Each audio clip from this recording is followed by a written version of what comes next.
Ready? Alright, here you go live now. Here we go.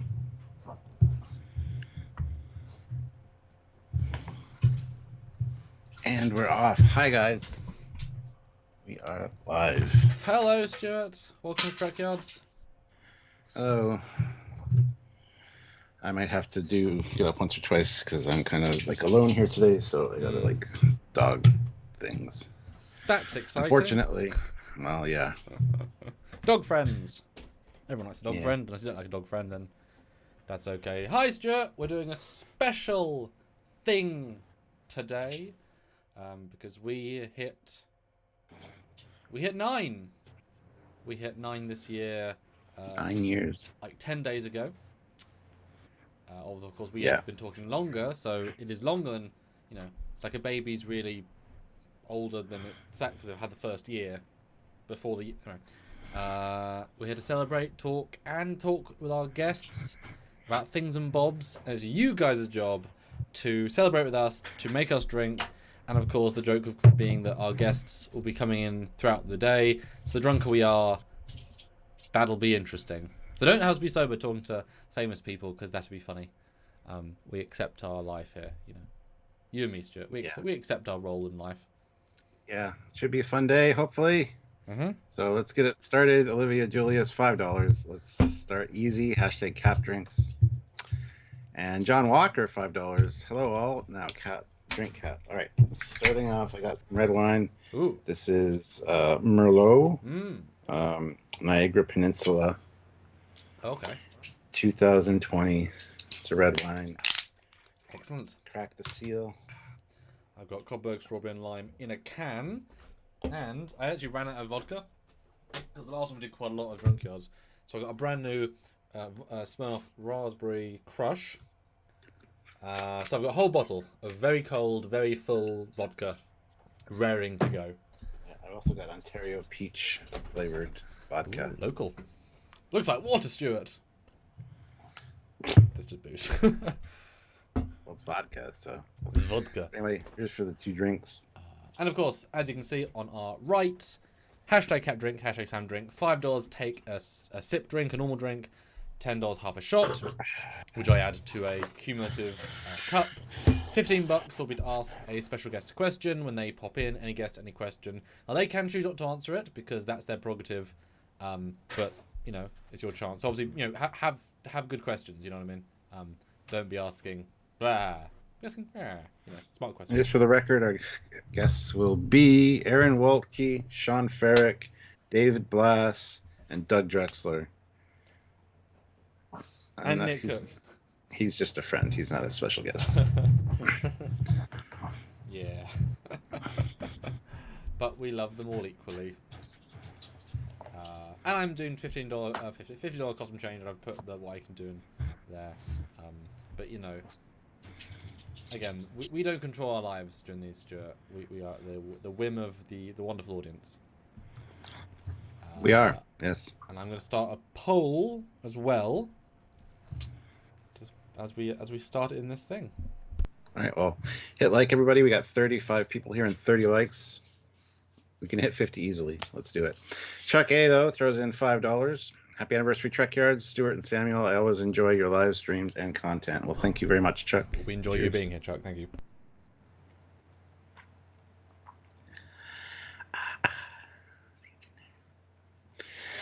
Yeah, we enjoy all you guys being here. Hopefully, it'll be a fun day. I've got like a nice coffee, wine, vodka, some cookies to snack on. Classic for Real said someone spend $15 to ask Doug, hey Doug, what do you think of the Enterprise J? Well, don't make asses out of yourselves because they're taking time out of their day to come onto our show, so try to not be dicks. And if you are going to be a dick, expect the side effects of that. Dan Ben asks, what is your favorite Trekyards video you ever made? Oh my god. There's been so many great ones. It'll be hard to pick. It's always funny when you in the past you've suggested videos we could do, and then I say you did it 2.5 years ago. Did it 1.5 years ago. You know, this would be a great ship. Yeah, but sometimes they're worth redoing. Oh no, better. for sure. But it's funny that the fresh idea is like 27 months ago we did that. So a lot of the things like would have forgotten because of course we've done so much. Yeah. Sebastian, though, €5. Oh, God, Celebrate 9 years. Here's €9. 2 more €2 super chats coming your way. Excellent.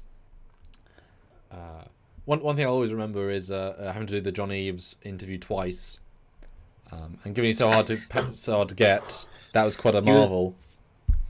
Yeah, he was hard. He's hard to nail down anytime For anybody across the world. And we got him, and then the recording screwed up. And my PC blue screened. Like the worst thing could happen, and like minute 42 of 50. Yeah, but he was a trooper, and he redid it all again because he's awesome. I mean, kind of insanity. Because it was Sebastian. We kind of kept like it felt fresh again. Yeah. Even the same answers, and we kind of pretended because we also knew what he was going to say, so we could kind of customize a bit more to what he was going to say and play it all off as a pretty fun. Really fun. Yeah. Sebastian throws in €2. 2 more euros left. Okay. And Dan Ben says, when did YouTube first start doing live videos? I think that's when I started watching. Like 5-6 years ago. I mean, they did it before we jumped on it, but we started doing lives like 5 or 6 years ago or something like that. Yes. And there's a poll as well. Well, the poll reads, how long have you been watching Trekyards for? All 9 years, 7 to 9 years, 3 to 5 years, or 3 years, 0 to 3 years. Oh, since Picard season 1. Gotcha. Yes. Only 4 options, so I cut kind of broad. But there are windows at a time, you know. Yeah, Sebastian throws in €2 and says, that's it. And Olivia Julius throws in $5. Oh. I've been here since the first Oberth class video. # Samuel drinks. That was a while ago. That was... Yeah. Okay, Yeah. So I'm scrolling through all of our lives, and we're now at 4 years ago, and I'm still going. Which does not feel that long, but hey, 5 years. Okay, first official live... Oh god, my camera. 5 years ago... Oh, wow. Shockingly, our first live... Stuart's first live was... Okay. Stuart's first live and our first full live, 43 minutes, was July 18th, 2018. So 5 years. Now over half of the channel length. Yeah, and... Which is crazy. Our first super chat was $1 super chat from Mr. Miles. And then Ensign Ricky claims to be our first super chat, but I think he was like the second one, because we did look that up last thing we did. And my first live was July 28th, 2018, but I had this different camera, different light. We improved quite a bit. And Redneck Lever 22, $5. Happy 9 years. Started watching in earnest with Stuart's Star Trek interactive games at night. Ooh, okay. # smooth voice. Ooh, hey baby, how's it going?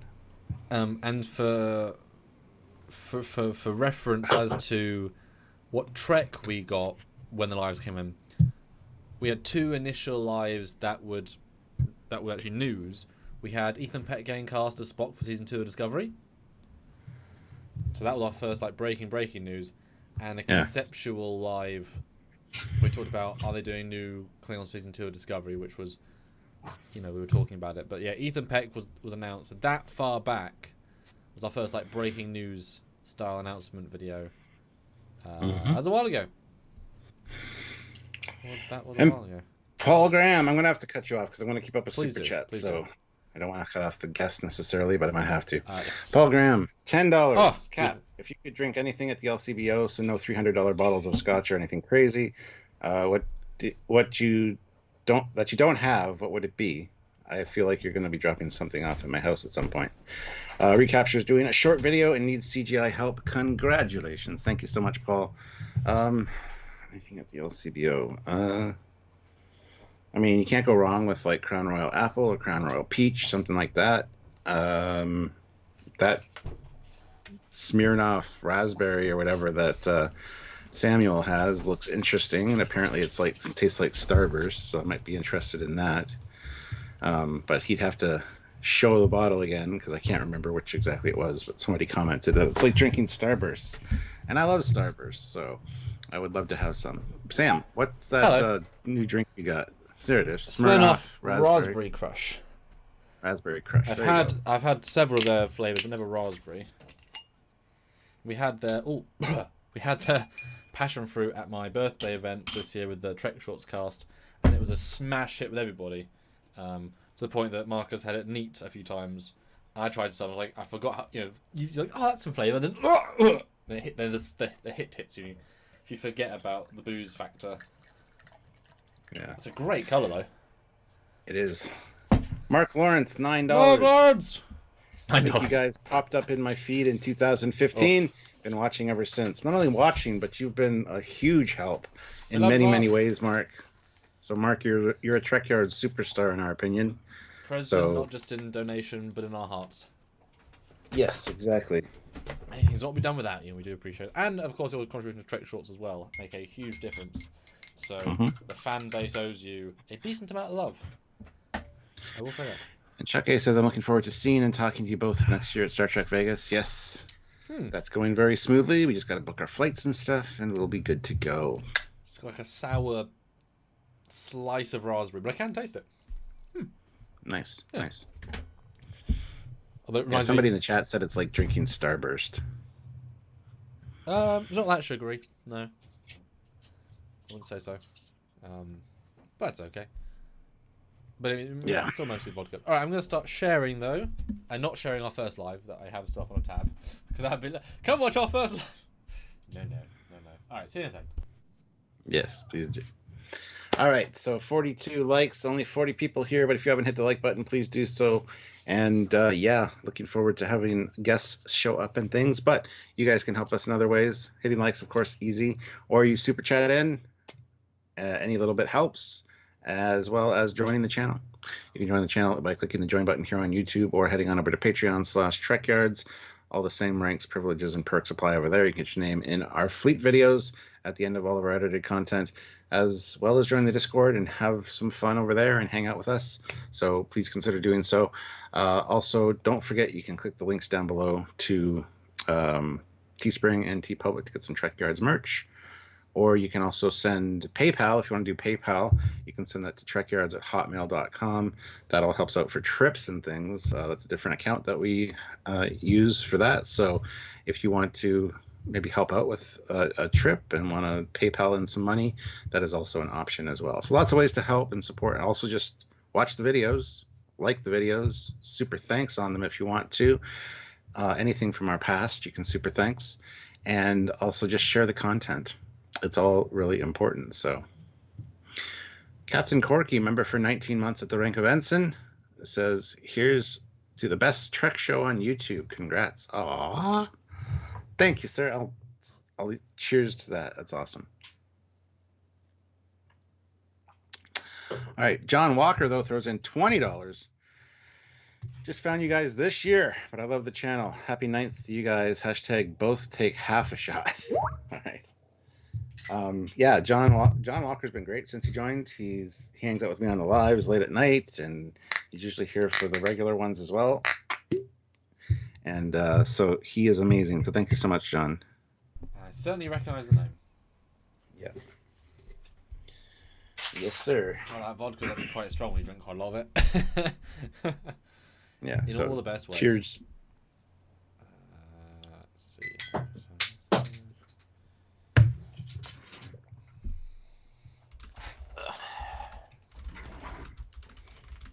Oh, I like that peach stuff. That's good. That hits good. Classic Frill, I'd love to tell y'all about the perks of being a member, but why don't y'all just join and find out firsthand? Thank you, Classic, for real. Yes. Hopefully you guys are enjoying being members of the channel. What happened to the feed? Right. I had someone talk Okay. to me on Skype, so I had to move away from Skype Oh. to hide the anonymity. The anonymity. Okay. Anonymity. I just see Anonymity. hair. Anemone.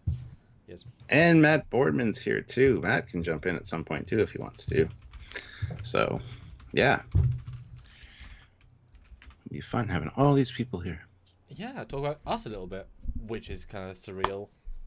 Yeah. Don't tell the guests to talk about us. Just let's. Well, no. But it's not about interviewing them. It's about being. Yes. And I certainly want to know how Aaron and Dave, how the word Trekyards was in the art department, or how our videos were watched by like I've heard a personal story from Prodigy season 1, and it'd be nice to hear some of that, because because we started Trekyards long before they started their trek, so we were already in the world, so they know us. Yeah. They knew us beforehand, which is always surreal. And Dan Ben. Yeah. What is that thing you're holding and looking at in the thumbnail? It's a crew member. It's a crew member that had been turned Olivia into. Julius in the future. Yeah, she gets turned into that, and then we crush her into dust. Well, I forget exactly what episode that was, but it was a TOS episode. So and we have only a couple of really A-starred pictures together of the TOS sets, because it was kind of rushed, and that was a really, really good picture. Although it's a CGI wall because I had to extend it past the thumbnail, so that's all fake, which is fun. Yeah, really good. It was really fun to have that. It's not green and screen. Olivia Julius throws in $50 and says, "Sam, TNG uniform now." Okay. You're the one that picked uniforms again. I did. I don't want to be changing, so. Yes, because you're lazy, so we love you. Yeah. Plus, I think it's. Yeah. No, you it's like okay. keeping your pants on, don't you? Trousers. Sorry. Not really. Well, Not really. Not really. Okay. Well, they are pants here. They're not trousers. I so. know, but they're really trousers. We all know. No, trousers are a specific kind of pants. Goddamn English. They're wrong about everything, and it's fine. So yeah, Aaron Waltke will be jumping in first. He'll be here in about 10 minutes or so, which will be awesome. We get to speak with the amazing Aaron Waltke. And funny thing is, Sam gets to talk to him on Monday because he's Skyping in with him about something else. And then I get to see him personally on Tuesday because Sylvia and myself are going to LA on Tuesday. So that'll be a fun week. And there'll be a captain's log coming out of that. So that sounds really dirty, but it's not. James McGill, $2. Congratulations, the one and only original Star Trek talk show. Oh my God, that's awesome. I like that. I'm going to cheers to that.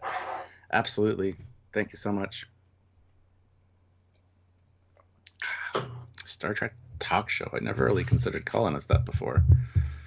It's not like you're wrong, but yeah. Oof. That was the Salt Cube episode. They're not really salt cubes necessarily, and they're not cubes. They're tetrahedrons or something. I don't know. Anyway, it's a foam that you can get for plants to do plant arrangements, and I love having it because you can squish your thumb into it, and it's cool texture. But yeah, they just crumbled the one crewman to dust.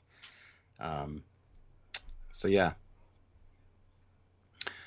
Classic for real, $15. What kind of member I'd be without super chatting?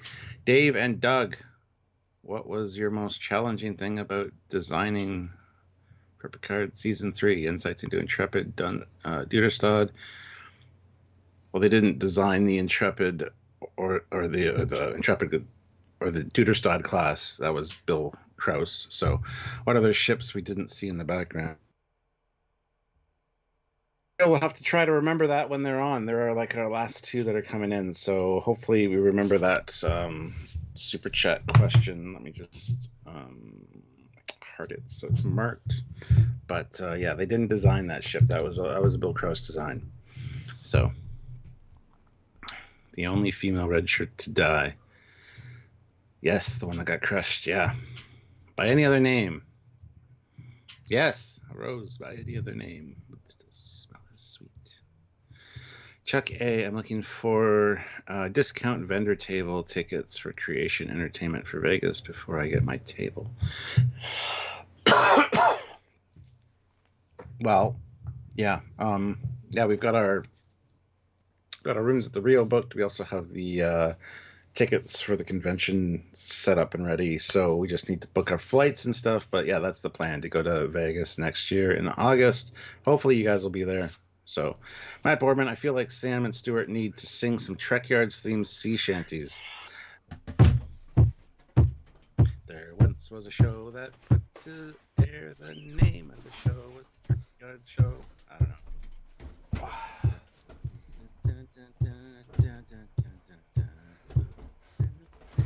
I made it. I'm canon.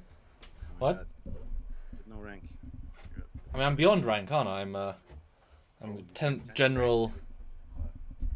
Huh? Transcended rank. You are the great koala. Yes. Because I never get to wear the full. Combat's crooked. Big pet peeve of mine. No, your face is crooked. Sorry. No, there's like a line, like right here on your uniform, and it's tilted in toward your face. It's got to be straight. That's better. Okay. Yes. So this is the jumpsuit version. I've got my red hero, but I thought, I want to be blue. Cause actually, and again, what's funny, this is a really greeny teal in person. And that is a perfect TNG blue on screen. That happens, so... Weird. It's weird. The digital realm, if you will. And it's not as if we're colour grading this live. It's just what the camera's doing. So Matt Boardman said we should sing some Trekyards themed sea shanties. That's why I was doing the. There once was a show on YouTube, Bill. I don't know. I talked to guests to design some ships. We did it first, then we got copied, although we still have people they've never had. Yes. Perfect. And we don't just rely on memory alpha, we do other things. Yeah. We don't just copy memory alpha, we actually do our own research. And we don't just use SD screen caps from a show from 20 years ago. We'll make new renders that no one has, but still we not. need to write a sea shanty, because I love sea shanties, first of all. I love the beat, and I think we could really work something really good for Trekyards. That's a good idea, Matt. Olivia Julius, $5. Technically, Sam's badge is on the wrong side in the video. Hashtag Sam Drinks. It's not at all. It's on the right side. It's correct. Good. So I was like, I'm pretty sure we've had this before with the flip. Oh, actually, on the live feed, it is mirrored. Okay. I see it properly on Skype, but Right. it is mirrored. Okay. Fine. I was wondering. I will mirror my universe. Dun dun dun dun dun. Yeah. There's a button for that. There is, yeah. I always forget where. Although actually, I've changed it. It's one of the things that really irritates. There you go. All right. Hello. Tumblr and stuff, people's things that are always mirrored, like change that before you post it. Yes, I understand you're using your front camera so it mirrors it, but you got shit written on your shirt, you got stuff behind you that's written, mirror it, then post it. It just irritates me so much. One of his couple of pet peeves. Yeah, I saw a post on social media where it was I think it was a TARDIS, but there was stuff behind it. Everything should be the right way around for the context of the shot to work, for our brains to connect. Everybody was all mirrored, so the whole shot felt wrong because, of course, it wasn't right. Yeah, but that's a good thing about the Trek combat and stuff like that. Like, the right side, not the right side, but the right side, etc. But I guess we're at Aaron Waltke time. Do we dare bring off guys? Who wants to see our first guest? This is like a I feel like a game show. And our first guest is. I mean, do you want to introduce them while I see if they're happy to jump in? Fantastic writer for Prodigy and executive or lead writer for season 2. Yes. The awesome Aaron Waltke. He actually did our favorite 2 episodes from season 1, being Kobayashi Maru and All the World's a Stage, which are very full of Trek goodness. He is truly a fan and an amazing guy. The incredible Aaron Waltke, everybody. Yay! He'll be here in a minute. Cry havoc and let slip the Waltke of war, says General Grievous. Oh, nice. Hey, Grievous is here. Excellent. All right. That's the wrong button. We're adding Aaron to the call. And then hopefully some shifting of... priorities. Nope, that didn't work. Okay. Yes. There we Well, go. technical things will suit. Oh! Oh. Okay. Aaron Waltke. Aaron Waltke's covered camera. It shouldn't be covered. That's weird. Hold on. You're a computer voice now. You're a sentient AI who's just got the voice. Yeah, hold on. That's weird. It's on. It's not a problem. Okay. Yeah, I haven't used... oh, it's using my iPhone camera. What? Weird. So it's in your pocket right now. There we go. Oh, is it gonna swap? Is it gonna swap? Hopefully. There he is. Oh, that's so cute. Wow, de-aged and changed gendered. My goodness. Hello. Hey, Aaron, how's it going? It's going well. Bright and early in this California morning. Yeah. So you've Thank got you for joining us. So you've got the hard alcohol for this early morning celebration. Yeah, this is little Ramona, Ensign Mo. Oh, does that mean you're gonna write her into season 3 then? The name, just like every other episode's a little Ramona joke. Yes, absolutely. And Patrick's new kid. He could all the kids. That's true. How many more kids have been had? You know. I mean, that's the power of the writer, though. You could just do whatever you want, make it canon. Yeah, that's it. With great power comes great responsibility. Yes, absolutely. Well, I want to say first, congratulations on Prodigy getting picked up by Netflix. That was amazing news. Yes. So. Yeah, we're all very excited, for a number of reasons. Netflix is by far probably the best home for our show. A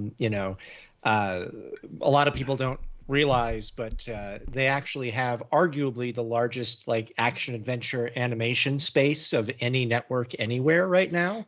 Nice. They had The Dragon Prince. They had 7 seasons. Tales of Arcadia, which the Hagemans and I worked on, 7 seasons in a movie. Avatar: The Last Airbender did crazy well on their platform and spawned Avatar Studios effectively, and with that sort of renaissance they experienced. So it's a giant audience, obviously a global audience, and we're all very excited. Yeah, I think you'll get more eyeballs on it there than you did on just Paramount Plus or even Nickelodeon. So that's awesome. That's the hope. Yeah. It's so incredible because we talked about it obviously at the time when we felt viscerally angry for the news, obviously.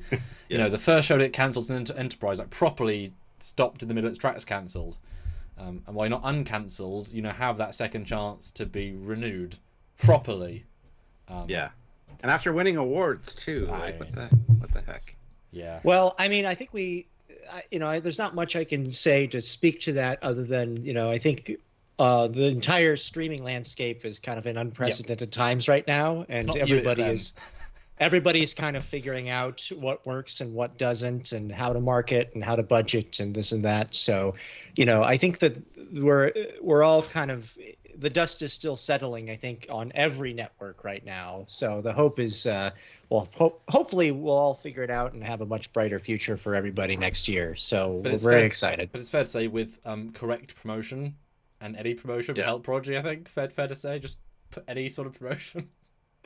Yeah, I mean, and I think that in a very strange way, a lot more people are aware of Prodigy now. Mm-hmm. And the value that it has than before, because I think, for better or for worse, people don't appreciate things maybe until they're gone.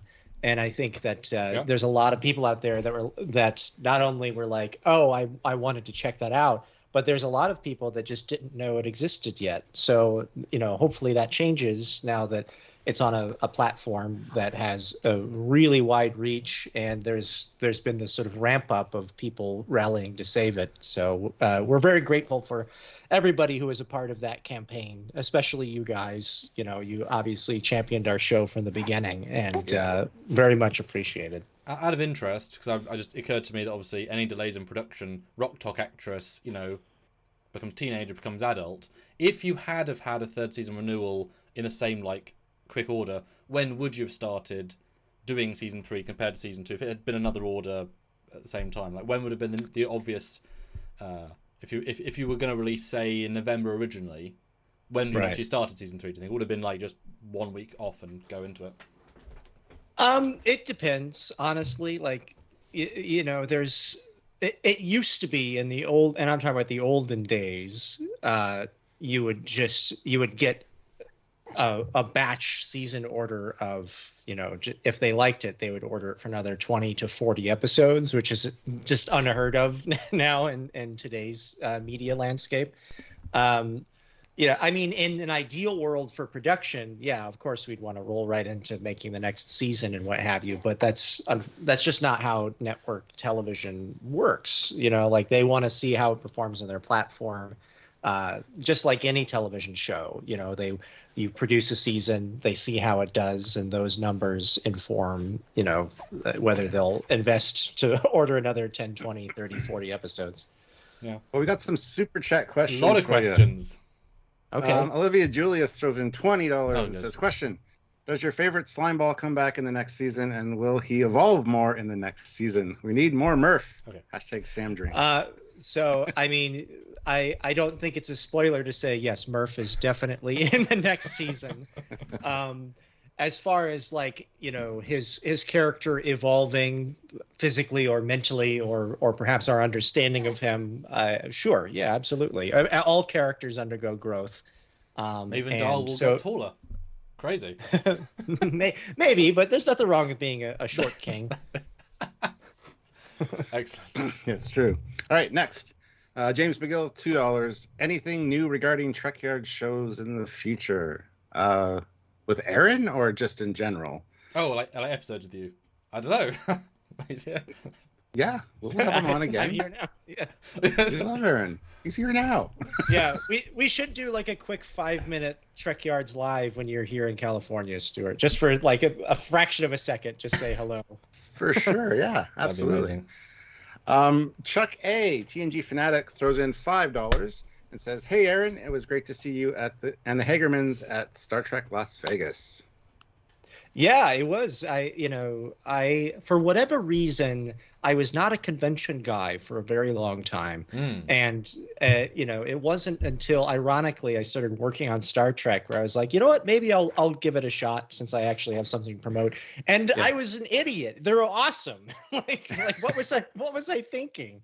Yeah, are you going next year to Vegas? I think if I can wrangle this little one. Yeah, definitely. Because me and Sam are going next year to Vegas, so we'd love to see you and hang out with you. I will do whatever is in my power to try to go for the weekend because it was a blast last time. I'll see if I can twist the Hagerman's arm. Guys, just come down. Moving on, though, Sean O'Neill throws in €2 Thank you. And says, "Live logs and proper, AA wrong." Live logs and proper. Prodigy. Yes. I have been told by a number of people that they love the episode of All the World's a Stage, which that's referencing. My favorite. But they're also kind of angry at me for somehow making the Vulcan salute even harder to do. Yeah, I told you that, and all we're going to hear now is live logs and proper. Yeah, it's the closest I've ever come to creating a meme. So I'm changing the culture. Yeah. Well, in fact, Aaron, how's that feel? You have 3 of the most fan favorite episodes of the Kobayashi. That the other one you just said, and then also the short treks or the very short trek. 3 of the biggest ones the last 3 years of those 2 shows. That's you in your brain. That's pretty good. It's funny because it's as we've talked about before, I'm a lifelong Star Trek fan, and it's sort of informed all of my storytelling sensibilities, even on projects that are not directly Star Trek. So the chance to actually get to work on it felt a little bit more like breathing than it did actual work, where I'm just like, I know the feeling. So, it is the Midwester in me doesn't know how to accept praise, but I will say that I really do appreciate that that the fans enjoyed watching the episodes as much as I did working on them. And how does it make you feel that you made me tear up about seeing the TOS bridge brought back to life? Like genuine tears of happiness. Well, I mean, I tear up watching seeing that scene too, because it is this sort of like an unexpected sort of coalescence of everything that we were kind of sneakily building up to in that episode of like, oh, you know, these super fans, if you will, that were kind of maybe discounted at first, wind up being the very thing that saves us all. And I think that is, you know, a very relevant. You have something to say too? I think that is a very relevant message. You know, that I think that sometimes what are perceived as the least of us are sometimes the very foundation upon which we can build our future. Prodigies. Yeah. Message of prodigies. Yes. Prodigies, if you will. Yeah. Fleet Paul, I'll get to yours in a minute because it is the sea shanty. I'll jump to Matt Bolton's real quick. $20. Well, if you wanted me to do it, No. I love sea shanties. That's all. We'll get. Well, we wanted to do a Trekyards one because somebody asked for it. So Fleet Paul puts in 50 and says, "There once was a show called Trekyards. They featured ships and went real hard to give us what we wanted. Soon the great koala will come, show us ships and give us rum. One day when the trekking is done, we'll take our ships and go." That was nice. Awesome. Sweet pie, yeah. Hashtag both drinks, so we'll both have a drink. But Matt Boardman throws in $20. You'll be seeing Matt when you see me on Tuesday. Yes. Aaron, so happy that Prodigy got picked up by Netflix. The world needs more Prodigy in their lives. How tough was it sitting on the news once you knew it was official until the announcement? I mean, like anything with NDAs, you know, there's been a number of announcements with our show over the years that have been very difficult for me to keep a lid on, like, because all I want to do is just talk about, hey, we got Kate Mulgrew, hey, we got Robert Picardo, like, but you know, it's you have to kind of media train yourself a little bit. But I will say it was especially hard, I think, with Prodigy, because we had to wait for the ink to dry, so to speak, before we could say it, because otherwise it's not official. And you know, I was like, I saw so many fans continuing to keep the fires of Gondor lit, and I'm like, ooh, I want to let you know that you worked. It worked. You did it. Yeah, that's awesome. How soon before the announcement did you know? I mean, I can't really speak to that too much, but all I know is that, you know, there was definitely interest because, you know, our show is acclaimed. There was a very vocal fan base, and it's part of a legendary IP, which is the soup du jour right now. So I think, as I said, even when this first began, I felt like our show had a very good shot at doing something that, you know, I think it bears repeating that this does not happen very often. I think that like there are so many shows that for one reason or another don't find renewed life at their place of origin, and they always try to do this, but the percentage of it happening is far greater than not. You would be shocked at how many shows try to do something like this, but don't quite get across the finish line.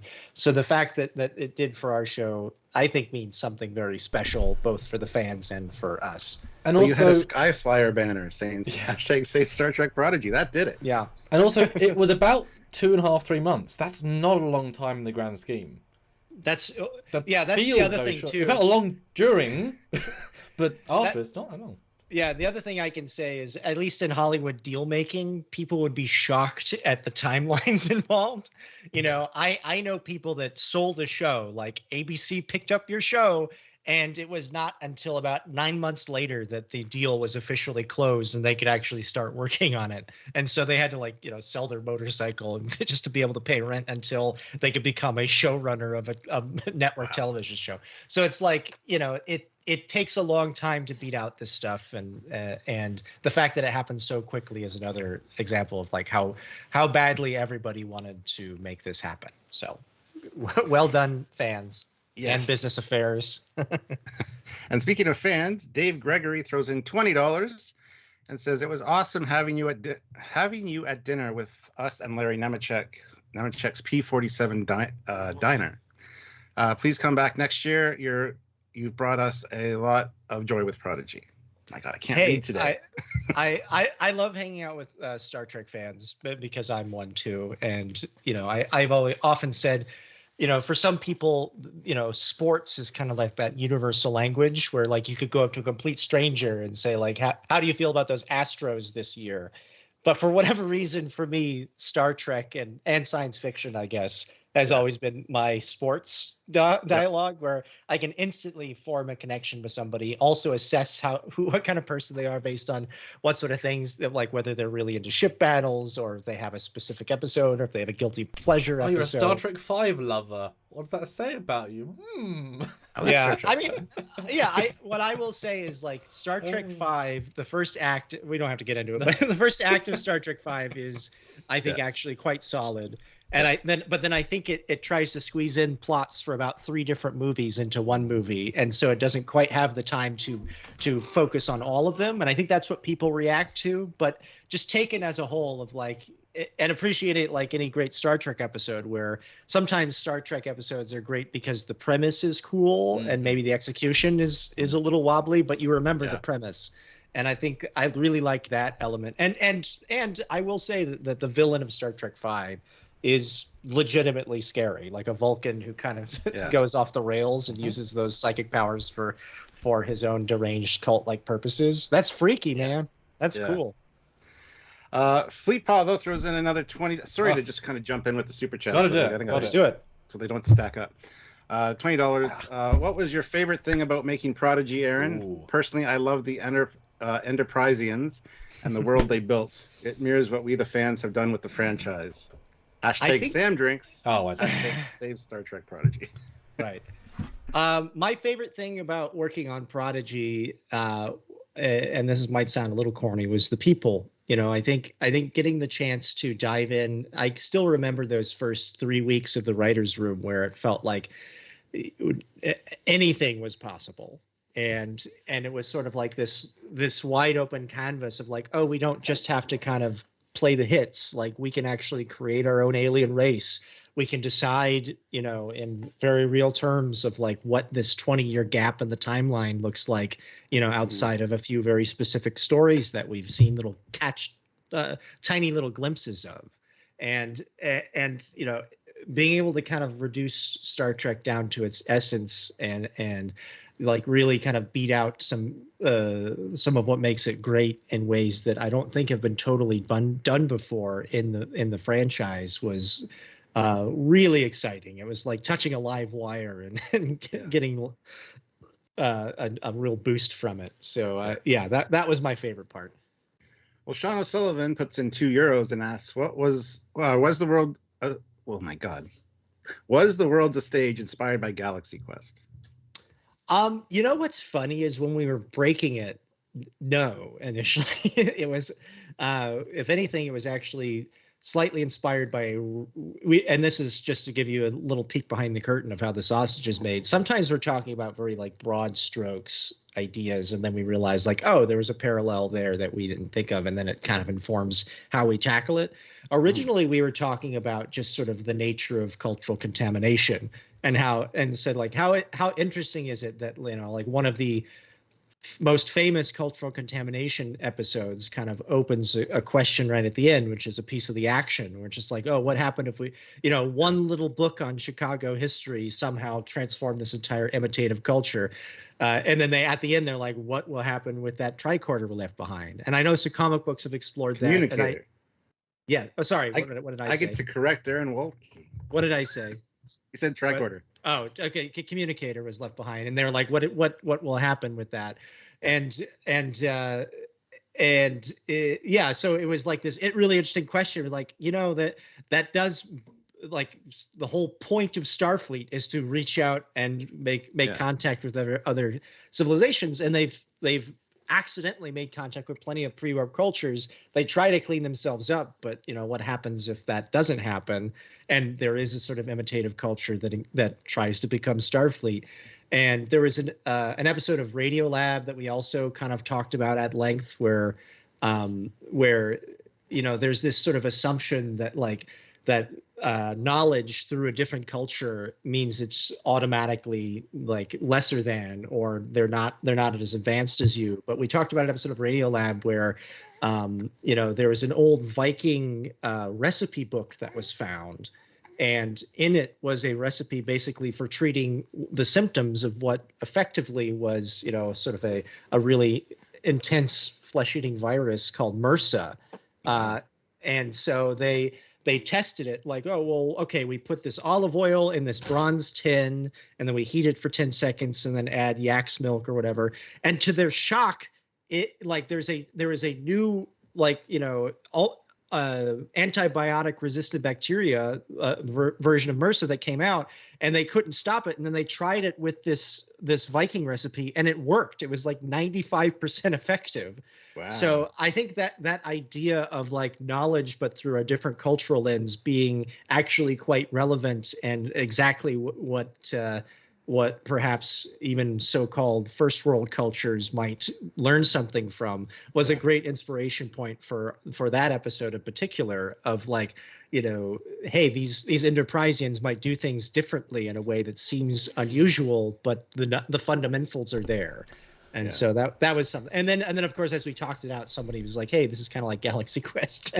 And I was like, is that a bad thing? I love that movie. So I want to jump in the question as well before we quickfire the last few. I do too, but we got 2 more super chats to get to. So go ahead. I'll jump in just because you're here with us and we're celebrating us 9 years like a week ago. We talked about this offline a long time ago, but when Prodigy started and Trekyards was doing weekly, daily coverage, was there any sort of internal look what they did, Trekyards, or discussions of us, of our ship videos, our reviews? Can you talk about any of how us as our network got their way into the Prodigy room? Because we did a lot of work on the Prodigy stuff. Yeah, absolutely. Like our production, a number of us were Trekyards fans, just as Star Trek fans. And so, whenever you pointed out like, wow, they really got that Klingon bridge right, or stuff, like felt very validating for us. Or like the Dauntless, like, look at that. It's basically 1-to-1, but with a few subtle differences to indicate that Starfleet kind of put their own spin on it. It was that was a huge boost for us. And when it came to us, like, creating effectively a Kazon shuttlecraft, you're like, oh, the design language is there. I remember that was the first one where we were like, hey, maybe we're actually getting it right, because it's always a daunting task, I think, when you're playing in a sandbox as big as this one, because you want to introduce new things, because otherwise you guys would have nothing to talk about. But we also want to make sure that at least the stuff that should feel familiar has a logic behind it. So that was always very wonderful. Do you remember for us. anything we ever said you were like, damn it, that's annoying, or oh, I disagree? Like anything that you weren't quite as fond of us saying, or like you were too harsh on that? Anything? I mean, I'm sure it happened, but nothing jumps to mind. That's good. But I mean, that happens with everybody. You try your best, but sometimes there's one thing that one person really wanted to see but wasn't there, and it sticks in their craw. And that's fair, and that's the important thing. Yeah, and that's, as long as people are fair. I always say people can like or dislike whatever they want. Like there's no right or wrong way to be a Star Trek fan in that regard. Like, some people like the comedy episodes, some people like the action submarine episodes. It's fine. Like it contains multitudes. There's something for everybody. Yeah. Well, John Walker jumps in with $20 and says, Aaron, thank you for the work you've done. I'm glad Prodigy didn't get fireflied. Anything you can tell us about new ships in season 3? Ooh, # quick fire tease. No, unfortunately, no. All I can say is that there are certain elements that we've seen in other Star Trek shows that our show will not ignore. Let's put it that way. Big events, small events, and I have a lot of plans for season 3. I'm going to ask you a spoiler question, but it's vague. Is there going to be you have to give a yes or no to this? Okay, is there going to either be the Klingon Bird of Prey back, the Dederek's back, or the Decora back. All three we've already seen. I want at least one of those is going to come back in season 2. That's so vague. Come on, you can give us a yes or a no. Get him in trouble. Yeah, I mean that's Come it's on. an NDA. Maybe is the answer. No, I mean A hard maybe. I'll put it that way. Did you watch our video on the Voyager A and what we thought about that, by the way? Yeah, I mean, I think that what I can say about the Voyager A is, like there's a certain design language that we wanted to explore of like what would have the fleet started to explore before the destruction at Utopia Planitia and everything kind of scaling back in the Federation.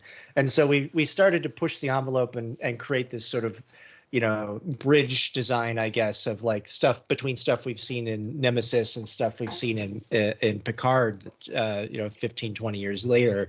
But I think there's elements that we were like, we felt that Voyager would take certain lessons from, and certainly Janeway would have thoughts on things that she would want for a new deep space exploration craft. So, yeah.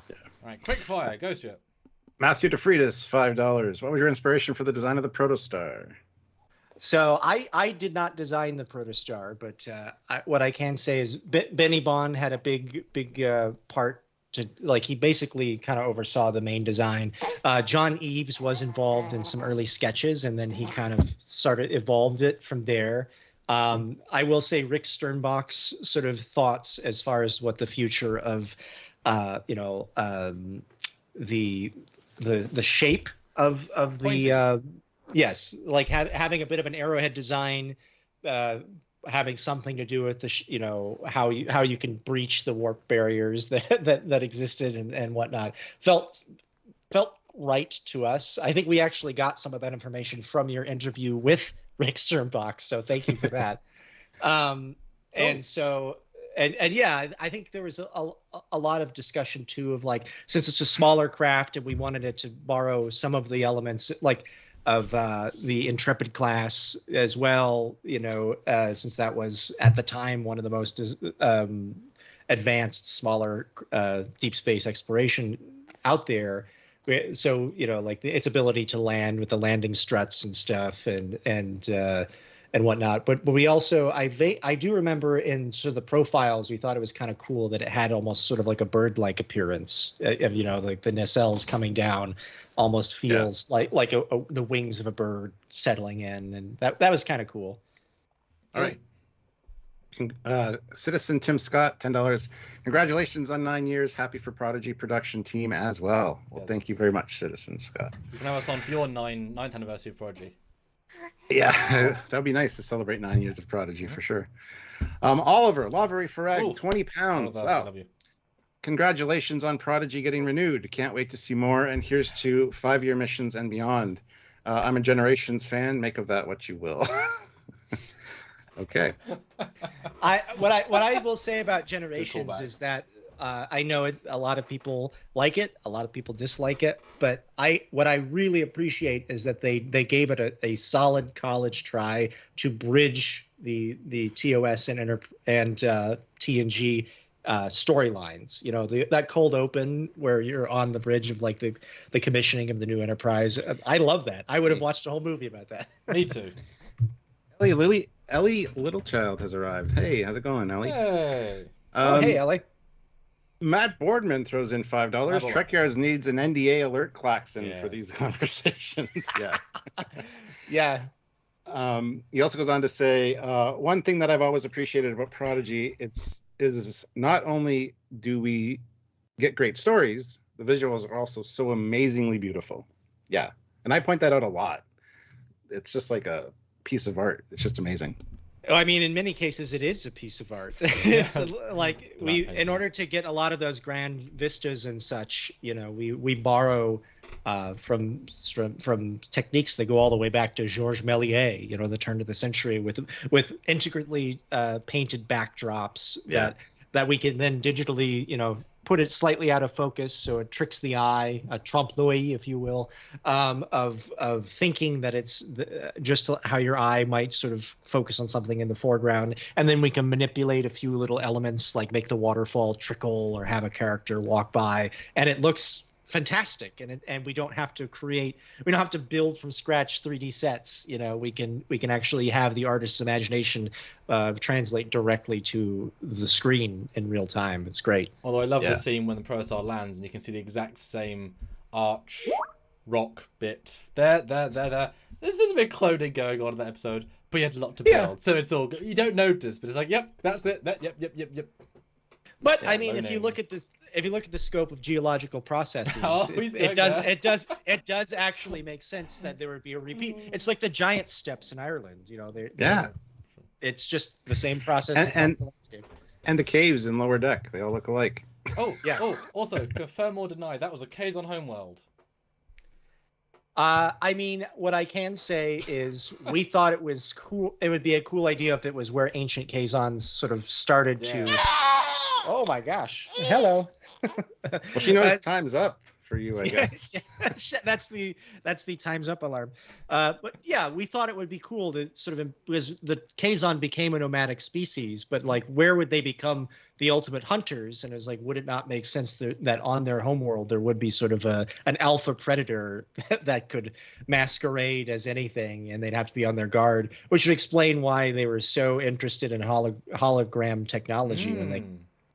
Yeah, because I thought that's what you guys were meaning. I thought that was such a nice time. Yeah. I was like, they mean that. We thought it was cool too, but then I think a lot of people forgot that the Kazon were nomads, and they would leave behind systems.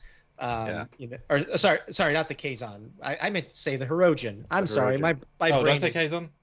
I think you said Kazon, and we all know what I meant. Yes. Yes, sorry. The Hirogen are nomadic species, and they move from system to system basically until they hunt everything to extinction. And it made sense to us that this would be the one thing that survived. Well, we will let you go, Aaron. Well, Fleetboy's got a brief question. Okay, yeah, shoot. Without violating any EAs, what were your feelings when you found out that Paramount Plus had decided to no longer show season 1 of Prodigy, and that they would not carry season 2?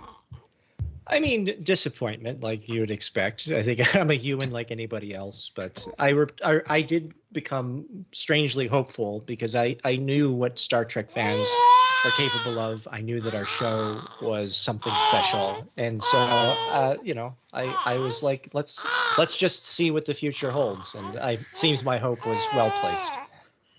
Awesome. All right, well, we'll let you go there because somebody's complaining there. Yeah. All right. Bye, guys. I'll see you on Tuesday. And Monday. Yes. All right. Bye, Aaron. Great to see you. Live logs and proper. Indeed. Yes. Bye-bye. Thanks for joining us. I'll get to the other super chats real quick here. Grant McGregor, $10. Would love to see a Cult of Cybok someday. Anyways, it is always fun seeing you join the Star Trek chats and giving explanations, especially the ad-libbed Captain Foley maneuver. Or Foley maneuver. Did you say your name wrong there? No, he spelt it wrong, so I read it exactly like he put it. So is he banned now? No, it's fine. Okay, next guest. Mark Henson, $5. I want to see William Shatner come back one last time. Yes. What do you think? I think that was meant more for Aaron, but there we go. Sean can answer that one. Hi, Sean. Can he? Hello, how are you? How are you getting on? Happy birthday. Thank you. Love your jacket. Thank you very much. Like it. I should go get it. I thought you said you don't want to change, Stuart. That's what you said. It's a jacket, man. Oh, if you could get it. Oh, it's no. Okay, I'll go get it. Hold on. Yeah, we could be the Bomber Club. I love it. And I was forced to TNG earlier, so. Do you know, I do not have that one. I do not have the blue. It is one of the few. You've had a haircut since I saw you last. You're looking very well. I had to play Young Me this morning, so I got a haircut. Thank you. I like it. I like it. Well, on the theme of blue. Oh. He travelled into the future, stole some illegal ale. And you see, the best part of it is that in 2023, it's not illegal yet. That is true. It's encouraged. What is it really? It is a spirit mixed with water and a little bit of lemon. There you go. Right. And I love it. And instead of go climb a rock, it's live long and prosper, my ass. I like that. I like full disclosure because I put up a picture during the week and the jacket was closed. I do have the Rock T-shirt. It's just currently in the wash because I was wearing it for those pictures during the week. I've ordered one, but it hasn't come in yet. So, what was I going to say? This one I've had because now I am delighted to say. No, actually, I'll get back to that. How is your birthday going? This is amazing. 9 years. very How have you well. not killed each other? Well, we live That's a far very good apart. question. It does help. Distance. Yeah, I've it's a thrown perfect rocks. marriage They've because never he got there, doesn't live with me. But it's fun together. No, yeah. It's what's funny though is that for me, it doesn't feel like a chore nor something I have to do. It's of course It I'm also gonna see doesn't Stuart. feel like 9 years. That too. Because I mean, I remember 5 years. I remember 4 years. I mean, we're doing lives for 5 years, which is insane. Like those milestones all are meaningfully there, and yet now we're here, and there's no like, oh no, 9 years. Like, oh, 9 years. It's an odd feeling. Because I see this every week. Because think about it, for like 52 weeks in a year, every Friday without fail, every Thursday without fail, like schedule. It's crazy. Like, Yeah, the we've fact- had a yeah. very brutal schedule at times, and but Oh, you yeah, know, every Sean. Saturday. Trailer comes out and you've got to film that night, or you're fired. Yeah. I'm nowhere near as long in the game as ye are. I think I'm coming up on 3 years now, but Wow. I now understand completely that feeling of like, yay, a trailer, and also, oh god. Yep. It's like, Yep. oh, I see you had plans. You may cancel them. Yeah, I Yeah. did dinner with my parents. Sorry, guys, you're cancelled. I got to do a trailer for a YouTube channel. No, I'm not kidding, parents. Sorry, but of course you My don't. job. Of course, you don't have to edit your videos though. So when we do a video like that's breaking news, I have to go and sit and listen to this effer even further and get out as soon as possible. I will. Yeah. To anyone watching this, I think this is fairly well known, but I do the stuff in front of the camera, and then it goes to Chris or Tom or Martin. A lot of the time with the quick turnaround ones, it's Chris. But yeah, like we have this running joke, which I'm sure you know, is that we just don't let Chris out. We just lock him in a cage, and he has his editing software in there, and every now and again we'll throw him some food, and And But I know for a fact he takes time off because he plays Warzone. Because I see him playing And Warzone. Starfield. He invites me to his games all the time. So he's Yes. cheating. Lost He's stuff. playing games. you see, like, that was when things calmed down a bit, we allowed him to have that time. But it's very good that you've told me he's still doing that, because that is against the rules. We will have a word with him over that one. Well, there's a new Call of Duty coming out. Just warning you. So Oh, I think it's next month. Oh, goodness. Oh, good. Because I think, actually, this is the fun thing. I think he will calm down a wee bit for November, whereas Ellie and myself, I mean, November is the 60th anniversary of Doctor Who. I mean, it's just like, oh, we'll go from these cosplays to another one, Well, Ellie just asked, which reminds me, did you feed Chris today? This is your day, Ellie. This is your day. And I get the sneaky suspicion based on how little they've told us. They might be like, here's a bonus webisode with Paul McGann. Here's a bonus webisode with Peter Davison. It's like, just gonna throw you stuff. And I'm like, it's 6 a.m. I'm reviewing a Paul McGann special that wasn't announced until this morning. Like, that might happen, I feel like. Given how little they've not talked about it.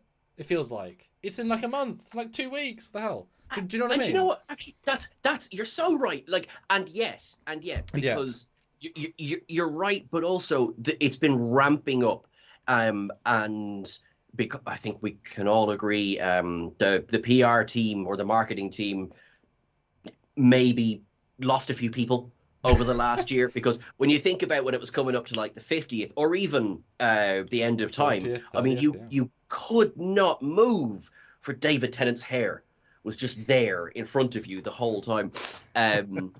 But I think we're looking good for that. Again, are you so seriously excited? I mean, that sounds sarcastic, but are you really excited?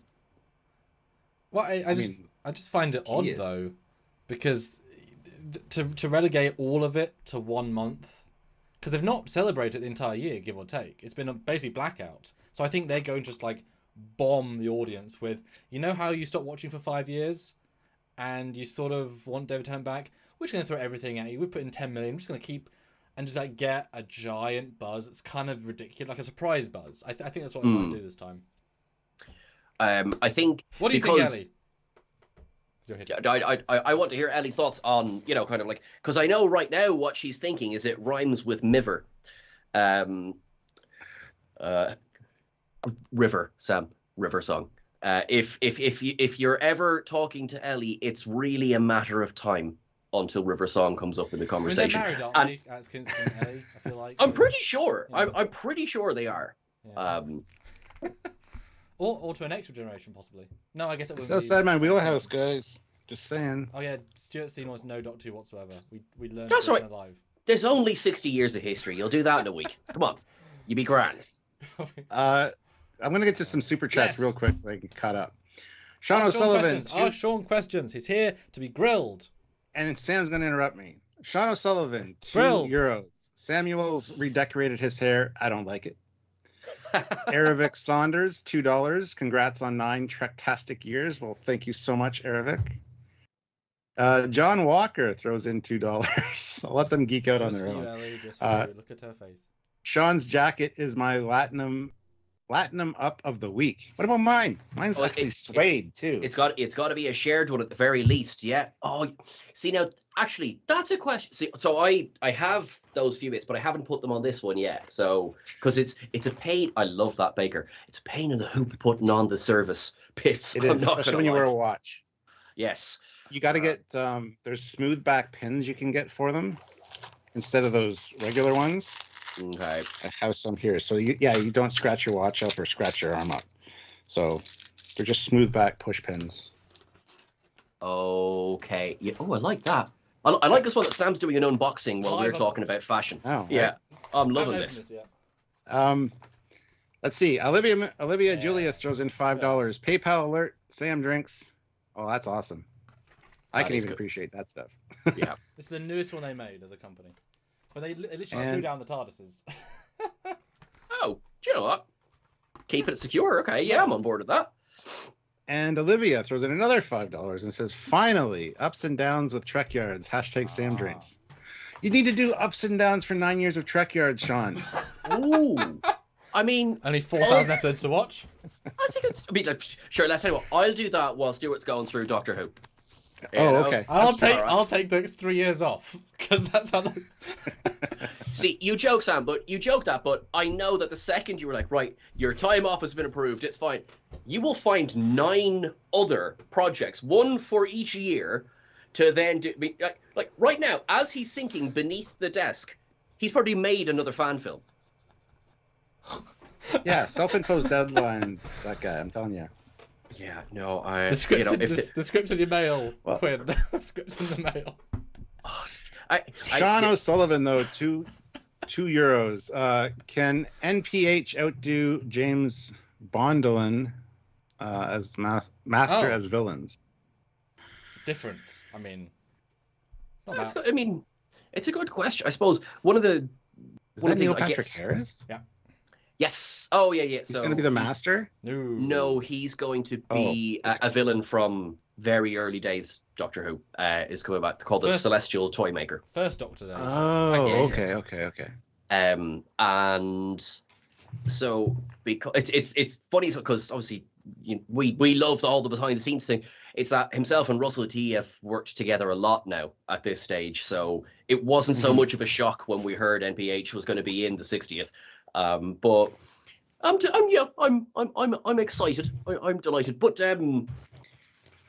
and Russell T is a massive Star Trek fan, so you never know. There could well be crossovers coming up. There almost was. There is an apocryphal story where during the run of Enterprise, there was a meeting.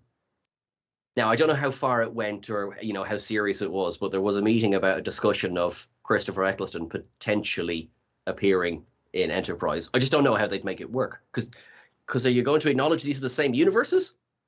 Yeah. You're speaking to the wrong guy, though. No, because time travel. So what's happened is that you've hit pause, you've gone and watched it all, come back to this point in time, and now you're an expert. Yes, exactly. That's just what happened. Well, there it is, yeah. When Sam goes back, I have a couple of questions for you as well. But sure. So what do you really think of Sam? Sam's great. He's a very hard worker, especially behind the scenes. And this is not my, politically correct answer. He is great. He does sometimes get on my nerves with a few things, but I'm sure I get on his too, so it's fine.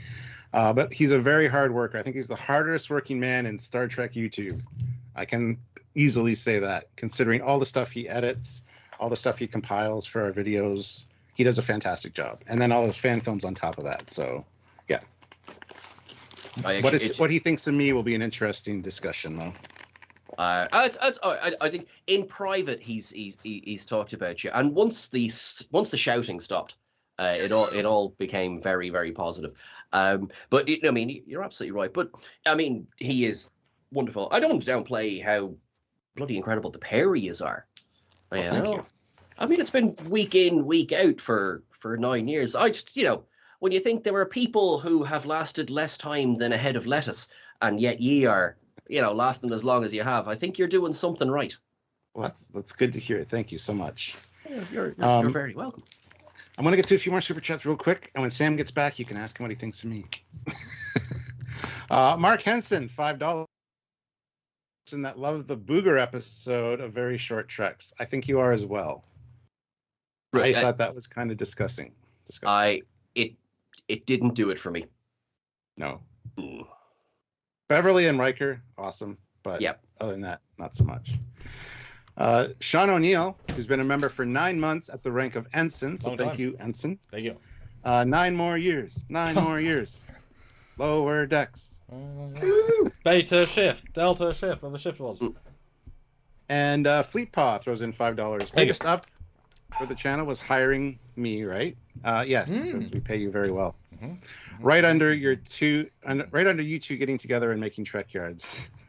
What we love. Yes. Sean O'Sullivan, €2. Did you know season 5 Enterprise had a Kinzinti episode, Kilkenny Cats? Yes, I did. Yeah, I'm still sad about that. I mean, there's many reasons I'm sad we didn't get season 5 of Enterprise, but that's pretty much my biggest reason. Yeah, and the refit Enterprise would have been nice too. No, Kinzinti only. Kinzinti only. And lastly, Squadron Course member for 43 months at the rank of lieutenant. Oof. Happy anniversary, Trekyards. Been a lot of fun hanging out over the years. Looking forward to new reviews, interviews, and of course, starships. As we Thank should. You. Excellent. Now, Sam, while you were outside, I grilled Stuart on what he actually thought of you. And I'm not going to tell you what he said, because I'm going to ask you what you actually think of him. And I don't want to colour your answer. Yeah, it's great. I mean, he's always there. There's not many people in your life that you can want to see every week, assume you're going to see every week, and not flinch about seeing every week and being happy to see him. Want to see? Yeah, we'll go that far. There's not many people that he can be in a bad mood, and I know how to deal with it, and then do a live, and then sort of deal with it a certain way, and then by half an hour and he's really happy and turn his whole day around sometimes. And not. But what about the days where I'm in a good mood? What about the days when I'm in a good mood and we do a live and you annoy the shit out of me, and so I'm in a bad mood at the end? I go to bed. Time zones. Chemistry is a rare find when it's clearly this evidently workable. You wouldn't be going 9 years without this level of chemistry, and luckily in person as well, because that was a big test the first time we met. Was that vibe going to work? It's actually more dynamic, because without that half-a-second lag, we can talk over each other more, because he isn't like talking over me. I'm more of an interviewer, so I'm fine to like be interactive like that.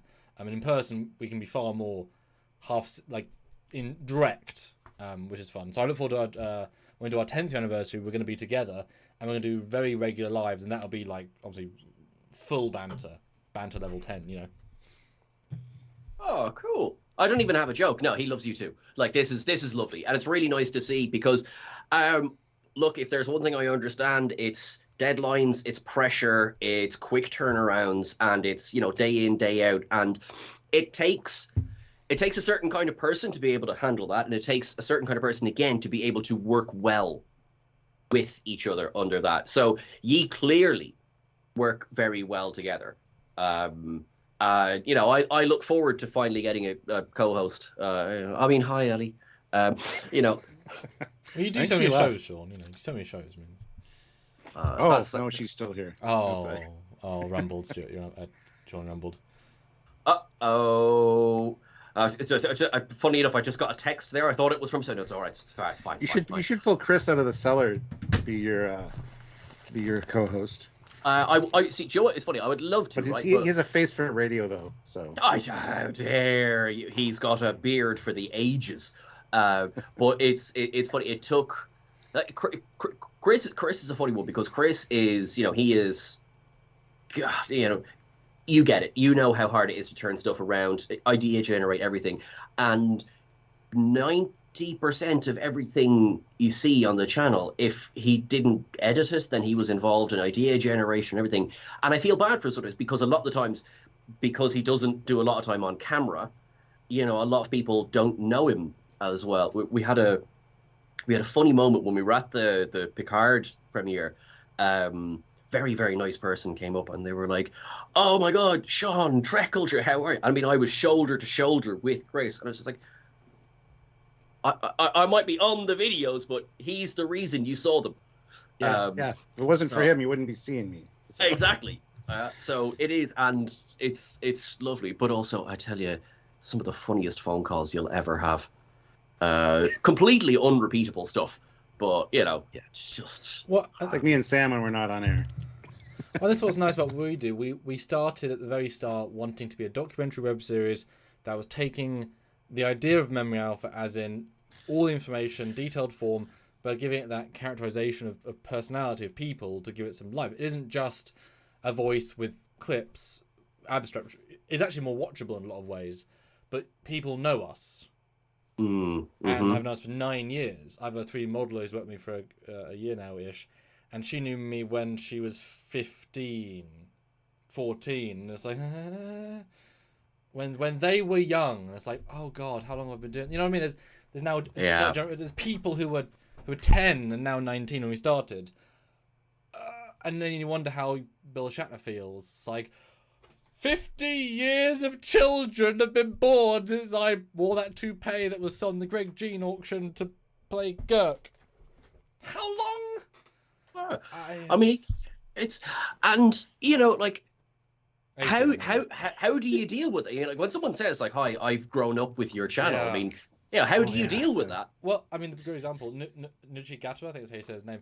He was like 13 during the new era. He's the first Doctor to be born, to be a kid in the new era. Every other Doctor, of course, was before, because of course they were. Like, and it's so adorable when they did an interview with the new companion. They're like, "So what's your favourite Doctor Who story?" And she's like, "Oh, I love Matt Smith. I watched him when I was young." It's like, but he's new. Oh God! And I'm like, "Oh, Peter Davison when I was young." Repeats. But it's like, oh God, they can be adults having watched Smith new.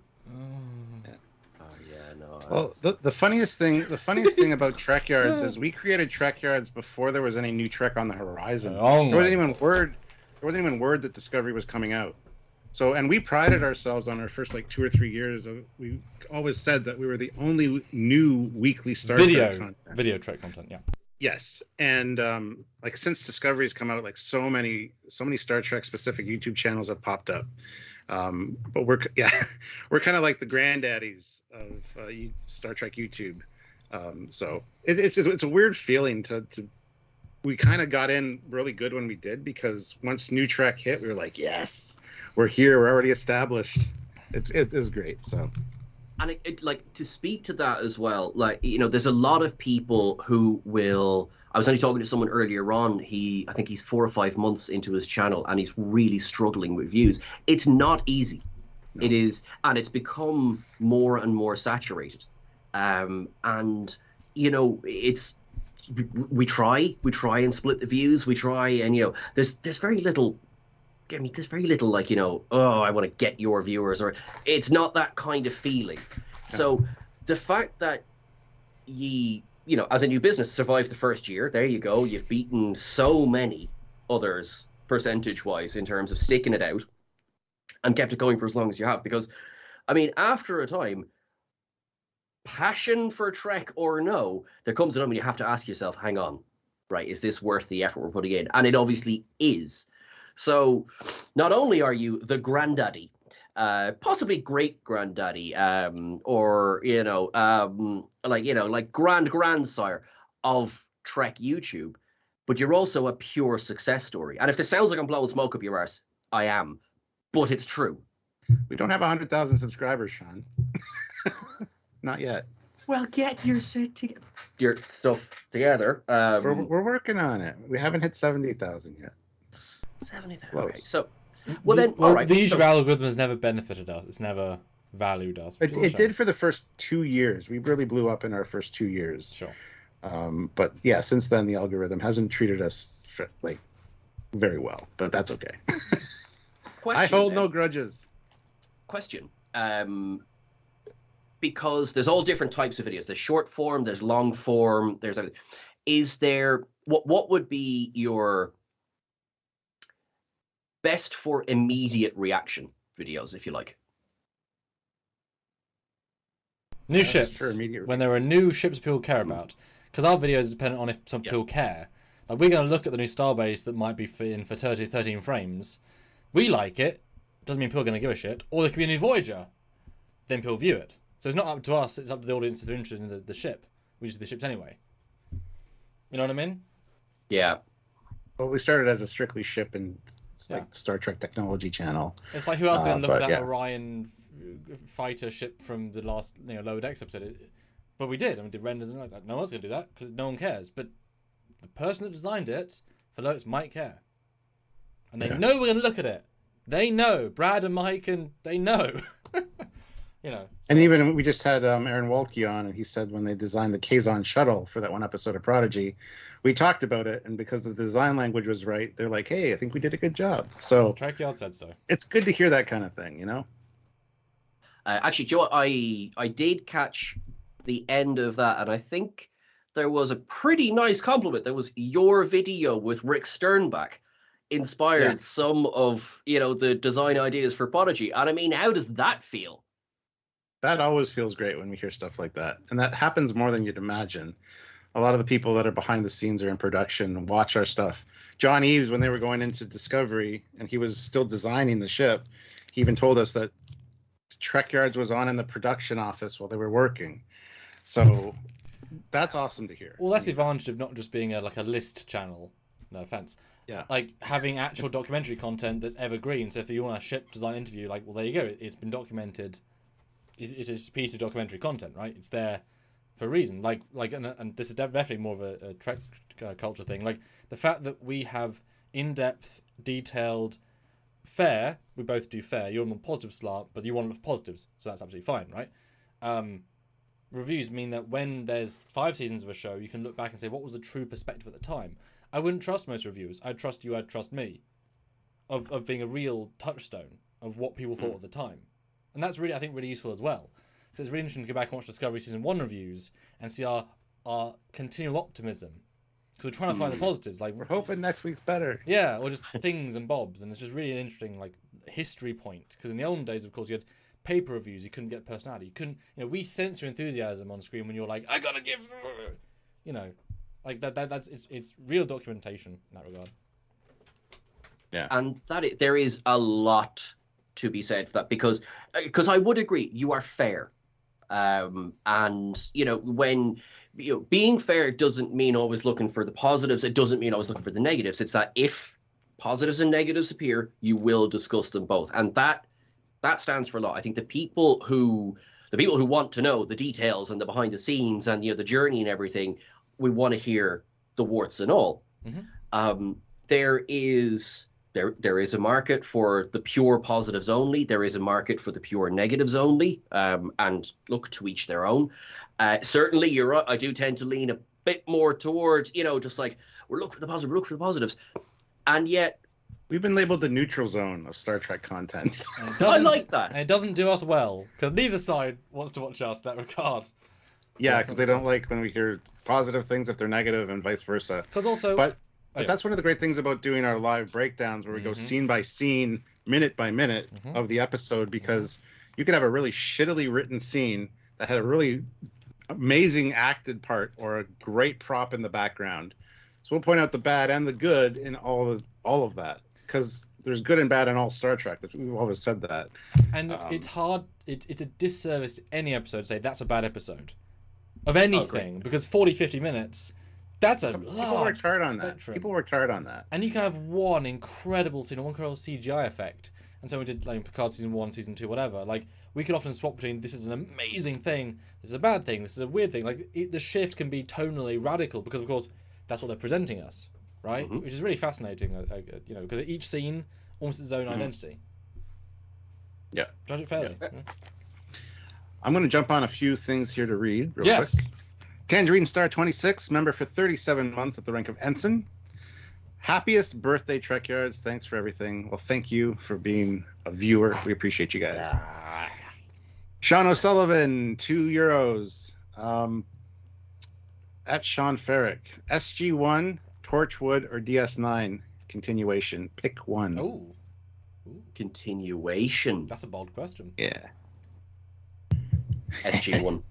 That's evil. Yeah. It's an evil question, though, because they're all... Yeah. That's a hard question. Catch me again tomorrow. Might feel different, but I think SG1. Yeah. I think that one is the ripest for a continuation. Yeah. That's fair. Verpine, member for 7 months at the rank of ensign. Happy anniversary, guys. It's been a great time. It's been a long road getting from there to here. Yeah. And Eric Martin jumps in with $20. Says, great job, guys. Here's to 9 more years. At least 9 more. At least, yes. Wow. Yeah. When I'm 40, when you're 80. Crazy. I don't think that's the right math. I don't think that's the right math. Oh, Stuart, that's okay. Stuart, they fly now. They fly now. And did you know jazz musicians? All the Charles and Titan based on jazz musicians. Did you know that, Stuart? No, I didn't. That's the first time I'm hearing about it. Stuart, we got a new ship! We got a new ship! Sorry, Sean. Sean's like, what is happening? Thrusting nipples of power! Oh, thrusting nipples of power. That was a good one, yeah. Sean He's knows scared four now. of our biggest catchphrases of all time. And it's sleek. It's sleek. Oh, it's rad. Yeah. That was only the first 2 years, but it's true, it is rad. Oh. Or Sam's new one. Sam's new one, but it's a bit shit. Sometimes, yeah. I can dig that. I remember an old teacher of mine, unfortunately since passed away, but gave an amazing breakdown of reviews. He says there's ways to use that word in a review. You know, you can do something like, it's a bit shit, but you know, there's X, Y, Z. Whereas if you say, well, that was shit, that says more about the reviewer than it does about the piece being reviewed. Yeah.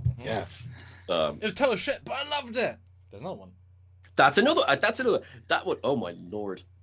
Oh god. Oh, yous are moving on to the shots. Yeah. Well, $20. It's That's a what shot. it is. So. Oh. All right. Hang on. Right. $20. Okay. Sean, it is on the screen. You don't have to. There's a guide on the screen, Sean. No, I know what I'm seeing. I can't see it. To drink. Right, I'm also out of cider, so let me just go grab one on the fridge. Okay. Fleet Paw throws in $2. Thrusting nipples of power. Yeah. I see now. Can I address something here live? And I really appreciate Stuart. Thanks very much for bringing up the nipples here, okay? Because I need to address something. Without fail, on every single video, I could be wearing 7 layers. I could be wearing something, and there will be one person who will go, "Cold in your studio, was it?" And I'm just like, I don't know what to tell you. Are you sure they're addressing your nipples or the package? I was in the pool. I was in the pool. I'm always shot from the waist up because I like to take care of these things. Yes, but Sam, we're just talking about my nipples there. Just like every single video, obviously. It's like it could be the warmest day of the year. They're just perky. He's a perky guy. I'm a perky guy. Like I said, my nipples reflect my positive outlook on Star Trek. Speaking of perky, though, guys, I'm still in TNG Season 3. I could be in so many more uniforms. $50, I'll swap. I've got NX, TOS, TNG, Season 1, Voyager, First Contact, Picard Flashback, Prodigy. I'm just saying. Mark Henson, what is your cetacean observations about Trekyards, Sean? Cetacean observation. Cetacean observation. Okay, so Well, so what we have is we have Cisco standing in the background. That's, of course, a reference to Cisco. We have the original 1701 beside another Constitution-class ship, which is, of course, a reference to the Doomsday Machine. Behind Sam, we have a bunch of monsters, which is, of course, a reference to so much of the original series. And, of course, between them, we have a split-screen display, which is, of course, a reference to Admiral Ross and General Martok talking to Cisco in What You Leave Behind. And, of course, Colin Baker, who was one of the ancestors in the Neutral Zone, Season 1, final episode. Unfortunately erased in the remaster. Beautiful. Yes. Wow. That was awesome. I feel the whales. I feel the whales with me. That's what that means. So totally fine. Squadra Course throws in $2. I want Sam's best. It's a bit shit, but I like it. Okay, I'll talk about Sean's performance in my fan film. Oh. It's a bit shit, but I like it. I will take that. I will take that. Do you know today on excuse me, I have a number of ventures appearing online, and on one of my DMs, it was, "Hi, just wanted to reach out. Really enjoyed you as Dominic Quinn." And I was like, "Oh, thank you very much." I was not expecting that in this particular DM, but I really do. And I want to say, I really do appreciate that. I like your penis. I like your ass. I like Dominic Quinn. I like your penis. So it's a sandwich between penises with Dominic Quinn. Is that what you're saying? Oh. See, I don't know what I could say on this thing. But I do want to say, Sean, because I'm Trekyards. Yeah. Well, I very much appreciate the opportunity you've given me to give more diverse content. There you go. If you like. Penis. Nice. So let's. I got some super chats. Oh god. Okay, fine. Olivia, $5. Thanks, Sean. Sean is drinking Kool-Aid. Prove me wrong. Hashtag Sam drinks. Oh no. Now sitting here in Ireland, I'm not sure what the ingredients of Kool-Aid are, but I can say that as I drink this, I don't feel the need to go to a big, massive compound in the middle of the jungle somewhere. Or break through a wall and go, oh yeah. Well, I always feel that need. Oh, okay. Yeah. Seriously, the amount of drywall I've been through. Grant McGregor, $5. Sean's thoughts on who are behind the super spaceships in lower decks. My bet are time-traveling Packlids wanting their time machine to go. I really don't want it to be Packlids. I've enjoyed the joke of this. Actually, funny enough, myself and Sam, we've talked about this because of the show. I have enjoyed the joke of Packlids. I really have, but let's not have them be everything that the Cerritos faces. I saw somebody put out a theory that it's Kivas Fajo. Now that we know that the ships aren't being destroyed. Interesting. Which is and we know that the Collectors Guild they've been in lower decks before. So Did you notice the ship looks like this? I did notice that, and I really like that. That's really cool. So I think at the moment that's my leading theory at the moment. I don't have anything else. They've not really given hints. It's very underdeveloped for all of the season. It's a bit odd. I think the biggest development, for want of a better word, is finding out it wasn't Badgie. Because obviously the start of the episode looked like, oh, okay, it's Badgie and the Druckmann, and then finding out it wasn't them. Yep. That was, I think, the biggest development. Yeah. Olivia Julius puts in $5 and says, in the words of the Admiral in Star Trek Discovery, it's pretty good for shit. Hashtag Sam drinks. There you go. Yeah, that was great. Admiral Vance. I love Admiral Vance. Yep. Admiral Vance. And the President. Both very good portrayals. Admiral Vance, yeah. Oh, Rillick. No relation. I love them both. Like, listen, I am not ignorant to the wild swings that Discovery has made, but I think Vance, I think Rillick, I think they're characters that will go down in Trek history. And you know, same with Laurel. Laurel had maybe a slower start, but I do think Laurel will be generally thing. I think And probably that's- her as an overall, not necessarily episode by episode character, because Yes. she wasn't very good, because that's the story. Well, she but, watched our content to learn about Klingons, so Oh, that is cool. yeah, I bumped Yeah. it. I saw her at a convention. She knew who I was. Like, yeah. Oh wow. Yeah. That she's is- like, I was learning about Klingon stuff, so I was watching your stuff on Klingons. It's like, that's great. There's a question for you both. Just now I can't see if we're waiting for any more super chats, so give me a nudge if we are. But I have a question for you both. Yeah.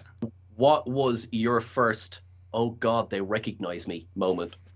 Paul Stamets, Anthony Rapp, walked up to him. He's like, "Captain." I'm like, oh, yeah. They were watching our stuff on the sets on Discovery, and the bridge crew knew us as well, like Bryce and Reese. Yeah.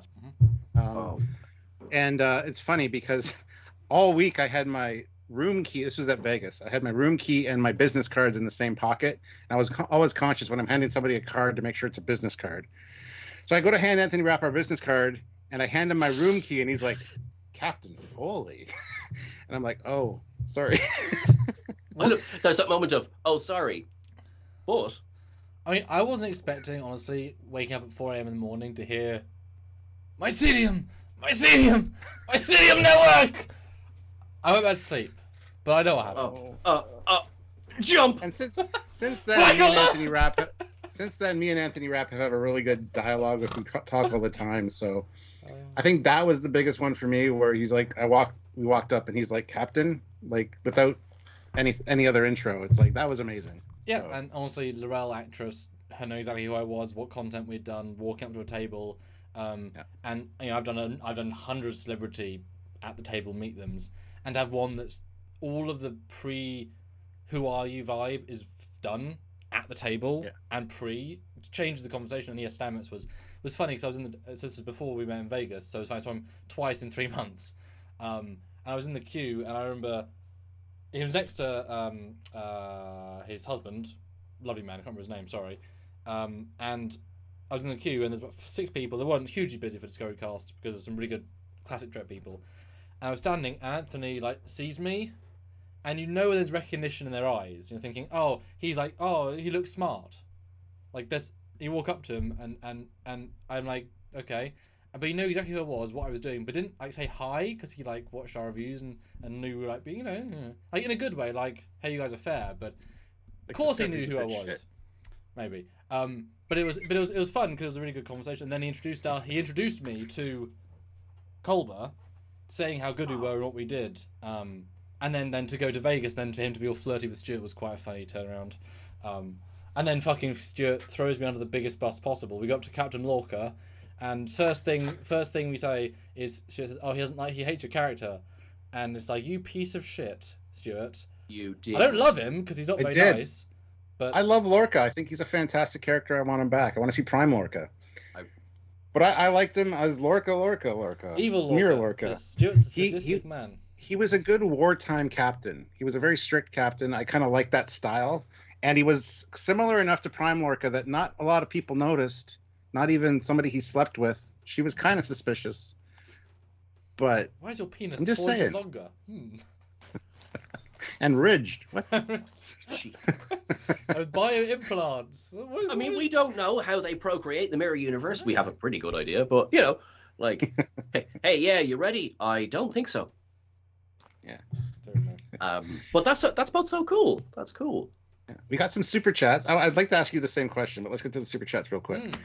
ISFJ 1009 puts in $20, $10 for the captain, $10 for the commander. In 2017, Trekyards agreed to evaluate one of my favorite ships and really liked it. And it led to an awesome collaboration that 6 years later, I am so lucky to be a part of. So Adrian, he made the Defiant set that you stood behind or in front of. Oh, well, thank you very much. No, really, it's so cool. Mm-hmm. Oh, wow. Yeah. Okay, we're all a part of this together. I'm just going to elbow my way into this legacy. Yay! Yeah, he's my guy. He's the only one apart from me that's worked every month for 3 years on sets on something, non-stop. It's not like I push him do something every night, but gentle pace for 3-4 years or 3 years, incredible. Adrian, if you need help, please let us know. I blinked twice. Don't tell them. Don't tell them. I need you. Matthew DeFritas, $5. Y'all should do a Trek trivia show and have Trek YouTube channels face off. Oh, Imagine Trekyards versus Trek culture. I would be down That for would- that. I would love that. Alien Sean versus Sam and Stuart. That'd be funny. I don't want to spoil anything, but let's just say that that's more likely than people might think. Now, what might the next super chat be? Stephen Bolton, $20. Well, hello, keep- Stefan, you beautiful man. Keep up the good work, gentlemen. Oh, hi, Sean. Hi, Mark. Stefan. Yeah, funny you should mention that. But yes, hi, Stefan. I hope you're feeling better. This beautiful, beautiful man has been incredibly ill for a couple of days. Oh, no. So you're it's- feeling better, too. I know you were sick. I think although unfortunately I haven't been near enough for it to be my fault, I think I passed it on to him. Oh, no. Wait, Yeah, is this the Stefan? It is indeed the Stefan. Oh, that's Yes. nice of you. Thank you. Oh, Yeah. look at you guys. Oh, you're the god. Oh. It's so lovely. That's my reaction. Did he Yeah. pass a cup Feel of tea better, to you? Stefan. Did he pass a cup of tea to you when I was talking to you once? I'm pretty sure he was the Sure, I pass of think cup. he did. Yeah. So I met him by the top. I remember his chin. So his- Yes, that sounds about right. Yeah. That sounds about right. I met your chin. Dan Ben throws in £2 and says, favorite Star Trek opening credits? Great question, easy answer. I would have said Voyager until Prodigy came out. Oh. Now it's Prodigy for me.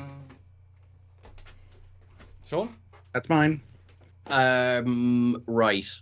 So there's basically three in a tumble dryer, and those three are Voyager, Prodigy, and DS9 seasons 1 to 3. What about Strange New Worlds? That's pretty good. Visually it's stunning. There's no but for me, I think DS9 captured exactly what that show was at the time in season 1. Voyager is timeless. And They even have an episode called Timeless. yes, they do. It's coming soon to our goggle boxes in 4K as well. And yeah, but Prodigy just that was such a pleasant surprise at how gorgeous that was. Yeah, so we're caught up on super chats now. So I want to ask you the same question. Oh, Olivia ruins it. $5. Captain, take notes. Sean's beard. Now that's how you grow a beard. Hashtag Sam drinks in shame. I can't. I can't grow facial hair to save my life. Now I will say, Sam, you're supposed to be drinking, but also, Captain, I can't rock a goatee. I've tried. I can't either. I can't connect it. That's for sure. No, I think that works lovely. I think that works really, really nice. Now, for me, I need the Riker, for it to kind of work.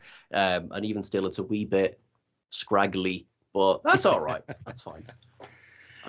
Before you get to the answer, Fleet Paw throws in $20. Sean, you're stuck on a desert island for the rest of your life. Everything is provided for you. However, you have to choose between Stuart or Samuel to stay on the island with you. Who are you choosing? Hashtag Sam takes a shot. Easy answer. I'm a 2-Vix the hell out of these guys. Stumuel. Oh, Stumuel. Yes. Samuards. Or Cock Foley. Cockley. That's not bad. Follings. Fockings. Cockley. Fockings. I mean, it's the gift that keeps on giving, really. All right, Foster. now I want to get to the question I want to Place ask. in the UK. Except Sean O'Sullivan ruined it with €2. Watch Star Trek do the song Living La Vida Lorca. Living La Vida Lorca. That would be a good music video. I like that. If we ever do like a full parody musical, Yeah. that has to be a song in it. Yes. All right, my question. Who recognized you and that you were super stoked about? oh, You yeah, want to hear anyway. that? So, actually, easy answer. Well, it was the first time I became aware that people knew Trek culture, and it was Aaron. It was Aaron Walkie. wow. He, because he very quickly agreed to come on the podcast, which we were delighted about. Kind of thinking, these big fancy writer types, they're not going to come on a podcast at all. And of course, he's lovely. And I'd say we were about half an hour into the chat, and he just casually mentioned ups and downs, and I nearly cacked myself. Because it's one thing reviewing a show when you don't think the people who make the show are watching your reviews. And then it was just like, and so since then, obviously we've thankfully had a very, very lovely friendly relationship going. But yeah, Aaron was the very first person. I remember Bernadette Croft, who is the costume designer manager for Strange New Worlds. She mentioned as well that, we know your channel, we know your stuff, and I don't think I've ever complimented a costume as often as I have since she then. She is lovely. Yeah, she's so nice, just so nice. And that's been, it's been weird. It's like, hang on, you know us, all right. But because I think most people are aware of this now, and obviously, sure, the pair of ye don't live anywhere near each other. We're quite similar. I live in Ireland. Chris is based in Newcastle. Ellie's based down near London. So we don't actually see each other all that often. And so the idea that we're all, as a channel, noticed by people who are in far-flung places of the world, you're like, thanks a bunch. I didn't think anyone outside of my room saw these channels. Yeah.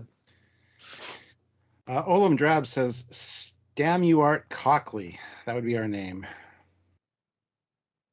Cogley. I was going to say, isn't Cockley a lawyer from the original series? No, that's Samuel Cogley. Cogley, yeah. So it's coming up on time. Yeah, and Dave Blass is preparing, so we're in good. Everything's going according to plan. But Sean, while I've got you then, at some point I would like you to do an ups and downs on our fan film, because you should. It's I mean, I don't know if this is exclusive. I can reveal it's happening. Oh, good. Oh, nice. Yes, we will indeed be doing that now. When is anyone's guess, but it is. Yes, it is happening. Probably after Lower Decks, Awesome. You've got a little bit less to do each week.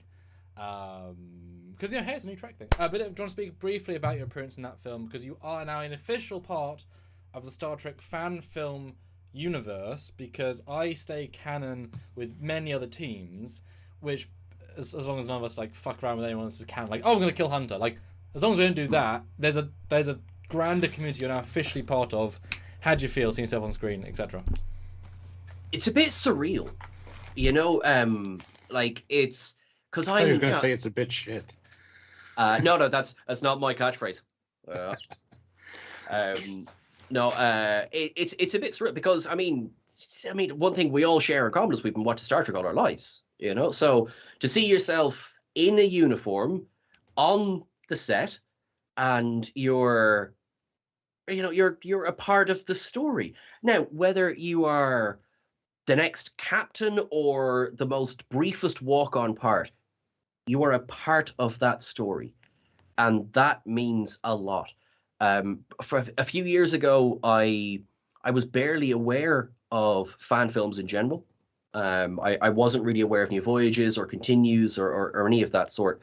And I mean, this was all pre-apocalypse, so I was just like, I didn't have time for, learning that other people liked the thing that I like. And then kind of the world closed, and I got to meet people like you, and then I got to take part, and, then I get to be a very, very, very, very, very, very, very small part of a team that I think we can safely say is at least somewhat responsible for saving Star Trek Prodigy, and to be a part of that legacy.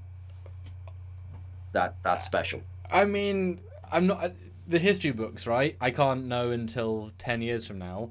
It would be nice to think. Yep. I mean, we had almost as many views as the petition to save Star Trek Prodigy, so if that did a thing, I'm a humble guy. I'm not going to say either way, but it would be nice to think. It would be, and also, I think you can take, I mean, again, history help. I think you can take credit for something without it being, there's no ego involved. It was a passion project based on a belief that this show did not deserve to end when it did, and it didn't.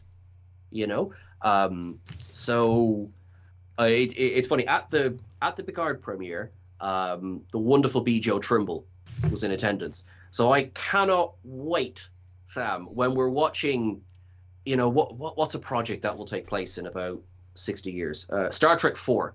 When that's finally getting its premiere and you're there, I think you will have earned your spot. And it's funny, Sean, because it's only we only did 2 films, and the rest of it that was planned is still obviously planned. It's like, oh. Well, let's get to the super chat real quick sorry. before he leaves. Squadron Course, $5. When you think about how Trek shows fit together, do you see them as one continuity, a multiverse, or separate Discoverse, JJ-verse, TOS, TNG, etc.? Sean, question, yeah. One continuity, in my opinion.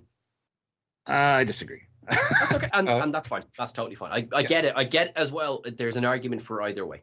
Yes, absolutely. I'm more of a multiverse, sort of like the Discoverse, JJ-verse, and then the Prime kind of guy. So, yeah. Fleet Pod, $2. Sam, who is the mystery woman on your computer? That's Rhea Keane for her political video pictures I did.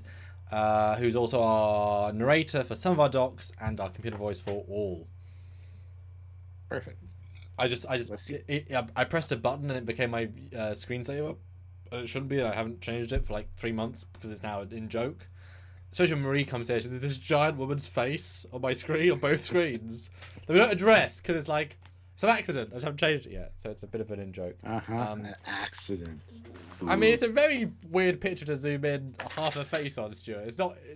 I know. I just see like random... You do. It's like, it's this. So when it crops into like that, it's like, why am I seeing her eyes? I mean, they're nice eyes, but it's not the point of the shot. See? Shut accident.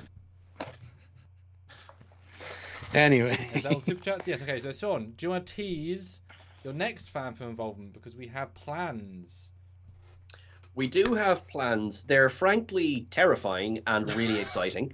Again, I don't know how much I can say. You can say a bit. Say a bit. Have some fun with it. So... Because you're now officially in some stuff, so which is nice. We've seen you. So. If you were to look at the slate of what's coming out for Star Trek in 2024, you will know that obviously now we have Prodigy Season 2, we have Discovery Season 5, and Lower Decks Season 5. Now, they will all be coming out next year. That will possibly not be the only seasons of Star Trek coming out next year. And I won't say any more because also I don't want to lock anybody into anything. It's just like, okay, right, I've just caused heart failure and, it's like, grand, yeah. But I can confirm that everything will be here by December the 1st of this year. What does that mean? Oh, yeah. Did you move our phone forward then? Without telling me? What? Oh, yeah. That's all we said. Film singular. Film singular. That's the only thing. Yes, one. No, I'm trying to say, when are we filming, Sean? Talk about that. The physicality of it. I'm terrible. I am a very stereotypical man in that respect. I don't do hints. Right? You want me to talk about when we're filming? Right? Okay, great. I will. And why is it exciting? I will be filming. Yes. With you at the very least. We have January is in the diary. Yes. So that's happening. I will be coming over to you, and there will be 90% professionalism, 10% pure devilment, and 10% penis jokes. No, Marcus isn't there, so it'll be 5%. Because Marcus is a bad boy, as you know. That is true. He's also ludicrously tall. It's very nice though. I love that those are tall or horrible. I know him though. I know him. Yeah, no, I'm very excited to have you here in January. It's not a short amount to shoot. It's a good amount of good stuff. Yeah. It's you and me. It's exciting. Yes, it is. And I think obviously we basically what I'm saying is that we do work well together. I think we get through a lot quickly, and it's always really good when Sean learns his lines. Because Sam can't. Ooh. I just can't. Okay, I feel better now. It's practically an impossibility. That's not how my brain works. So you will see that. Doesn't mean I can't act them well. Just means I can't know them. That's true. But I also write them knowing I can't learn them. I write them knowing you can. Well, I'm sort of half and half. I think I was. No, you were fantastic last time. Shut up. You were amazing. Last time I'm had last time. Previous time. But yeah, it's fine. Also, without going into any details, I see this one. the previous time, Yeah. what are we looking at that, or is that? I don't know. I mean, DC everything tomorrow? got changed with this thing. I almost said it. I'm glad I did, because that would have been bad. The thing that we're now doing, that skewed everything, as you can imagine, right? Like, that's Of course. such a giant thing. But the nice thing about that being future is that it does change when we know people. So therefore, the one you were in doesn't quite affect the canon. Although it did occur to me that we could now do Yumi and Marcus in a film in the Picard era and go post it. I've never considered that. And we know what happened to you, and it's not the best. Not a spoiler. It is a spoiler. But like that could be really. I mean, like now, because you and me now know each other well, and you know him really well, and I don't know Marcus that well in the storyline. But now we have a like it's an interesting trio of friends aren't friends. It just occurred to me the other day, like, ooh, that's a unique threesome. I mean, talented actors. No, yeah, sure. Anyway, coming soon to OnlyFans is the wonderful film. Well, Marcus is an actor. We pay him enough, maybe. I mean, listen, folks. Yes. Thank you so much. Thank you for having me. Happy birthday and well done. Thank you, Sean. Thank you. I'm looking forward to celebrating 10 with you. Come to Vegas. Maybe we will go to Vegas. That'll be a blast. Oh my god! And we've got Dave Blast coming in a few seconds. A blast to blast. I like it. Right. Far be it for me to stand in the way of a blast. Good to see you. Happy birthday and well done. Thank you. Thanks, Sean. See you later. Bye. All right. It's like quick fire talent, isn't it? Yeah. Then we got Doug Drexler in half an hour. We got to restrict Dave down to half an hour. I mean, unless he wants to jump on together, but then we got to do Zoom call for Doug. So true. This is like this has been great. It's been fun. I know. It literally is like half an hour shows of radically. So get your questions for Doug Drexler and Dave Blast ready, everybody, because Dave Blast is joining us here in just a minute. Hit the like if you haven't hit the like button already, and hopefully you're having fun listening to our guests and us. Yeah. It's a bit of unusual fun. Okay, so let's join. And apologies for not being on the screen. Oh, no, not. That's how you join. No, he's not unavailable. You do. Does it say he's unavailable? No. He tried to call me, but it's because you add him to the call. Oh. He's new to Skype. Olivia, $2. Don't forget about the PayPal message. Oh, yes. What? I'll check now. Let's see. Ooh. Olivia, $9. Verse 1, come around. It's another verse for the sea chanty, which I'm not going to sing right now. My goodness. We got another guest coming on, Olivia. Thank you, though. And yes, Admiral Sylvia was in the chat for a second. She's actually out with her friend Joe at Joe's place right now. Joanne. And she's... Oh, first one. Hey, there he is. Okay. It's Dave Blass. Nice to finally meet you, kind of. I'm not going to sing right now. Oh. Another guest coming on, Olivia. Thank you, though. Oh. Yes, You're live, Dave. You're live. It's your friend Joe at Joe's place right now. Joanne. And she's... It's like deja vu all over again. Hello. Hello, Dave. How's it going? So, Dave, watch the Skype and not the live when you watch this live. Yeah, because the actual live is delayed by a bit.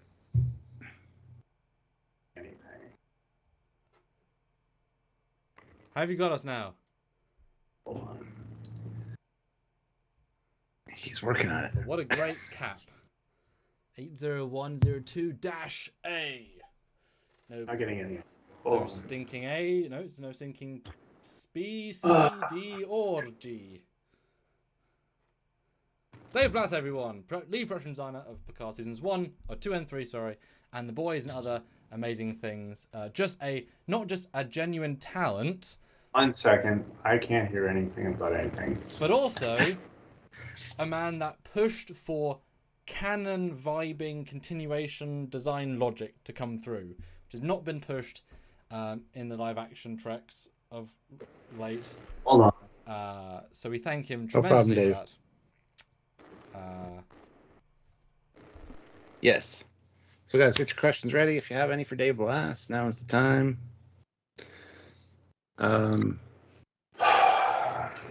Oh, he's having issues.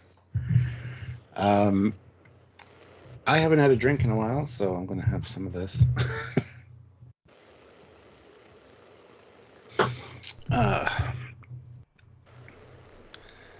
Most sci-fi of them all. Ah, I sh- Aravis, the Titan A, my beloved. Awesome hat, Dave. Yes, yes, indeed.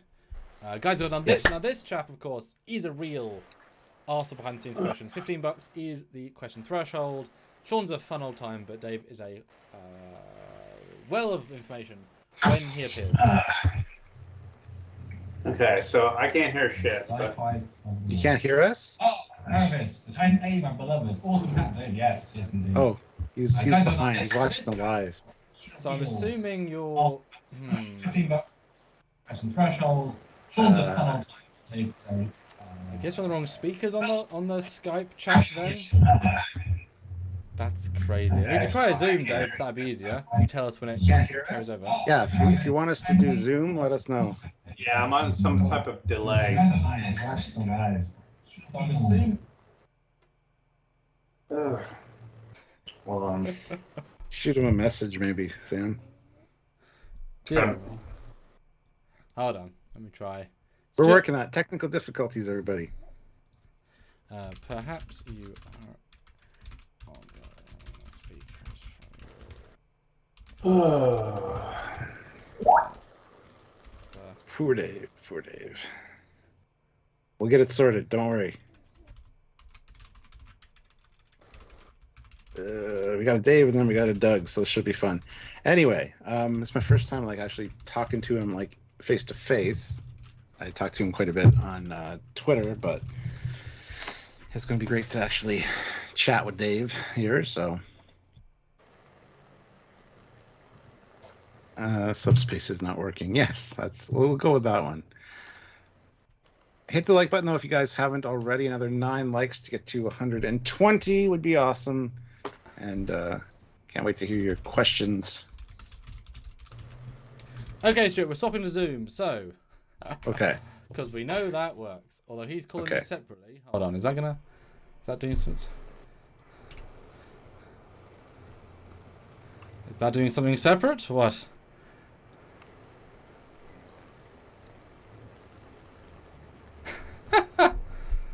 It's fine, Dave. I'll call you on the Zoom. It's fine.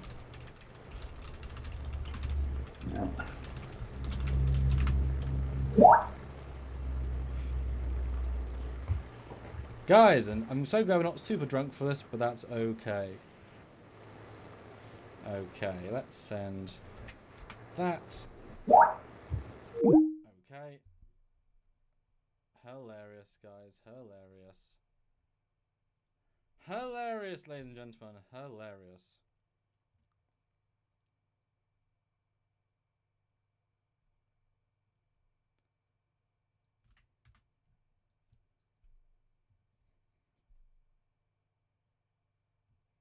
Now can you hear us? Now I can hear you. Hello, Dave. Hello. Good evening.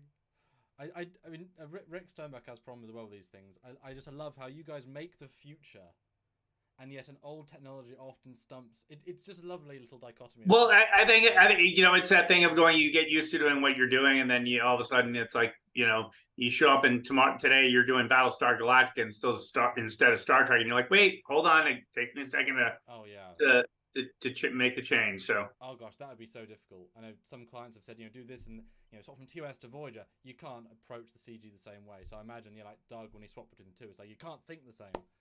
correct. For sure. Yeah. So oh, is that hint on the new BSG? no, no. But it's just it's the thing as with anything else in life is you're set up to do things the way you do, and then all of a sudden you have to throw something into the mix, and then you got to adapt to it. So give me 10 minutes, I'm sure I can figure it out. But there it is. But very nice to see you. Obviously, we've chatted off record doing things and bobs. It's great to have you formally on the channel. You are. I gave you a lovely intro. I don't know if you heard. Not just a man of extreme talent, but also one that championed the continuing the legacy of the design language, which was not something that was maintained truly in modern Trek, the live action, and you championed that, and we are eternally grateful. We do try. Well, you try. That's the point. And the more I see a transporter room on the Titan, I'm like, oh, that's a good transporter room. Just something about it. It's very shiny. It looks like a transporter room, and that's the key thing. And it's nice. And yeah. Hi, Stuart. Welcome to Trekyards. Hi, everybody. And here's Dave Blass. Hi, Dave Blass. How's it going? Nice to finally see you face to face. Very nice. Very nice to be here. So, and congratulations on 9 years of excitement. Well, thank you. We appreciate that. Hopefully 9 more to come. Gosh. How are you doing, sir? Excited to be here and excited to to mingle with some Star Trek fans. I had a Star Trek fan to come over today and buy my show used drafting table that was used on Star Trek Picard, and he was very excited to do that. So we get some free Stargazer prints and some other fun stuff. So it must be kind of funny. There's so many things in your life that you could just suddenly bring to a new fan, and they're so excited. You're like, that was my day job for years, and they're like, oh my god, like that's and I'm like me. This is stuff, and for them, it's like it's treasure. So yeah, but that's the bittersweet thing with the Greg Jean auction was, you saw all those things that this person collected over the years and treasured, and that he did, and it was like his, I don't know what his end goal with it, but it's like all of us. I have so many friends who have collections, and they're like, oh, I want to do a museum thing, and they talk about the thing that they want to do with all this stuff, put it on display for the fans, and so to really highlight it, and then it goes to auction and makes a ton of money, but then that's really the last time that the fans will get to see it. Whereas we would all like a science fiction museum where people can go through that and see. But it's that's one of the things in the changing times. It's like we used to live in a world where the art department was filled with pencil sketches and blue lines and all these brilliant paintings that were done, and matte paintings and glass paintings and things, and all that history is that's gone. I mean, there isn't that. It's like more often than not, the new concept artists are working in digital formats, and there is no original artwork anymore. So, and I said at the end of Picard season 3, it would seem so obvious for the CBS to recreate the Enterprise D bridge on a location and sell tickets, and they could recoup the $1 million to build that in no time. Yeah, would have been my. I have to, as it's the drunken anniversary. Yeah. I love it. Thanks for joining us in that one. That is awesome. But you know what I mean? Like, you'd have made your money back so quickly to museum that piece and just have tours. Would have been so quick. Well, but the thing is, we're coming off of Star Trek, the Las Vegas experience that was there for years. They had the set, and then when the set was when it was over, they threw it away because no one wanted it. They tried to sell it, and so wow. It's that thing. It's everyone. It's easier said than done. I think James Cawley has shown with Ticonderoga that there's an opportunity for fans to want to tour the sets and do these things, and he's done an amazing job up there. So hopefully, but it's a thing. You gotta turn an idea into a thing, and you have to have someone who's passionate about it, who's going to take it and go with it and say, we're going to take this and turn it into a thing. And not a lot of people want to do that. And because it's not an easy thing to do. It's like, okay, let's set up the set, charge things, and how do we get people in? And it's going to be a Star Trek museum. I mean, famously, Galaxy Edge, everyone's like, oh, let's do this giant Star Wars thing. It's going to be the biggest thing in the world. And it's not been as successful as they thought it would have been. And I've been there, and it's a phenomenal design and beautiful. Everything is about it. It's just very immersive. but for whatever reason, it's not making, the money. But flip side, Harry Potter Land at, Universal does very well. So I'll be there next week. I'm going to LA next week, so I'm going to Universal and to Galaxy's Edge as well. So I'm looking forward to that. I've never been there before, so. Never been to LA? I've been to LA once, but I haven't gone to Really? Universal Studios or I was at Disney World when I was 5, but Right. not Disneyland. So Are you gonna go to do a Star Trek tour? Gonna go to Vasquez Rocks and Oh yeah, Vasquez Rocks is on the list for sure. Sam and I have been there before, but I'm going with my wife Sylvia, so she wants to see it. Last so we'll time we found a spot and I kind of did a selfie video like the generations around the rock of Picard. Like it had that vibe, like the sun was almost perfect. That was a fun after. Just trekking up that hill is a hell of a oh wow, I'm on the spot. Trekking. I recognize that. Yeah, thank you. I recognize this slight incline of rock. Yeah. Another good one is the Tillman Water Plant. We love it. We got to the Academy and we were there for 5 minutes because we realized we had to get to our flight and we almost missed our flight because of that. LA traffic was half an hour worse than we thought both ways, so we had 5 minutes. So rush. Perfect, we got pictures there, so yeah. So we got the picture. It was lovely for those 5 seconds. Such a good set. Well, very cool.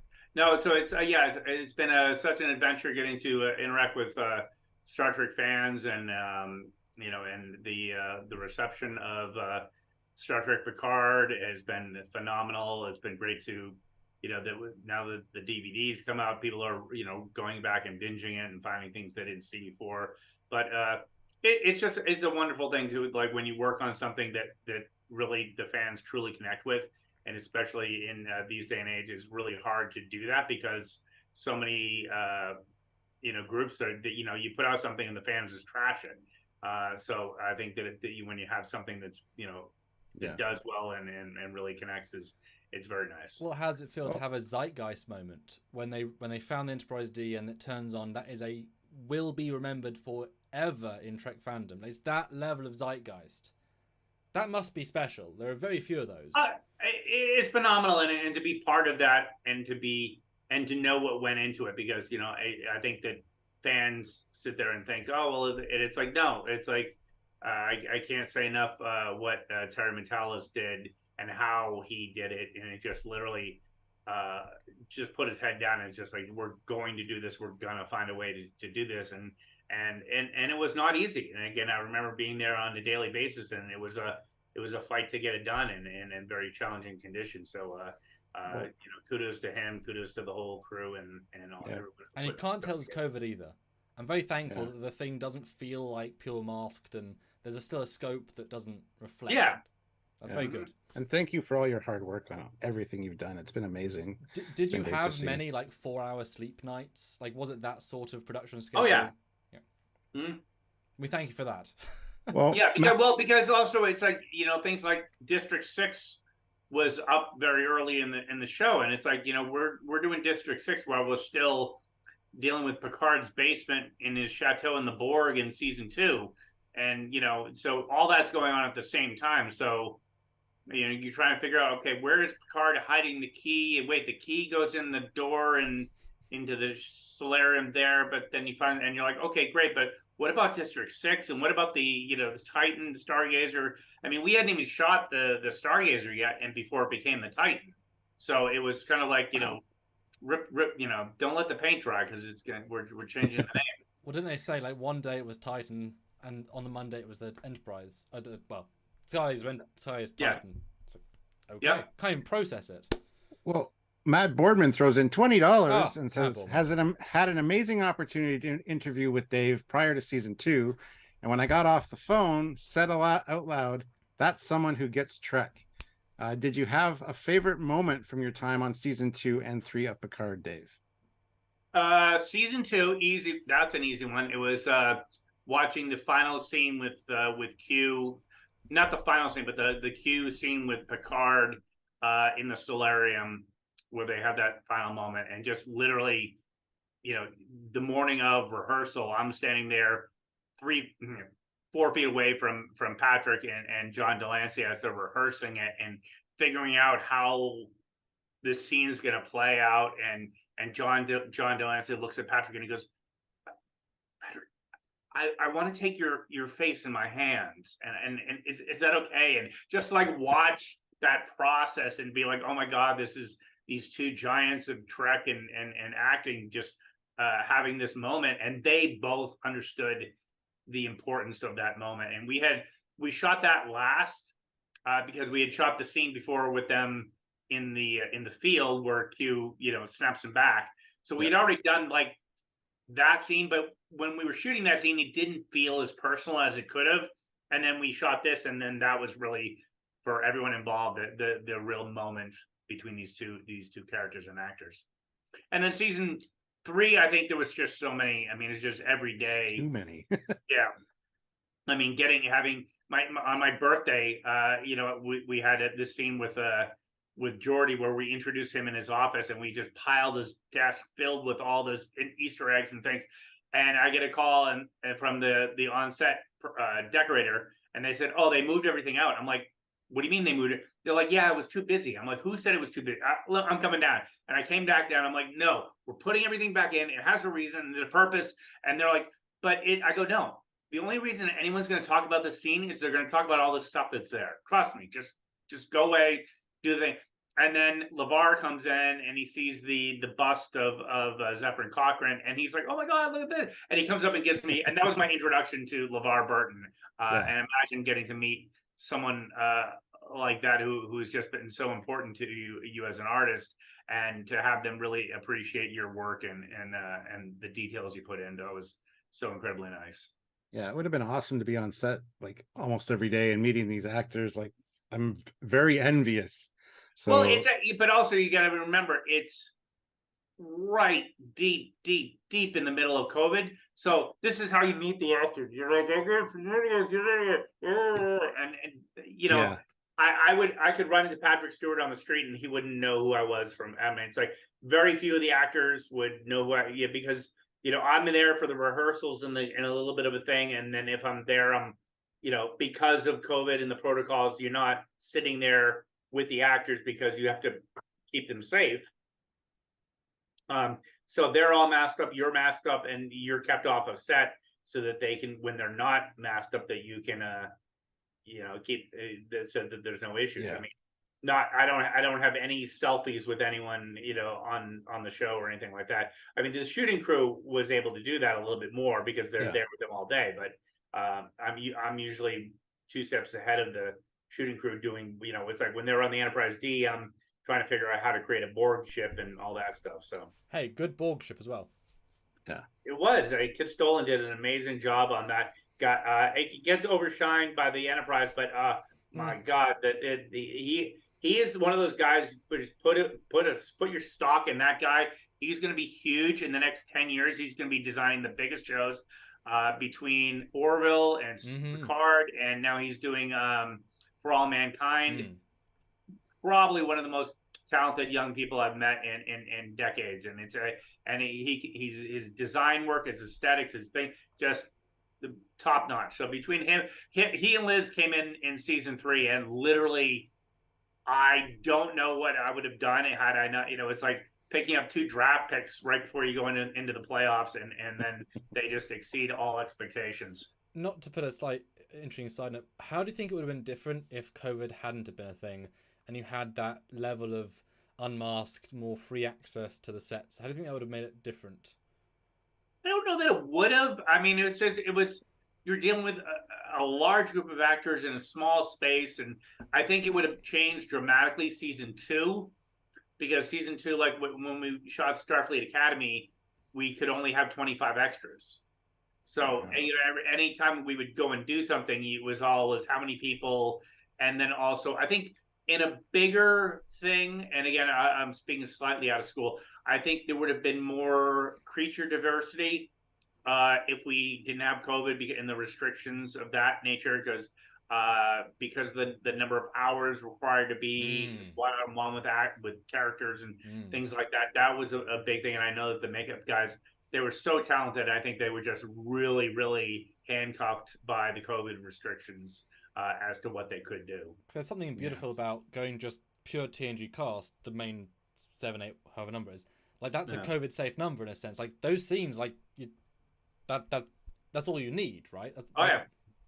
You know, or just like a Jack and Riker scene, so goddamn good. That's all you need. Almost the smallness was part of the charm. You know, you want these pure character moments between X or Y or Raffi and Worf. I mean, just character was just dripping out of that season. I mean, yeah. Well, and I think that was the thing, is that Terry kind of saw what he needed to do, and he needed to make it smaller and more compartmentalized. And, cheaper. I mean, season 2 was right in the middle of at the COVID, and it was this big location show in Los Angeles with hundreds of extras, and you know, so that was so challenging. Whereas, you know, it really came down to the character pieces that we had on season 3.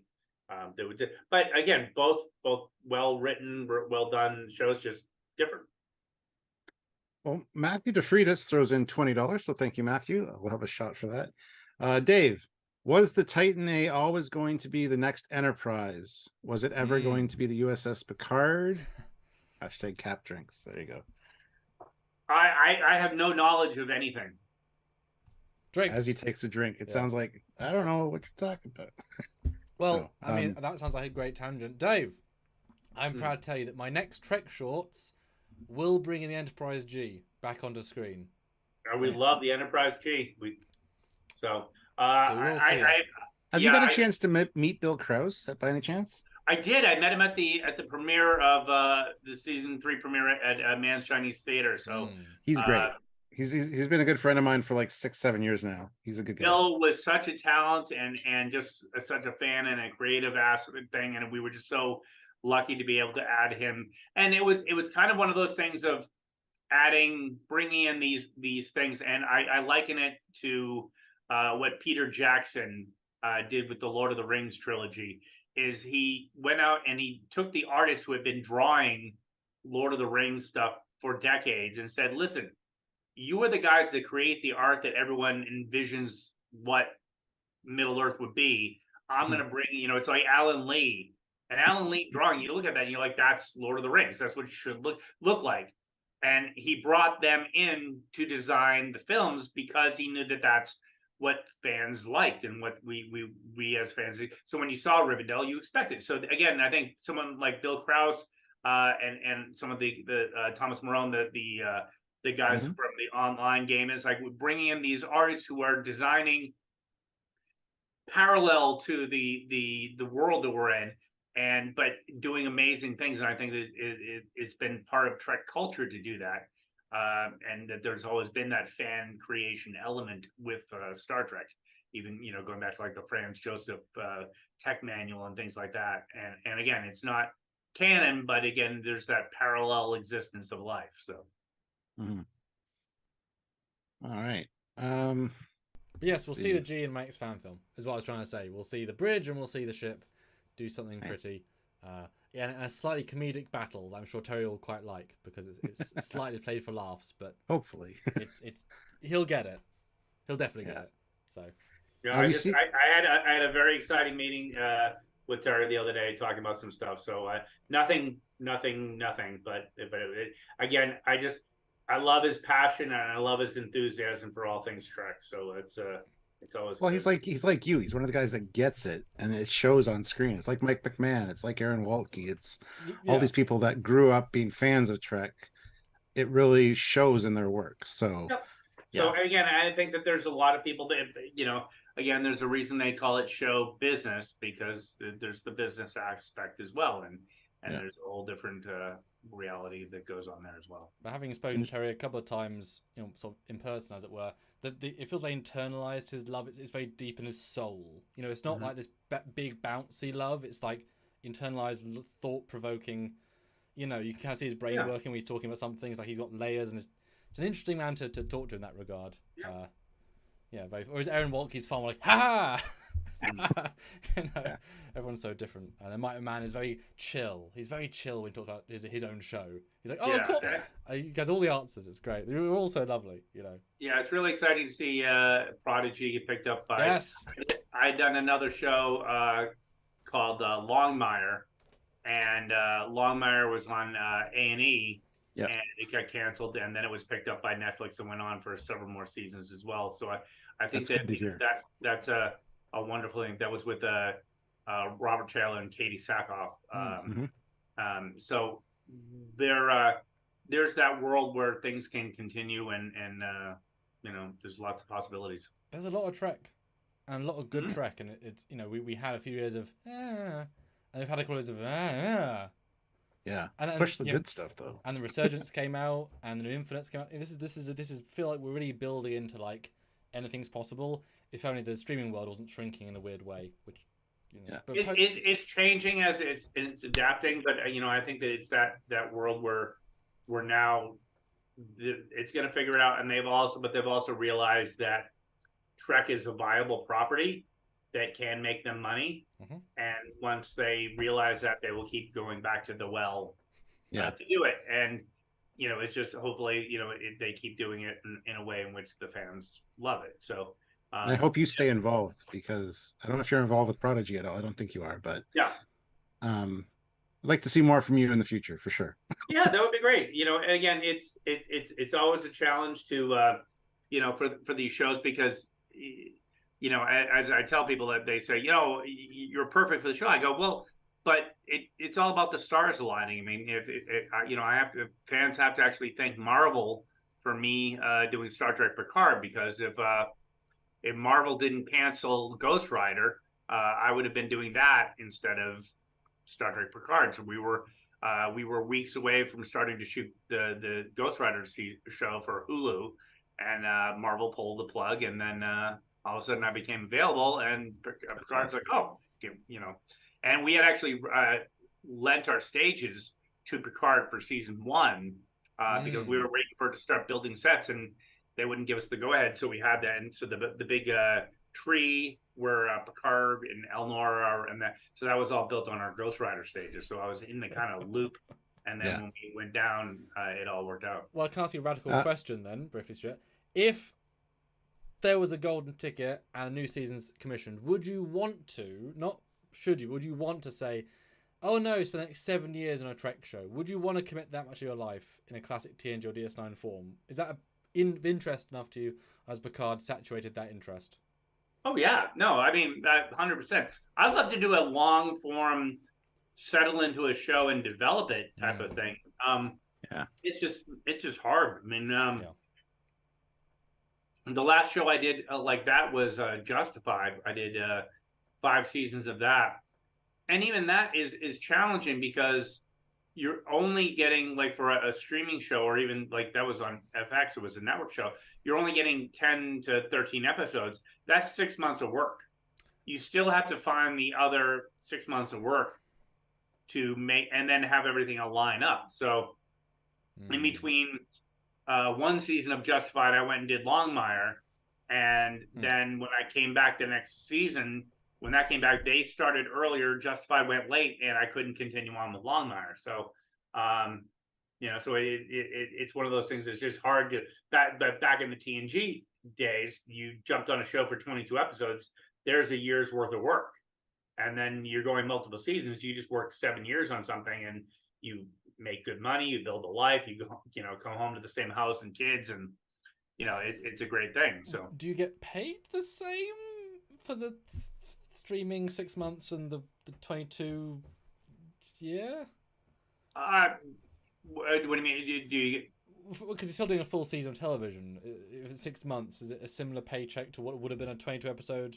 Oh no, you get paid for half of what you would have made. Yeah, so it's like so you're making the same thing. You're making the same rate per episode. You're just doing fewer episodes. So we made a season of TV. It's just half as long, and everyone benefits. Everyone only gets the equivalent of half a year's worth of work. Yeah, and again, depending on who's on the show, I mean, actors make what actors make, and so I have a feeling that Patrick Stewart probably made more for Picard than he did for. Would that be the same if you were doing back-to-back seasons? Because surely then you're doing a year's work, but then I guess you have a longer break after without the work, because obviously you're doing back-to-back-to-back.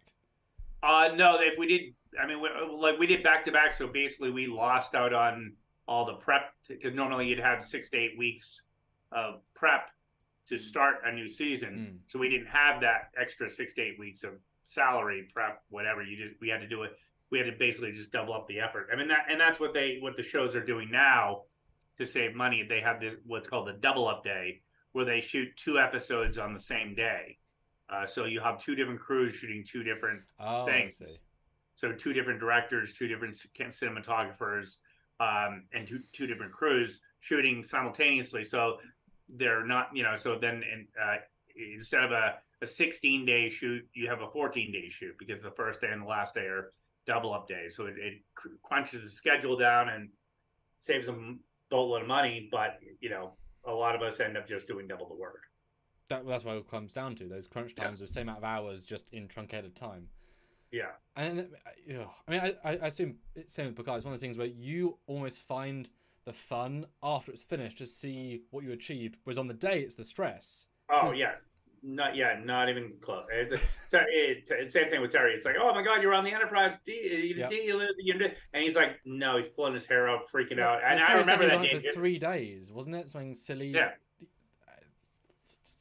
How can you? I mean, you got to see it being built, of course, but that's not the same. But no, and then everyone's there, and then everyone's rocking and rolling, and then also at the same time you're dealing with and I remember that vividly as well. Is that while they're doing that, we're having all the Borg Queen issues, and how do we get the actors up there? Look phenomenal. Yeah. Was there a single day on Picard season 3 that you could just that was a simple day you could relax? Was there one day? Yeah, I think it was like by the time, like one of the last days, because everything was built and there wasn't much. But literally, I mean, the day we finished shooting, they're like, here, can we have your keys and car and parking card, and now you're done. So it wasn't like there was like this long fade out after it's done either. So Because I'd like to have some nice chill days. I'd like you to be on a Star Trek show and just relax and enjoy it for a day. I'd like that for you, Dave. Yeah. Yeah, there's obviously there's downtime and there's things and there's moments and there were so many of them especially in season 3. It's harder when you're doing a show like season 2 where it's a lot of location work because you spend a lot of time driving around in vans, scouting locations and figuring stuff out. So you're if you look at season 2, we shot at the SoFi Stadium where the Rams play. We shot at the Disney Concert Hall. We shot downtown. We had car chases. We're out in Malibu at the Vineyard and at Sung's Palace. We're at trying to find a place to launch a NASA rocket. So all these things you're running around trying to find. It's like where am I going to find this and where am I going to find that? And, I need a homeless camp. I needed this. So whereas season 3 was Starship stuff, and but even the District 6 was a challenging one because initially that was kind of inspired by we did a set in season 2 that was Okinawa, and where Elnor's running through the alleyway, and they loved that, and they're like, "Wow, we did this huge thing and we barely even saw it. We should do that again." And we had built that on the back lot of Santa Clarita Studios, and that was the idea. And then we're deep into COVID, and SWAT, the other show, that was their part of the lot. And they're like, yeah, no, you can't use our toys. And so then we had to go find somewhere else to do it. Well, we got some super chats in. Sean O'Sullivan's, of course, is silly, but it's worth listening to. €5. Did you ever consider marrying the Titan saucer with its sister ship, the Star Drive Uranus, to form a new ship, Titan Uranus? What adventures they could have. Yeah. Oh my God, Sean. Actually, there was a whole episode about that. Episode 11. And Bill throws in $5. What happened to long, elegant necks on starships? Doug's a great talent. Love your show. Doug's a great talent. Yes, he is, but he's not here yet. Long, elegant necks on ships. I think they just mean there's no neck on the Titan necessarily, but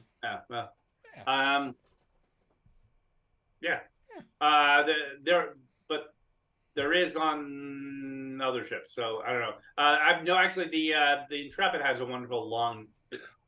That's actually a question that was asked earlier before you got here. Hold on, I gotta go back and find it. Yeah, but really had a Classic for real asks what kind of member I'd be without super chatting. So this is for Dave and Doug when Doug gets here. What was the most challenging thing about designing for Picard season 3? And any insights into the Intrepid or Dudenstad class?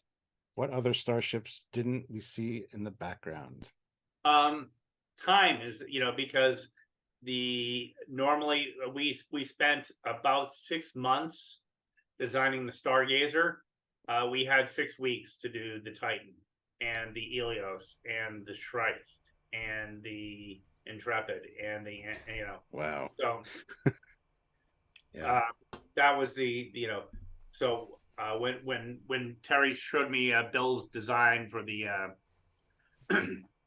for the Titan, the Chaparral, I'm spacing on because Terry had already ordered the ship. He was a fan of Bill's stuff before, so he had already ordered a model. And he goes, "I really like this design. What if we took this?" And I go, "Do you like it?" And he goes, "Yeah." I go, "Done." Because yes is a good answer at this point. I'm like, "Will it take me 6 months to design it?" No, he's already said yes. Yeah. So if you suddenly have those instant changes for designs, do you get new budget if you suddenly having a new design put in, or do you have to pull from somewhere else? What do you mean? Well, I mean, if we want this new ship, and it wasn't in the script, say, or there wasn't an indication of a brand new hero ship, is that being pulled from anywhere, or are you able to get new budget from CBS? Because a new thing is a new thing. It was just, this is the design budget, the 3D budget. No, they give you you have $100 and to do the show, and whatever you're designing comes out of that $100. So that's why, Terry and I had to go, okay, well, what's the priorities here, and how do we, and that's why you have to scrimp on some things, because you need to build an enterprise. So, but yeah, no, I mean, obviously when Terry wanted the new ship, we started season 3 with the idea that it's a new ship. So but that was always in the script. It was never, not a new ship. Yeah. Well, Matt Boardman throws in $5 and asks, does Dave have any favorite funny moments from any of the projects he's worked on? From any other project, we're gonna try to find something funny from. No, there was a lot of funny stuff from it's like everything from classic one. We have the someone, I won't mention the name, breaking the console on the Helios, and it's that thing is like inevitably like stuff gets broken. You're doing a show and it's like he wants to look high tech and cool, and it's just not. It's like flimsy and whatever. And it's like, and at one point, someone broke something on the Titan. We go down and we're like, I'm side eyeing the actor, and I'm like, okay, don't do that anymore. It's like, it's stuff fragile. We're doing the best we can. And I remember Todd Stashwick leaned on the graphic on the back of the turbo lift, and that fell off, and they're like holding it on as it's falling out of the window, and it was well, that's a good little note. I mean, do you now see, say, the Titan Bridge or the Helios with the filmic lens, as in it looks like a spaceship, or do you still see it as a wooden set that you can look around the other edges? It's just pure wood. I mean, has it crossed over to your brain, do you think? I don't. Hard to say. Less so. I think the Enterprise D will all always that thing. Another fun one. You're running around. You're having your worst day. You have all these things going, and you get a text, and they're like, you got to go down to the 10 Ford bar set. I'm like, okay, why? And they're like, Patrick needs to explain to him Romulan or Saurian brandy. He doesn't understand it. I'm like, okay, fine, my day. I have to go down to set. So I go down, and it was the scene where Picard is in our present day, and he goes into the 10 Ford bar, and he walks up to the bar, and there's a bottle of Saurian brandy there. And no one understood why this is an aha moment, and why he understands now that that's Guinan and whatever. So everyone's like, yeah, no one gets this. I go, okay, allow me to explain to you Saurian brandy, going back to the Captain Kirk eras, and this bottle, and why he would know it's that the small things that just mean so much. And if it's here, this means that this is an alien bottle of whatever, and only an alien would have this. This is why this, he goes, aha. And Patrick's, thank you, David. And went back to my... That's awesome. My merry way. And I will stop interrupting so we can quick fire the super chat, Stuart. I understand. Go for it. Yeah. Olivia Julius, $20. I don't understand her question, just for the record. So if anybody else can figure it out, please feel free. Did you build Spike? I really wish we could have seen it fly instead of being hung up as a museum piece. Yes, we did. That was a real model. Spike was from the season 2. It was the OV. Oh, okay. So yes, that was built by Greg Aronowitz, a friend of mine who's built something on every show that I've ever done. He's a talented model builder. He also built the Genesis torpedo and a number of other fun things for us.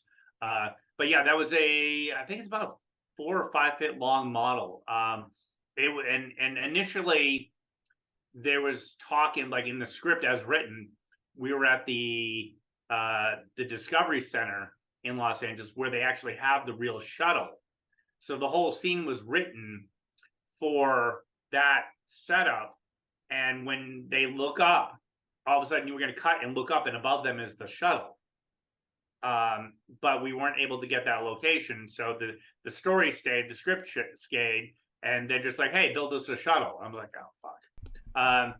So then I ended up building that particular shuttle, just would bridge the gap between what we had seen in Star Trek and where we were, because obviously if we're going on a mission to Io, we have to have a more evolved space program than what we have right now. So, we kind of have to elevate that a little bit. And that's the ship from the tile sequence of Enterprise, if I'm remembering correctly. Yes. See, I put money on that was a CG rendering, because I've got that model and we did renders, and it was so goddamn close. All the texture lines were so goddamn close. Not perfect, but really good. I was like, oh, that's an easy render. So you posted a picture. I was like, damn it, that's really good as a replica. Well, yeah, and they never, I mean, you never got a wide shot of that whole display and whatever. So they just kind of cut to it and you look up. But yeah, it was really good 4 foot model, and it was very nice. That's awesome. Now, Fleet Paw throws in $5. As a production designer, how do you deal with negative feedback from what you've designed?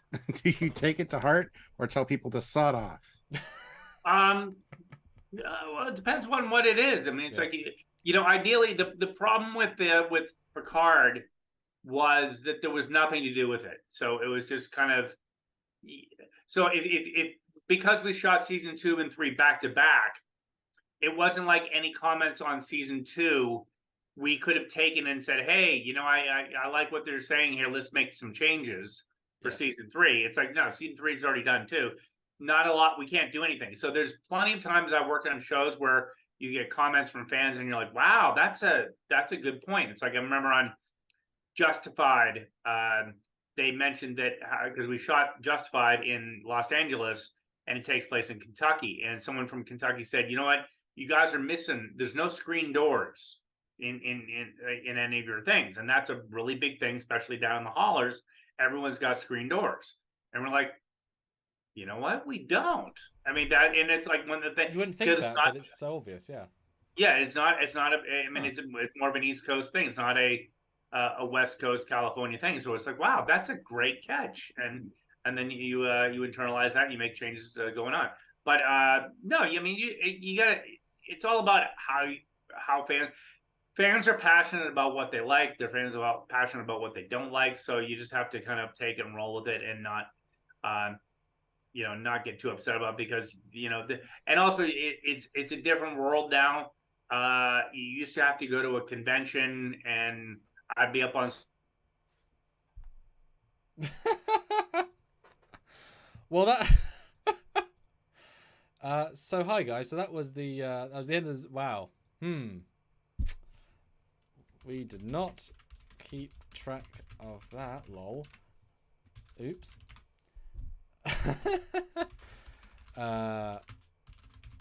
So the Zoom ran out.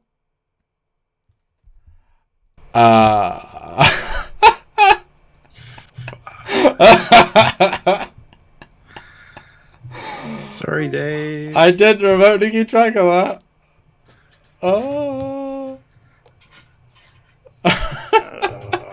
I haven't got another code, so I can't send that.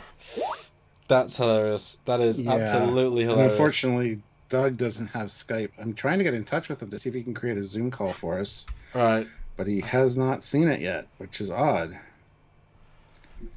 Indeed. That We're back, everybody. I'll read Sean O'Sullivan's €2. I heard you stole the original Enterprise D plaque. Wow. Are you talking to Dave? Yes, indeed. Okay, good. Yeah, that sucks. Anyway, thank you for all your questions, guys. It was great hearing from Dave and seeing Dave. Unfortunately, we don't have a paid version of Zoom, so our call was only limited to a certain amount of time. But anyway, I hope he's fine with that, because that's not cool. See, Skype, man. Skype sounds useful. Yeah, Skype is great because it's free. I was so engaged with what you're saying. I don't even. Yeah. He says, "Have fun," and he says, "Is Doug's time?" Yeah, if we can get a hold of him. I'm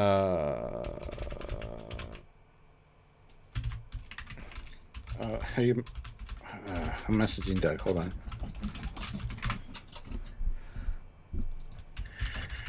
All right. Yeah, still nothing from Doug. Wow, that's weird. He knew the time. And he is normally a punctual fellow. Yes. Yeah. Which is funny because Dave obviously went over by a good amount of time. Which hey, I'm fine with. I was riveted. You know. Yeah. Yeah. We need to have him on for an official interview. Indeed. For sure. This sort of thing where he's done so many things that to compress what he's experienced is hard to do. That's why we couldn't. If you know what I mean. Well, I'm glad he took the time to join us at least. That was awesome. Yeah, short notice, but I mean, hey, 9 years. Stuart, it's funny. It's about us, but we're just having fun talking to the alumni and having a grand old time. Doing what Trekyards do, even on our 9th anniversary. Yeah. Yeah. Something a bit special. I mean, Nick Cook, I've told him that we were running over a little bit because he was rowing for the 9 slot. But he won't be drinking, he said. That's okay, Nick. That's okay. He's old. He can't expect him to drink. That's... right, sorry. Hi, chat. Thanks for all the questions. We will have Doug Director eventually, at some point this evening. So ready your questions for him. I asked in the poll, though, many hours ago, Stuart, how long have you been watching Trekyards for? The results are as follows. 7 to 9 years, 36%. 3 to 5 years, 28%. So the majority is the most of the years. All 9 years is 15%. And in the past 3 years, 21%. So, a lot of years. A lot of years. Craziness. I think our banner, Drunkyard's 9th anniversary, is spelled wrong as well. But it's good. It's because we're drunk. It's drunk. Olivia Julius, $5. Bad clock keeper. Bad. Hashtag Sam drinks. I was so absorbed by the conversation. It's fine, yeah. It's anniversary. And he even drank some wine. He even drank some wine with us. What a. He was drinking, and I love that. Dave is awesome. Yeah. Yeah. Cause he's so he's so logical and informative, and yeah. Gosh. Yeah, Doug's late. Yes, and he should be on the computer, you would think, but he's not seeing my messages, so. I dare. Yeah, well, that's okay. But it is about you and me as well. We are here as well. Hi, how you doing, Stuart, my friend? I'm good. How you doing? What's up? No, it's got entranced by our guests. It was a fun afternoon so far. So yeah, I don't think we've ever done a successful back-to-back guest. We tried once, didn't work. That wasn't successful either. Dave got cut off, and Doug's a no-show so far. So, which is funny because he was our first. Yeah, we want Doug on because he was our first guest that we ever had on Trekyards. He made Trekyards go. Aravis, is that the biggest D20 dice ever? Is its hand on this image? It's pretty freaking big. Oh, hold on. Oh, you goodness. Big D20 dice? No. Yes, Mark. Oh damn! Check out that boy. Yeah, that's my buddy. pretty big. My buddy Dan molds these out of resin. He makes custom ones. So, and this one's pretty cool. If you do this, if you turn on the light of the camera, and Oh yeah, ooh yeah, that's cool. yeah, Oh, that's cool. So. And Aravis is one of our talented 3D modelers at Trekyards. Aravis, what has been your favourite 3D model to make for us so far? Because there's a couple coming out. Spoil it for us. Waha, mwahaha. A nat 20, because I'm awesome. A 20-faced moron. What? What? So Stuart, what does 9 years mean to you? Never went away from 10, which is important. That's not so much. It's funny, me and Sylvia just celebrated our 10-year wedding anniversary this year. Yeah. So what's that tell you? We've been together probably 14 years, but 10 years officially, like, married, so. What does this 9 mean to you? That I have the patience of a saint to be able to put up with you for 9 years. It means a lot to me that I have that patience. No, it's been amazing. It's been a ride. It's been fun. We've met some amazing people. We know some incredible talent. As today has shown. Yeah, and I'm looking forward to more for sure. But how about you? What does 9 years of this mean to you, sir? Well, it's meant being part of something that's meant so much to so many people. You know, we abstract. Steal his answer. Thank you. We abstractly live in our little boxes and do our analysis. Yep. Analysis. Thank you. Of things and bobs, where we approach them very seriously, very detailed, as much as we can, and it's just always astounding where we started with no new Trek, and then to have so many of the Treks watch our stuff and take notes and appreciate to then, you know, Aaron Walt, Kid Prodigy, and Dave Blass of Picard would not come on to talk and I say appreciate what we do and respect us as people enough to give up their time, thought, and vibes, right? There's so many YouTube channels, so many who couldn't get them, who they wouldn't say yes to, etc. To then have played a part, as ever small or big, in the psyche of the Trek verse, to be in it and part of it, and I've said this before, and it also applies to the Star Trek TOS filming sets. People won't appreciate what they had until it's gone.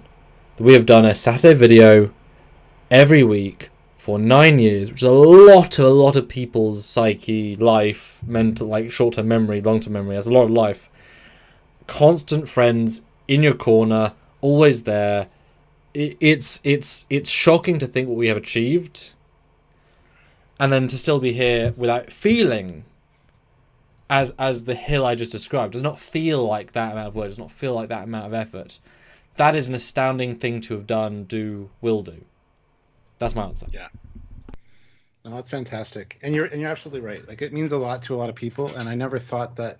How many times have we had people message us and say that we got them through a really hard time, whether they were in the hospital or going through something personally? They could rely on us to always be there, and they'd watch us. And a lot of people watch us without necessarily commenting all the time, but we mean a lot to a lot of people, and I hear it all the time. Like, without you, I couldn't have got through this dark time, and that means a lot to me because I've suffered from depression. I understand those kind of situations.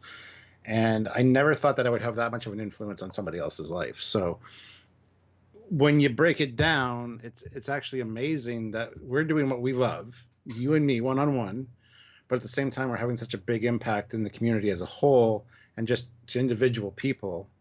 It's kind of phenomenal when you think about it.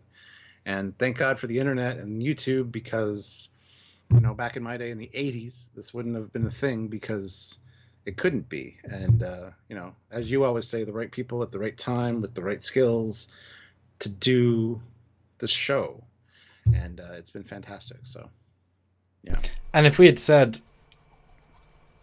gosh, I mean the first like 3 years, oh, do you want to go for 9 years? not that we would have scoffed, but it would have felt too ridiculous a concept. It would have been like, you're crazy. If you would have told me we would be doing this 9 years later and have talked to all these people and have all these new shows of Star Trek on, I'd be like, you're crazy, man. When we started, there was no new Trek in the works. It's Yeah, and not because it's innately a ridiculous idea, but to visualize 9 years forwards. 9. So I started this at 21. So I go 9 years back, I'm 12. Right? Yeah. So conceptually saying go from 12, the past 9 years, to a long time to live. Let's do that for Star Trek Weekly web series. And for almost all of it, more than one a week. Like for almost all of it. And for a good amount of it, 4 times a week, and for some of it, 7 days a week. That's a lot. Yeah, we did have like one-hit wonders. We had Mhm. legends. There was one at one point we had like 4 a times a show. week? Yeah, like 4 shows a week.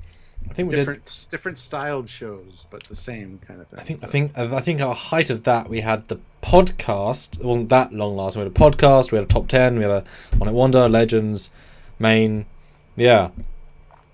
Oh. Olivia Julius, $5. Oh, no. You can always sing my space shanty. #Sam sings. I'll need it to numb the pain. I don't think he'll sing it.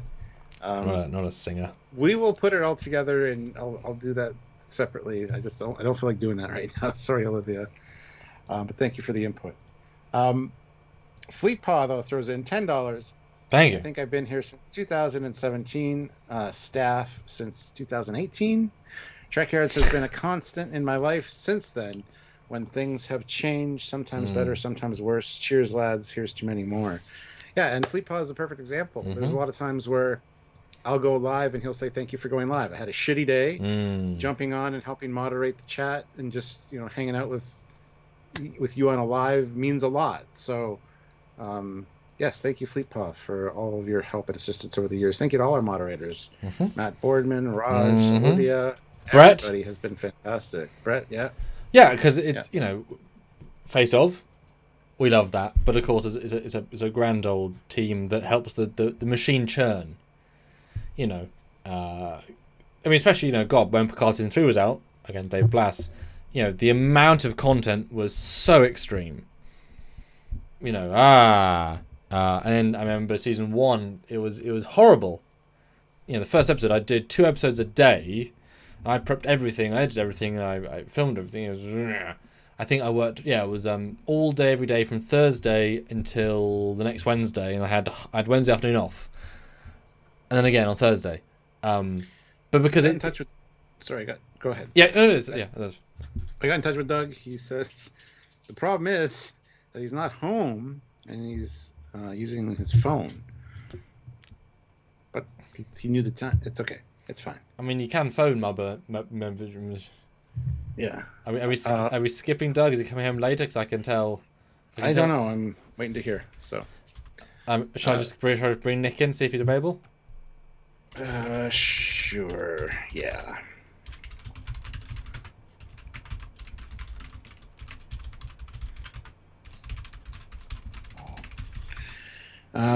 Let's see. Squadron Course has upgraded their membership from I think from Captain to Admiral. That's a hell of a fleet ship now, which he wants one of the legendary ships. Oh. That's one of the perks of being an Admiral. As a Captain, you get a ship assigned to you for our fleet videos. Yes. But as an Admiral, you get a legendary ship or a space station or some kind of amazing thing. So. And I don't want to undersell the value of the memberships. We do a lot of this YouTube content knowing that we're going to make like $3 off the views, because we know those that really care. And often it can be the person that worked on Low Decks could watch the content, or Prodigy, right? The memberships and the Patreon, that is so important to what we do here, to give us that backbone of okayable support. It's really important, and we really value it. So if everybody can be, a simple member or a second tier member, it makes a tremendous difference. More so than I think you will realize. Just saying. Yeah. Hold on, just talking to Doug here. Oh. All right, Squadra Course, $5. Really appreciate you guys and the whole Trekyards community. Thanks for all Thank you you. do, and happy anniversary. P.S. Can my ship be the ISS Cerberus? Ha! How do I know? Yes, sure. I've got one of those. I can pull one out. I've got the exact shot for that. That's hilarious. Is that a hero ship? It's a villain I ship. don't know. I'll just have to see. That's funny. They got a, yeah, I got a shot that You luckily. got to talk to Brett about that. Yeah. so. But yeah, that's the other thing. It's not just us; it's the community. Like you guys get to know each other in the chats. You get to talk back and forth in the chats. You get to know other Trekyards and Star Trek fans as a result. Same with our Discord. So it's a community. It's not just me and Sam. We are just the mouthpieces and the faces. Well, and this is why I love when we do the end of our episode reviews and we ask what you guys think, and we wish all of you would put a score down, because having you all say your score, we trust you all. You know, we know your names, we know your opinions, we know your vibes. Like this is such a good community. Those numbers, that you know, once we hear those scores, we're like, okay, we understand what the audience is thinking. You know, we really are part of that. All right, what's Doug saying? Because Nick is primed. Go for Nick. Because you could push Doug an hour if he wants to come in an hour. Yeah. Just get Nick on board. Okay. Doug. Okay. What a problem to have, eh? What a life we lead. Oh, and I'm boozy as well. Shit. God, it's deals with booze brain. Gosh. Oh, my bloody spine hurts for this as well.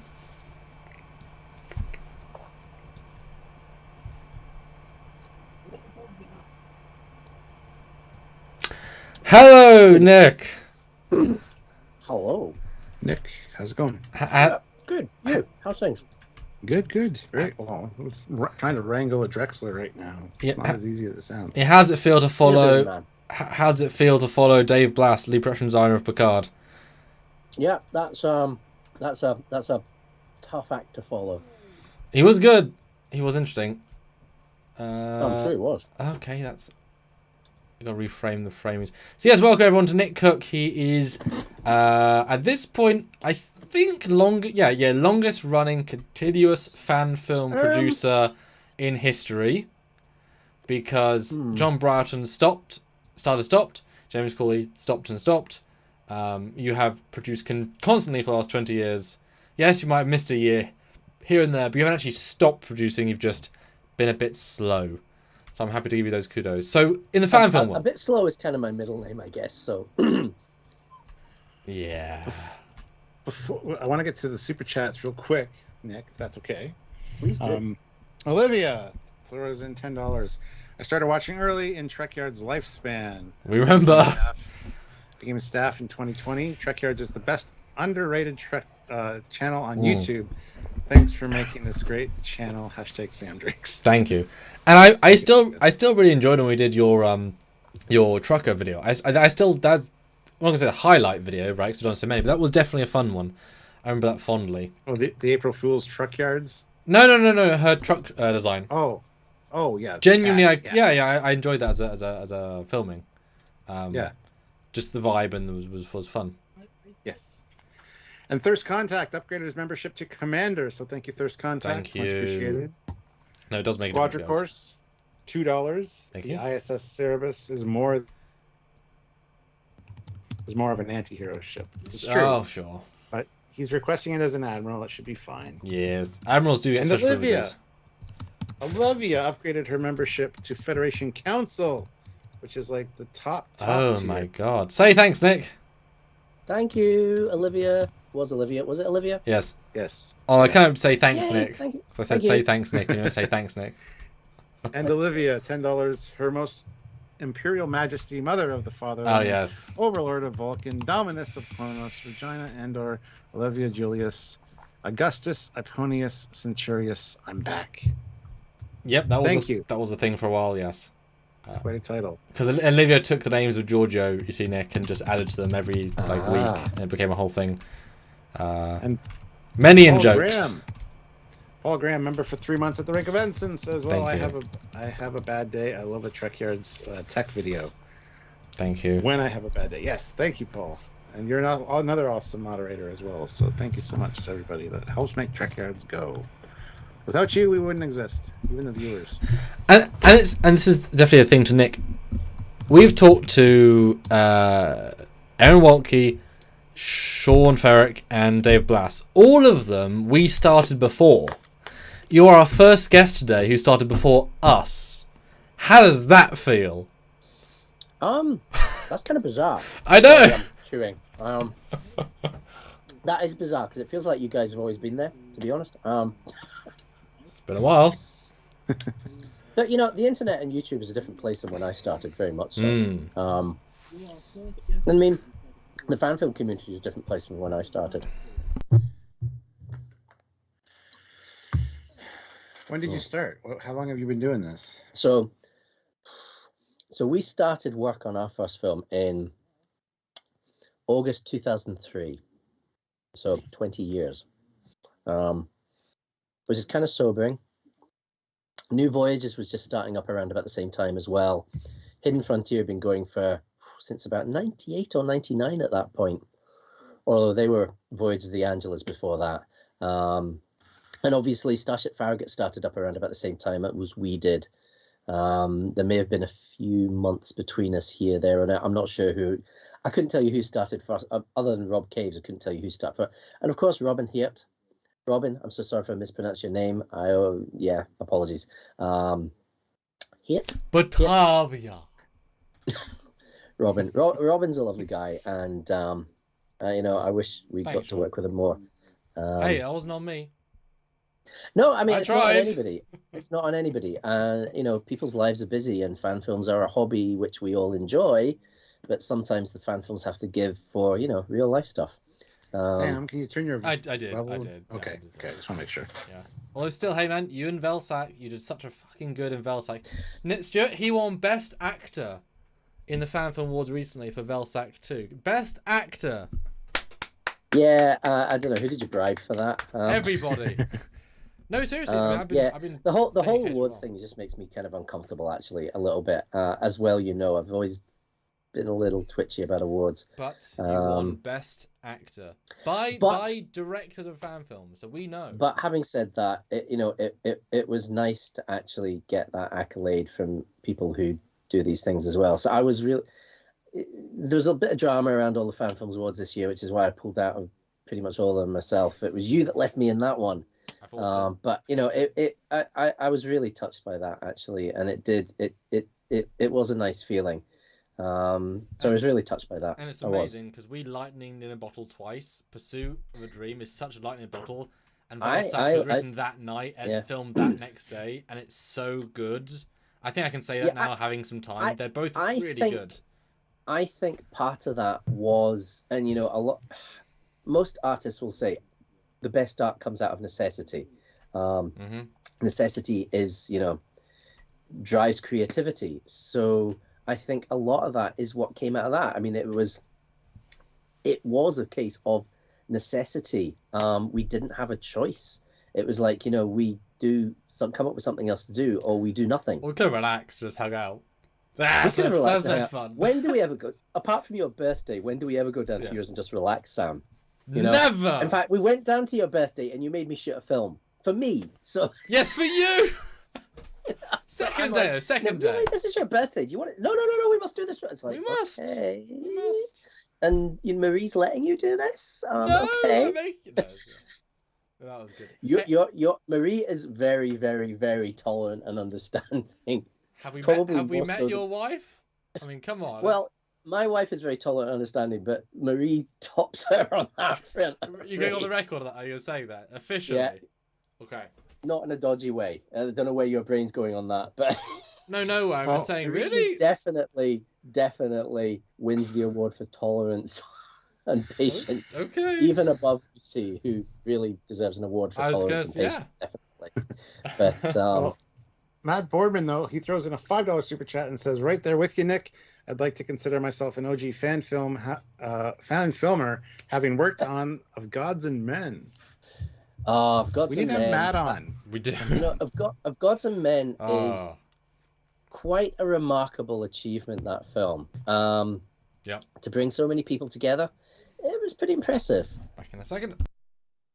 Pretty impressive. So anybody that worked, Gods and and Men I was mean, great. obviously it was James Corley's set. You know, it's just a remarkable achievement, that film. I don't think anybody probably, you know, if you went back 20 years and someone said they were going to try and produce a film like that, I don't think anybody, I mean, even going back to when James Corley started with New Voyages and started getting, you know, original series actor alums involved, I don't think anybody would believe that. You know, basically, that kind of idea was kind of a gag on, oh goodness, I forgot the name of the movie. That's terrible. Tim Allen, Galaxy Quest. Galaxy Quest, Yeah, sorry, handed my fan card because I suddenly went blank on that. Yeah, sorry, I'm just going to reply to somebody's comment there as well. I've got two different computers running here. We were talking about Galaxy Quest earlier as well, so yeah. But yeah, Squadron of course asks, how many shots does Olivia's Federation Council membership get? I'll do one for it for sure. But Thirst Contact, $20, hashtag Sam Drink. He's not here. Sam, take a drink. Real shot, no mixers, you little cheat.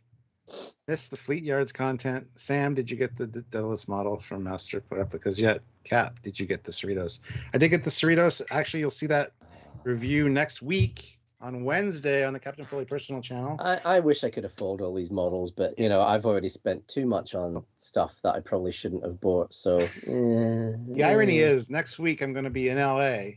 It's my second contact with LA, second time I've been there, and not only that, but I'm in California. So the video that's being released the week I'm there is the Cerritos California class. Nice. I hope review. You are going to Vasquez while you are there.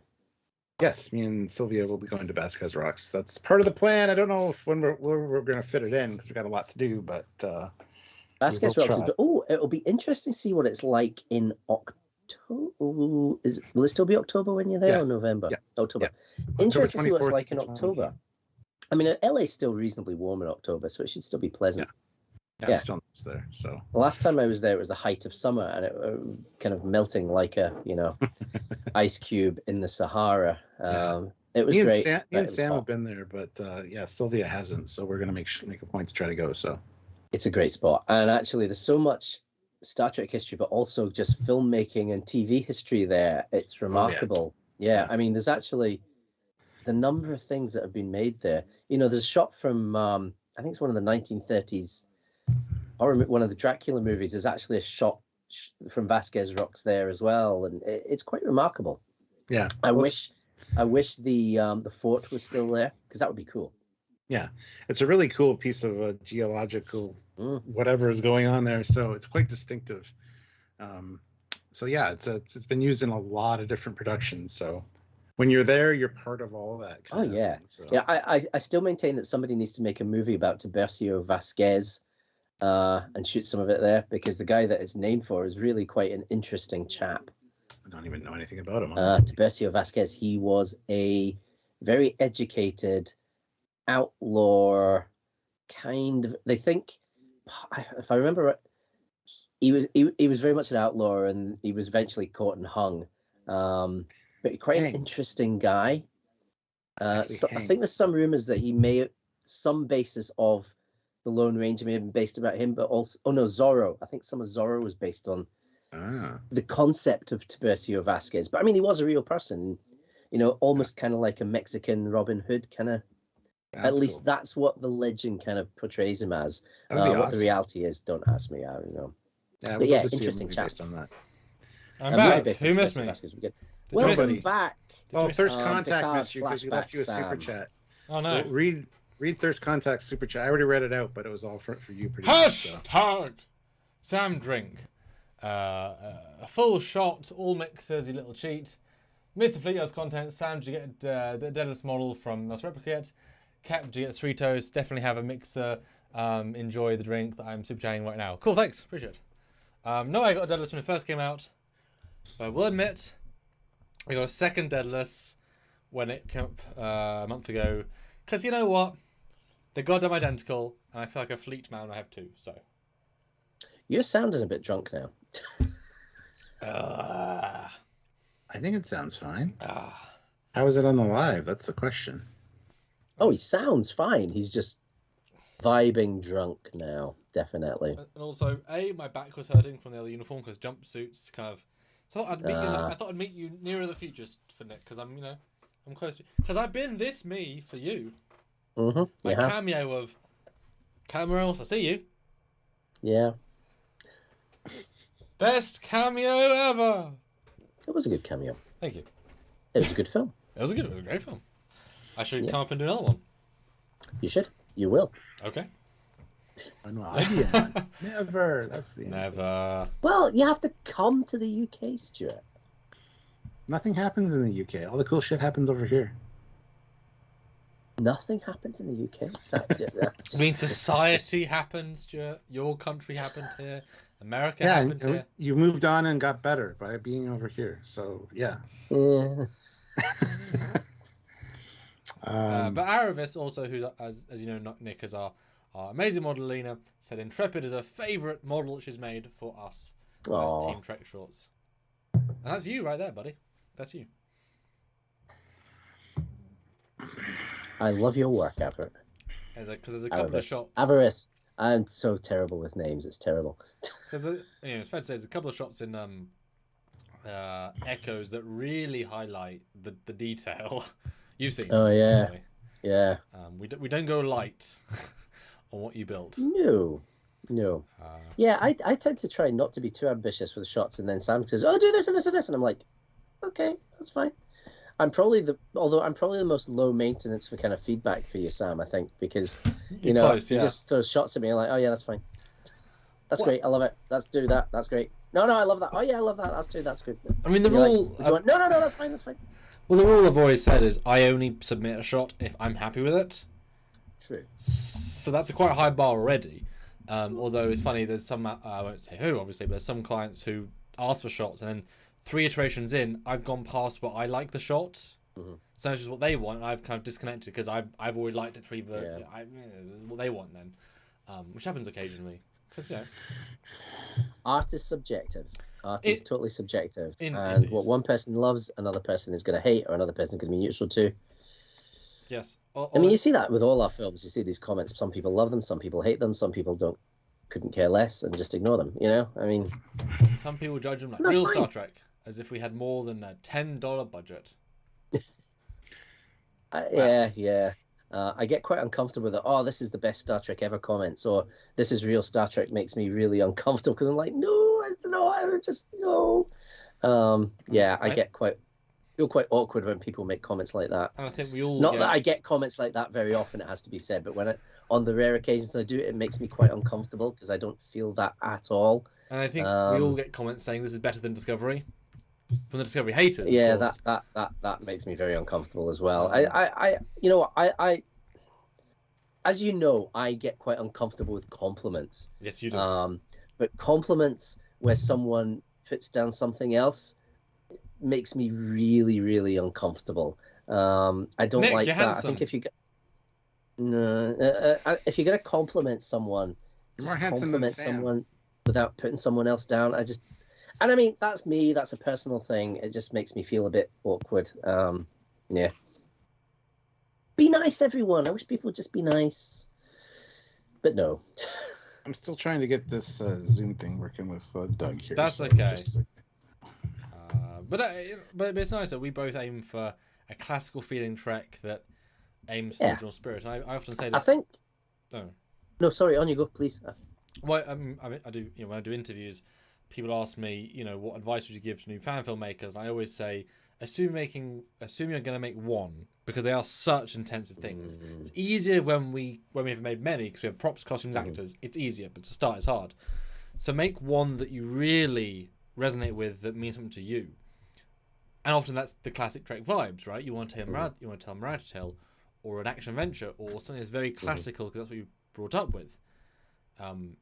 Discovery was doing something different. None of those things was abstractly what they were trying to do. So therefore, what those fans are looking for is not those aren't the boxes being ticked. Different boxes. So we both go for that classical vibe. Hence, we tick the boxes of those people. And I think that's certainly one of the things about Picard season 3 that resonated with a lot of people.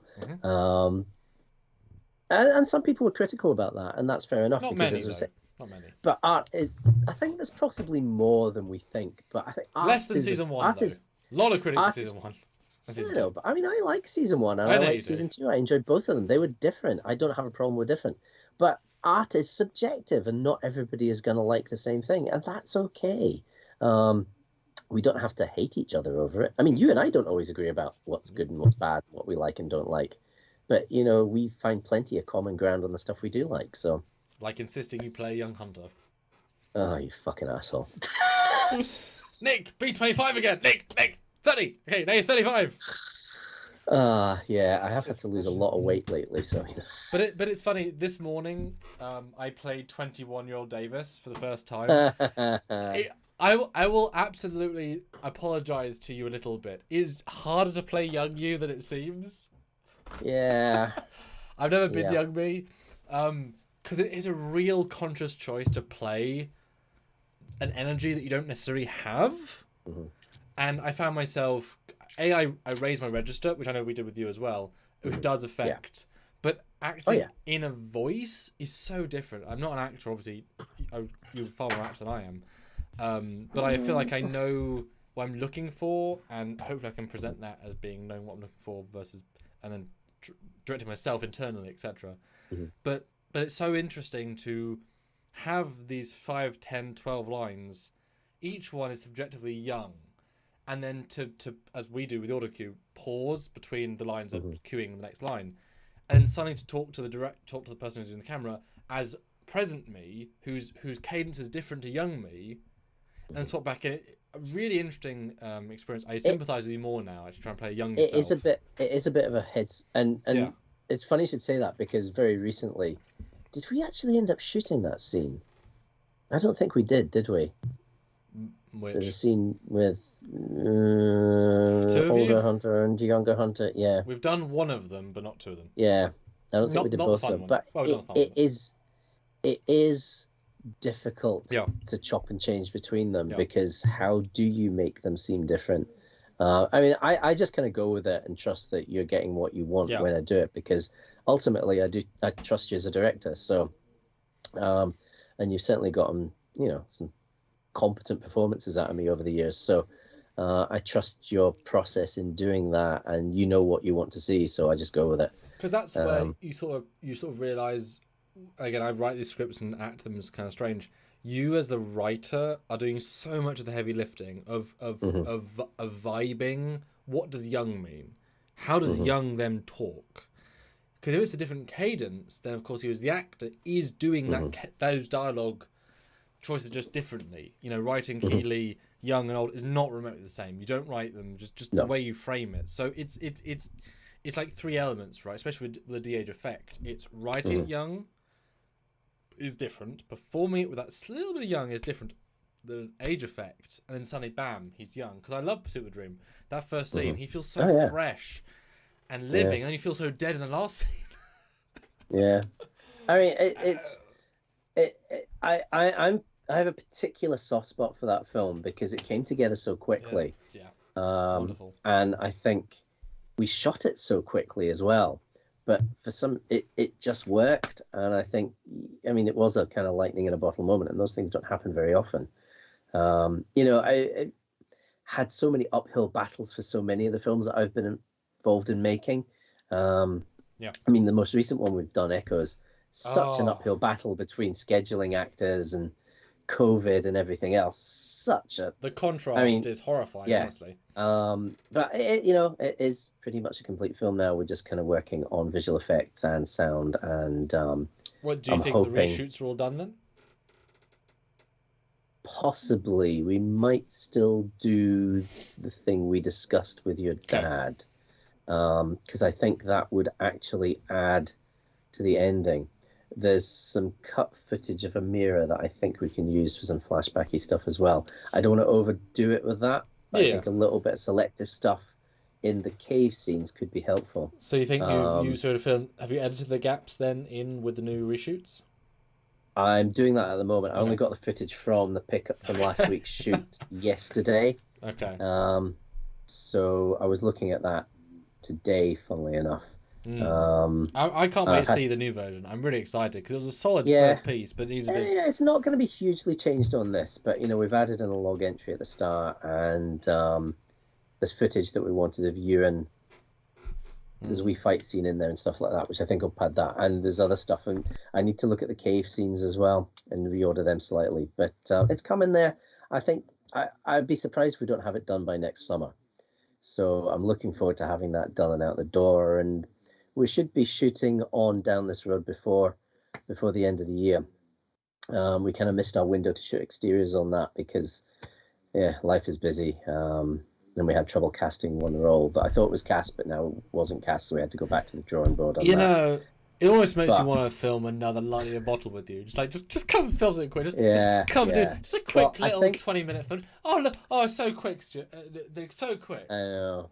Well, this film we're planning to shoot next, Down This Road Before, I think will probably come together. We'll probably get all the do I know this one? shot. Do I know this film? No, Okay. no, you don't. I've probably I will have mentioned it to you before, but I didn't write it. It was David Ebersole. Okay. Yeah. And it's a lovely script. I've been wanting to do it for several years, and just so many things have gotten in the way. So there was one particular role in this that I thought I had cast, and then that just didn't pan out, so I had to go back. But I need to speak to David because we need to tweak the character a bit. But I've got someone cast for it, but just not what we wanted in the first place. But the guy we've got cast is going to be brilliant. But it's just, Question to you: do you think having performed all of the different young hunters that I've written, has that changed how you're going to write him in the future?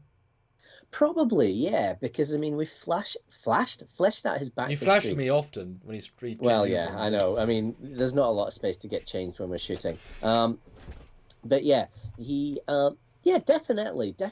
I mean, you can't do these other stories about this character's background. They all inform and they all play into where he goes later. So they're all things that affect his journey later down the road. So absolutely, yeah. And at some point we will see Hunter kind of in the Picard era, and everything that's happened to him beforehand will absolutely color who he is at that stage in his career, in his life. I gave you a random Dauntless captainship. Oops. Yeah, I mean, threw that as a cupboard, didn't I? Yeah, but I mean, why does Hunter leave that and go back to Intrepid? Well, we will find that out at some point. And there's an interesting story in that, Yeah, I mean, obviously it's mild spoilers, but I'm drunk, so whatever. Writing that Janeway personally handpicks you to be Captain of Dauntless. That's just fucking cool. Yeah, and right? Also, if people hadn't had enough, questions about her competence over the whole Tuvix thing, that's really going to make them question it. But, yeah. She did what?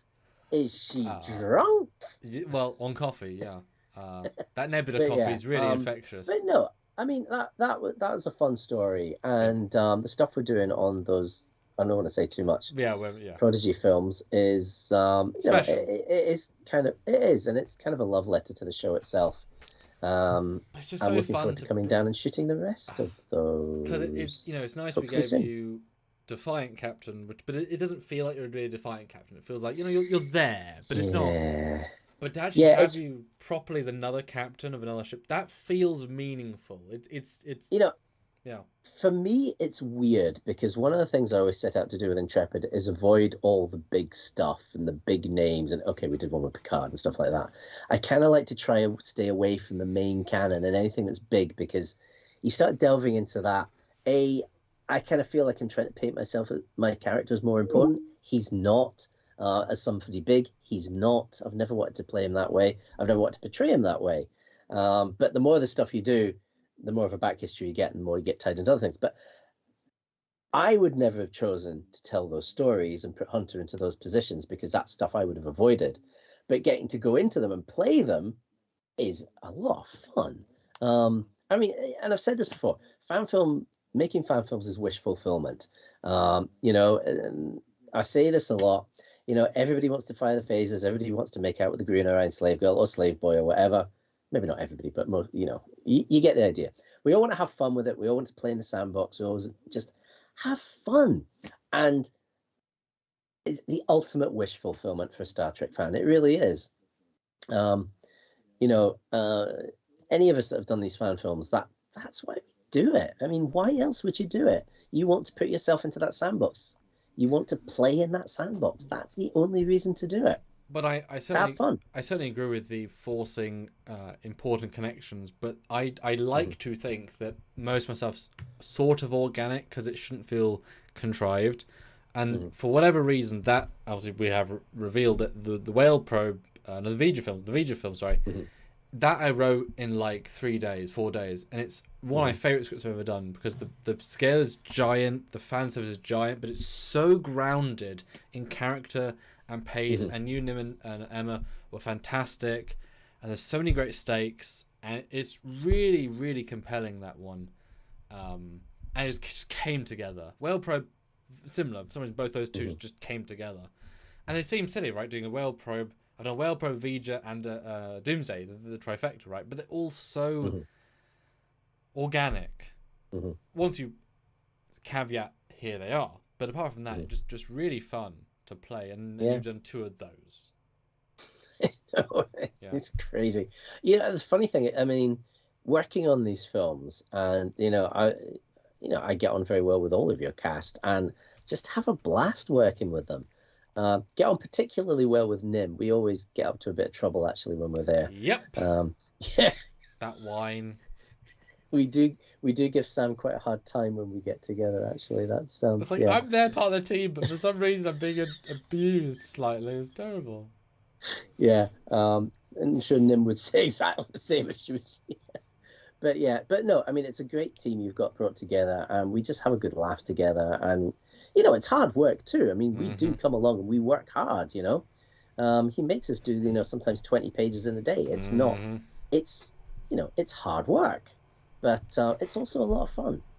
And we do have a laugh at it. And see, when we finish filming and we all get together and we go out for dinner or we drink a couple of bottles of wine amongst us. You do. Not me alone. I'm not even a drinker. I hate to break up this bromance, but hi. Fleet Paw Swiftback throws in $10 and says, Nick, you're stuck on a desert island for the rest of your life. Everything is provided for you. Your task is to choose who you spend the rest of your life with, Samuel or Stuart. Oh, Hashtag God. Sam must suffer. See, how can I make such an impossible choice? I know the solution to this. Samuel and Stuart can be stuck on the desert island, and I'll get a boat and go. I need my Wi-Fi. It's better than Aaron Waltke's answer. I need my comfy bed, my Wi-Fi, and a breakfast buffet. Desert islands are not for me. Oh, sorry. Although if there's a Mai Tai, maybe. It's better than Sean Ferrick's answer. He was like transporter, accident, me and Samuel together. Tuvix, yeah. Tuvix us. That seems wrong. But in fairness, Nick, I can't choose between you two. If you were Desert Islanded and you accidentally had 3 Star Trek uniforms and a camera and lots of... You could do a whole fan film on a beautiful island. Okay, you've sold me. I'll do that. See? Because I wish we had fun landmarks near my house or even more near your house, because so much easier production value. Oh, yeah. And I mean, there's 2 reasons why we shoot outdoors a lot. One is the fact that we don't have sets and I hate doing green screen all the time. And the other reason is it is a lot of production value being able to go outside to lovely locations. You know, I mean, Lower Decks this week joking about, you know, caves and stuff. But I mean, caves are fun. Caves are fun. We've shot in caves. Caves are fun. Caves are fun, and they're all the same. They are. They have a nice smooth floor, and you know. Like every alien planet is the same sort of trees with you, Nick. Same. Yeah. Well, yeah, of course. It's the same as Stargate. You know. Yeah. Alien planets always look the same. Always look the same. They're trees. Or I guess you could. Huh? You're not wrong. Or maybe you could argue to con. You know, they seeded every planet. So every planet looks like their forest. Quite possibly. Who's to Makes say? sense. They're all within that Goldilocks zone of solar systems, so of course they're all similar. Of course, that makes sense. See, Stuart comes out with the most sensible comment of the day. Yes. Stuart, you can be on the desert island with me. There you go. Yay! I mean, speaking of Stuart, Nick, Yes. how did you react to Stuart's first canon fan film appearance as Captain Foley, USS Foley, in the last fan film released? He was in one? Yeah, that That's was just a cool, still actually. picture. The Foley looked pretty cool. I thought Stuart did a great job with his little bit of voice acting. It was really cool. It's just a shame we couldn't physically get you over and properly in. And Well, things might be happening. You never know. Okay. Something like that might be a thing that's going to be. You've read the script, Nick. You know. Don't pretend. I'm saying nothing. I mean, and Also, I can't actually remember, so I'm definitely saying nothing. fair enough. But how does that feel though, Nick? Because I mean, obviously, while anything is possible, there's a certain charm to the fan film continuity that we have built together. I Definitely. built a little bit with Squadron, a little bit with who knows else. But now, of course, Stuart is now a canon character in my universe, which in theory is your universe. You know, could you see yourself writing a Foley reference here, there, anywhere? Because he now exists. I am open to pretty much anything. But yeah, totally. Yeah. I can't say anything else than that other than, yeah, sure, what? Because how tempting is TOS as a visual medium for you, Nick? Because I mean, there's See, so many now- people do it, you know. Well, you know, we are touching on it a little bit in this, in Echoes, funnily enough, which It's true. I've forgotten that. we are, I've forgotten that. which actually started out as a more TOS heavy story, and I changed it. But I still have that original story somewhere I might re-hunt. But yeah, TOS, I love doing stuff that ties the eras together, and I also, some people hate this, I love time travel stuff. I do too. I love seeing generations meeting generations, stuff like that. It's great. Sometimes it's not very good, but I love playing with that kind of stuff, part of the sandbox. Yep, me So, funnily enough, there's an awful lot of time travel in Hunter's Future, which some people may not like, and some people might like. Do you think know. it's fair to say Hunter hates temporal mechanics? Is that fair to say? I think Hunter loves temporal mechanics. I think Hunter loves the ethics of time travel and the morality of time travel, and dear. you know, the potential Dear me. impact and theorizing of how these things could work and how they should work and that kind of. I think he's absolutely fascinated by that stuff. Some might even come to as- him across the universe well, and ask for his assistance in temporal mechanics. Who knows? Who knows? But as a character who obviously has regrets of things he's done in the past Wow. or decisions he's made, a desire to be able to go back and change things is probably drives his fascination with time travel. Well, Eric Martin throws in $20 and says, "You guys look thirsty. So I am. have a drink. I am, Nice yeah. Zoom call. LOL." Thank you, Eric. This is I not am a Zoom call, drinking, this but is- that's okay. This is These guys Skype. should drink. These guys should Oh. totally drink. 9 years. I've been having to put up with Samuel, so I need a drink. I mean, who puts up with who, really? it's definitely both. It's a marriage. Yeah, probably is. Yeah, I think so. Yeah. He complains about me a work- lot too, doesn't Your he? work. So which is wait, which one's the Wait. work wife and which one's the work husband? Because that's. I feel like Sam's probably the work wife.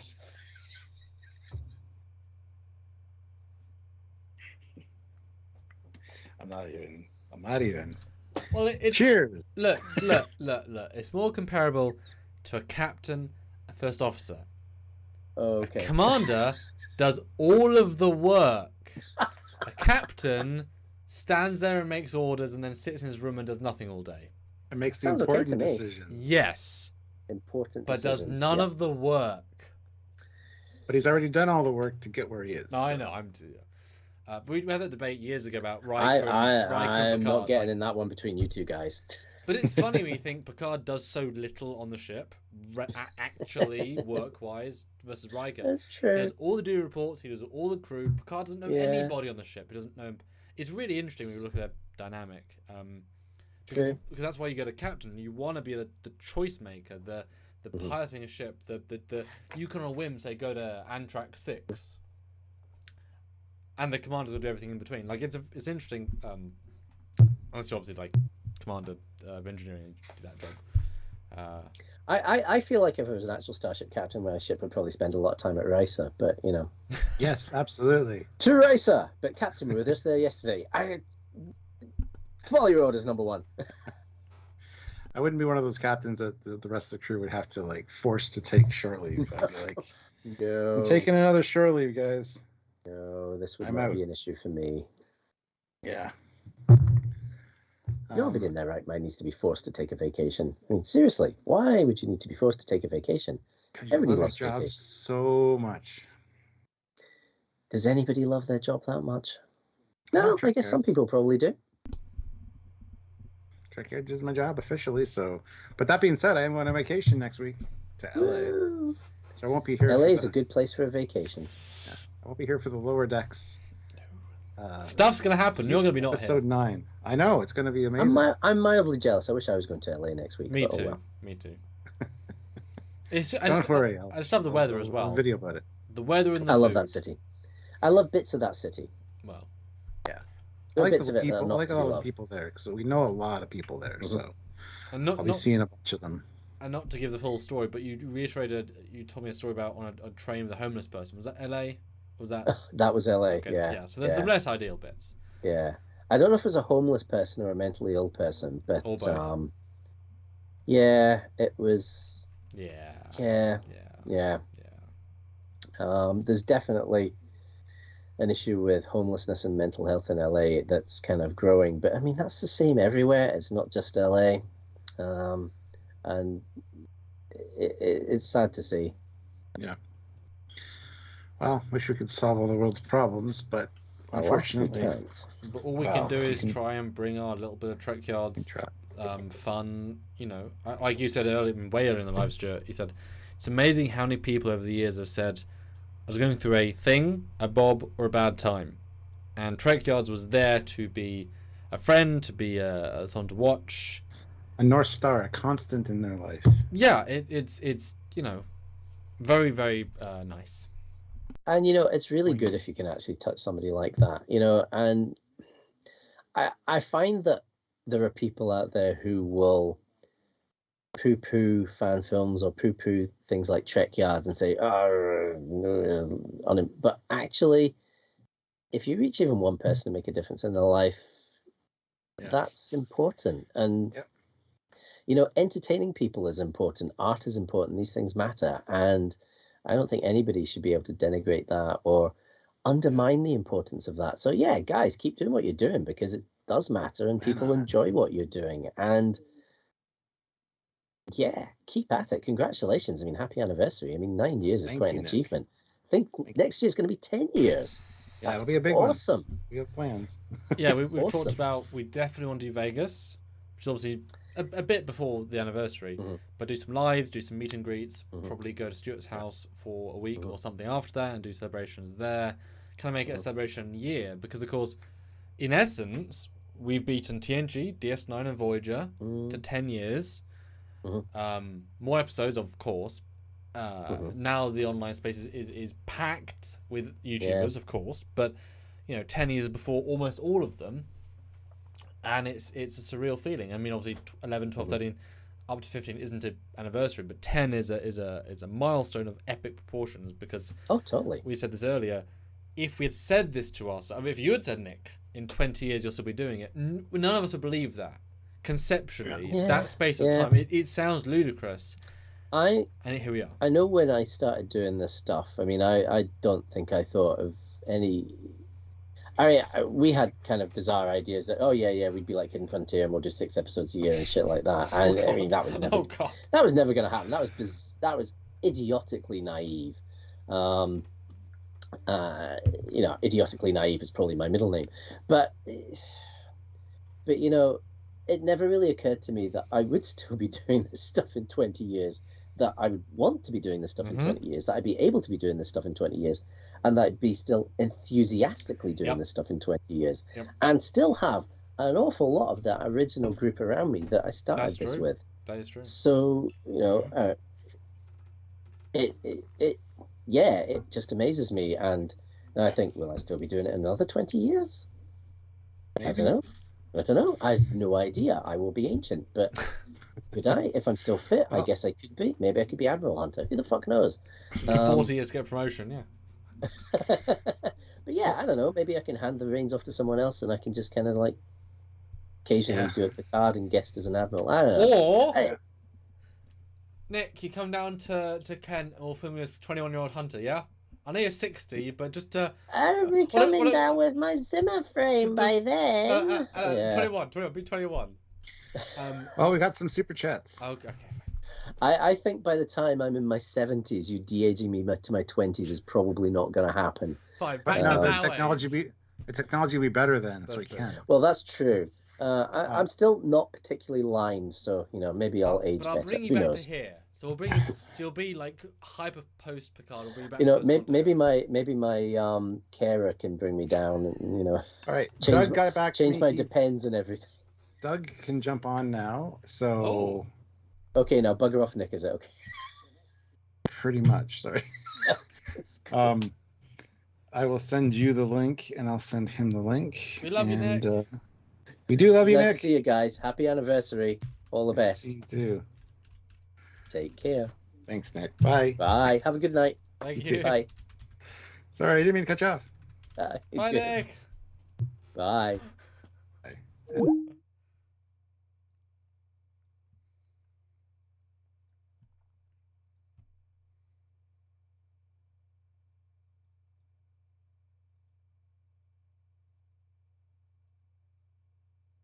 Oh, sorry, I'm still alive. Yes, so we're so we've just swapped to a Zoom live, maybe a Zoom call. Sorry, I forgot I was still alive. God, hilarious. It has two abrupt ends. So Sean, we had an organic one. So it's been sent a Zoom link, which is for Doug, but it says start at 10, which is in 10 minutes.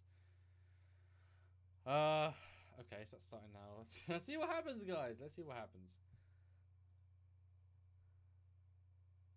What a world, eh? Yeah, you might have to adjust your levels again. We'll have to see what people say. Guessing so. Oh, it's Stuart's face. Want to read super chats real quick though. Obi-Wan throws in $50.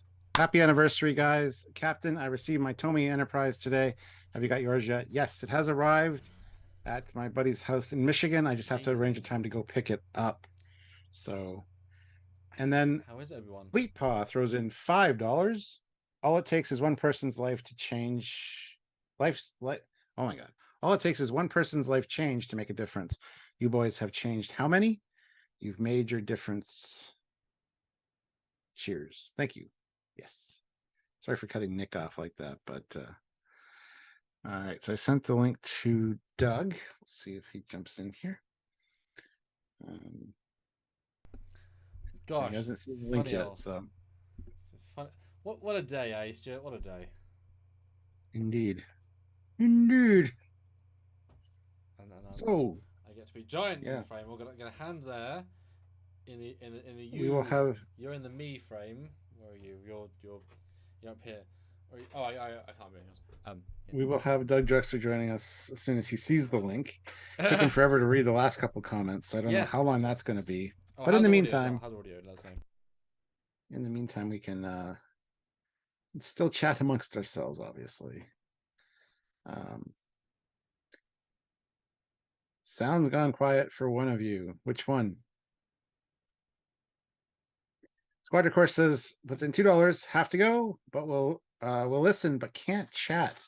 Bye all. Well, thank you very much for joining us, Squadra Course. I'm kind of sad Matthew Lebner didn't turn up with the. He was here earlier. He's the beginning. He said he couldn't stick around, but he wanted to say hi. Yes. So yes, Obi-Wan. I did get my Tomy Enterprise, but considering I'm going to LA next week, I'll have to arrange a time with my buddy Greg to pick it up and then bring it back and then film a whole unboxing and review of it. I don't know when that'll be coming out, but yes, it has arrived. It is at my buddy's house, and the only reason it's at his house is because they wouldn't ship outside of America. So, Well, it's heavy, isn't it? I mean, it's real heavy. it is. It's die cast. Yeah, it's like 20 pounds or something. Pretty hefty boy.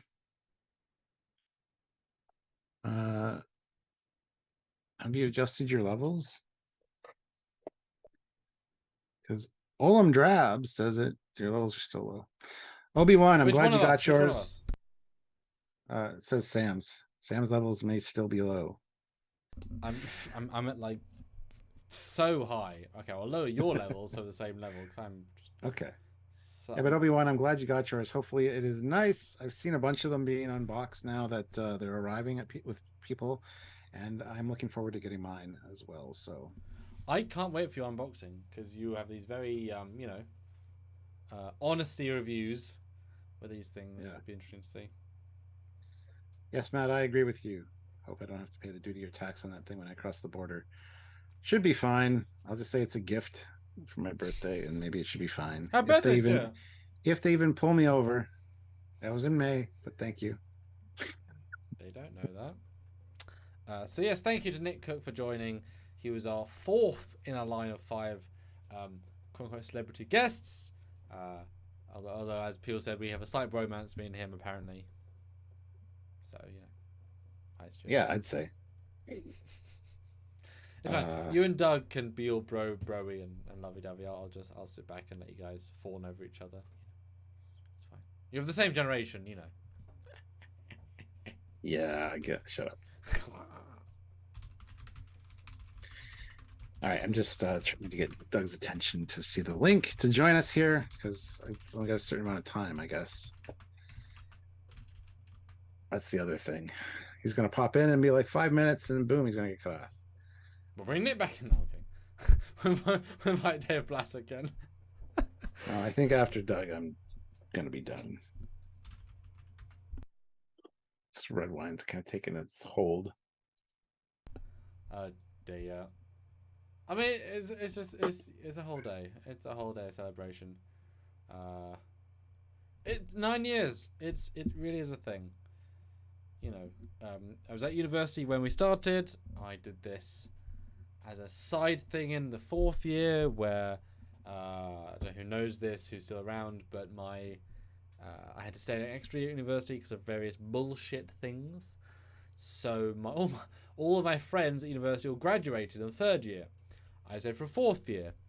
So all my friends weren't there anymore. I had 1 or 2 from the earlier year, but I mean not very many. And so I was working. Was I working? Yeah, I had a bit of paid work, studying, and talking to you. And that was kind of my 3 things in my life: film with you in my house at the 4th year, and just doing it as a thing I did. It was nice to read your scripts. I remember reading the first couple, filming them with you. Yeah, it's just because we did. I don't know. It's hard to explain why. And I had to be back because rent was due and I couldn't afford it anymore. University. Mm-hmm. And then in my parents' house with the background, and then my own background, and then you guys made this background. That's what you guys donated for. All the backgrounds. They're all great. Yeah, and I just, felt like I had to render all of these. It was very nice. It was very nice. I'd have to do a new one for the 10-year anniversary. Yeah, Doug has not yet seen the link, so I don't know what to tell you. He said he still has time, so he's like, "I'm like, you want to join us?" He says, "Sure," and then he hasn't seen the link. So we're trying to get Doug Drexler on board, guys. But that being said, it has been very cool to have Aaron and Dave Blass and Sean Ferrick and Nick Cook and everybody that has joined us today. It's been a really interesting kind of weird live stream, but fun nonetheless. So yeah. I thought you had me in the wrong box. That's just funny. Well, I thought Doug was going to join any second, so there's no point in me swapping to the 2-person configuration. There's 3 of us who's going to join any second. Any second for Doug. Any second! Because we're only 40 minutes on the actual Zoom link, so we're running through the minutes. Hey. I know. He still hasn't seen it yet. Erin was beautifully on time, even with a kid. And it was so adorable. That might be her first live. Oh, here we go. That might be. What time do we talk? That might be Erin's baby's first live stream ever on the internet. Very sweet of them to join in. Sean Ferrick, loved to have him aboard. Dave Blass, really, really interesting. My information, we literally ran out the clock to the nth degree. Nick talk forever, obviously, and Doug will be a laughing chap. So guys, prep your question for Doug Drexler. He is a legend. He has worked on Picard recently. $15. Well, I don't know. We'll have to see. He says, what time do we talk? I said, no, it's supposed to be an hour ago. Yes. And he's typing. So, yeah. he's entered the waiting room. Here he is. $15. Question for Doug. Anything you want to ask, let us know. Amazing, talented, brilliant, handsome, amazing Doug Drexler. Hello, Doug. There he is. Can't hear you. Can't hear you. What a day. What a day. Hey, Kay. There he is. Now we can hear him. I'm in beautiful Los Angeles, California. I'll be there next week. I'll see. Are you? Yeah, I'm seeing you on Friday, man. Okay, I'm looking forward to that. Friday around noon, we're going to come by and hang out for an hour or two, if that's okay. Yeah, we're celebrating how long of Trekyards? 9 years. I have to remind you who the first knucklehead who was. That's why we wanted you here, because you were the one that made Trekyards what it is, sir. Well, I'm proud of you guys. Well, thank you. We appreciate that. Where's the other one? I don't see the other guy. Right here. I'm here. Where's Sam? Right there. Hello. Oh, he's not on my screen. Well, I am here, don't worry. It might be whoever's talking. You still haven't improved that background yet. Shut up. Be honest, Doug. I bet when you talked to us in year 1, you thought, those little guys, they'll be going a year, maybe 2. And now we are almost a decade later. Like, Doug, talk to us from your God. Come on. I've always been here for you guys. Always, always, always. You have been. Who had faith in you from the very beginning? Yep. Me. Yep. Doug Drexler, that's who. This guy right here. Is anyone watching? Yeah, loads of people. Yeah. We got 53 people watching right now. And I feel like, not to blow our trumpet, we were the first people to ask you really in-depth questions about the Enterprise J. I remember you squirming a little bit because you've never been asked these things, and we're like, "So Doug, this, and this." Never squirming, no squirming. I always had it all worked out from the very beginning. Yeah, I loved that because you never got these questions. Say that you were the first guys to actually ask in-depth questions about it. That is true. Yeah. Because everyone else kind of mocked it, and that's how I knew that I had done something special. Because look, the only other ship that I would compare it to is the D, where the D was such a dramatic leap forward from the original series ship. And there really hasn't been one like that since the J. The J is like so different, but at the same time, still recognizable, Yeah. Plus, if they're not mocking it, then you haven't done your work, Exactly. Yeah. Because if something, they mock everything that's very futuristic as being ridiculous. And if they're not mocking it, then you need to rethink what you did, So I knew that I knew that once it had aired, and although we never saw it really in motion, that if they weren't saying that was ridiculous and that nacelle strut is absurd, even though it looks really spindly, with a ship 3 miles long, it's not exactly spindly. Doug, but I know Stuart Scott Super Chats, but I remember when you gave me the model of the J and I put it to scale, and I did a scale chart, and the Enterprise B is the length of the strut at the connection point. Yeah. It's giant, but you can't appreciate that. Like, that was like mind-blowingly cool. It's giant. Yeah. Well, honestly, if you are a science fiction fan, I don't mean you watch Star Wars. I mean, if you read science fiction growing up, a couple of miles is not really that big. And people would be like, 2-3 miles, that's absurd. I'm thinking, wow, you just never grew up on real science fiction before. A lot of people say Star Trek ships are way too small. So yeah, you're absolutely right. And Doug, I prefer your version to the Roddenberry Archive version. I'm sorry, I like yours better. I like the Roddenberry Archive version. I know you do. Hold on. The thing that happened, and I knew this was going to happen, I was very upset when they ran that picture. That picture was not supposed to be what the J looks like. The plan was to do a thing on it where you could see through it and dive in. Oh, damn. And that picture got posted, and now everyone thinks that that's what the J is supposed to look like. they did a new one that they ran by me every step of the way that looks like what you saw on Enterprise. But it was just created. I knew it was going to create confusion. I was upset about that, especially since the wrong picture got put in the wrong place, and people assumed that, oh, the ship is supposed to be.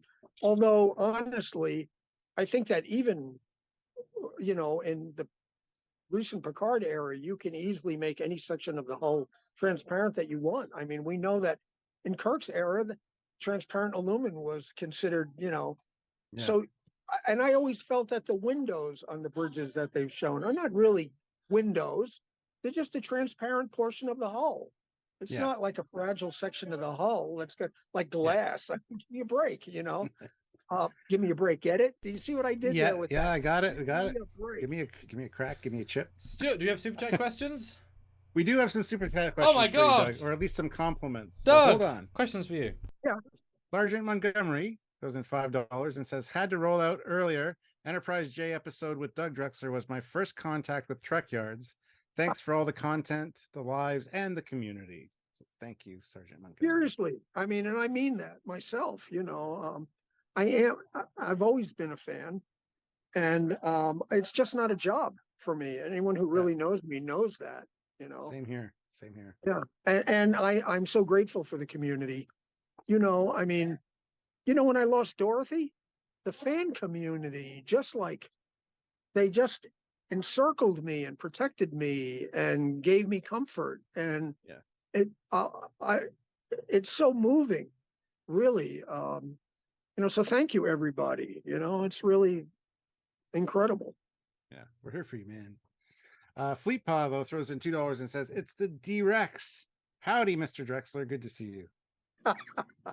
D-Rex, yeah. And Matt Boardman throws in $5 and says, "Hey, Matt. I know that guy. He makes great pizza."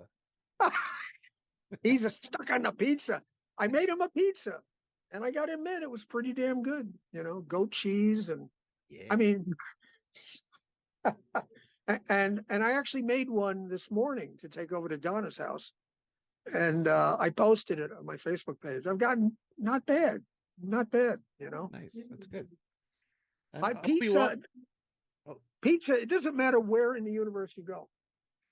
Pizza. Earth is known for its pizza. Obi-Wan throws in $5 and says, "Doug is the best Star Trek creator and a nice guy." Hey, I appreciate that. I really do. It means a lot to me because everybody out there means a lot to me. And when I go to a convention or something, it doesn't matter who it is. If they're part of this group, then it's like we've known each other forever and ever, Well, we appreciate you because, like you said, you are our first guest star. You're the first one that agreed to come on and be tortured by us. And you've done it a few times subsequently, so we appreciate it. So, well, I appreciate it, and I do. And I don't know what's happening with this crazy Star Trek thing, but wow, aren't we lucky to have had this in our lives? It's pretty damned amazing. And Matt Boardman says, "In all seriousness, I love Doug so much. I'm so grateful for all he's done for me."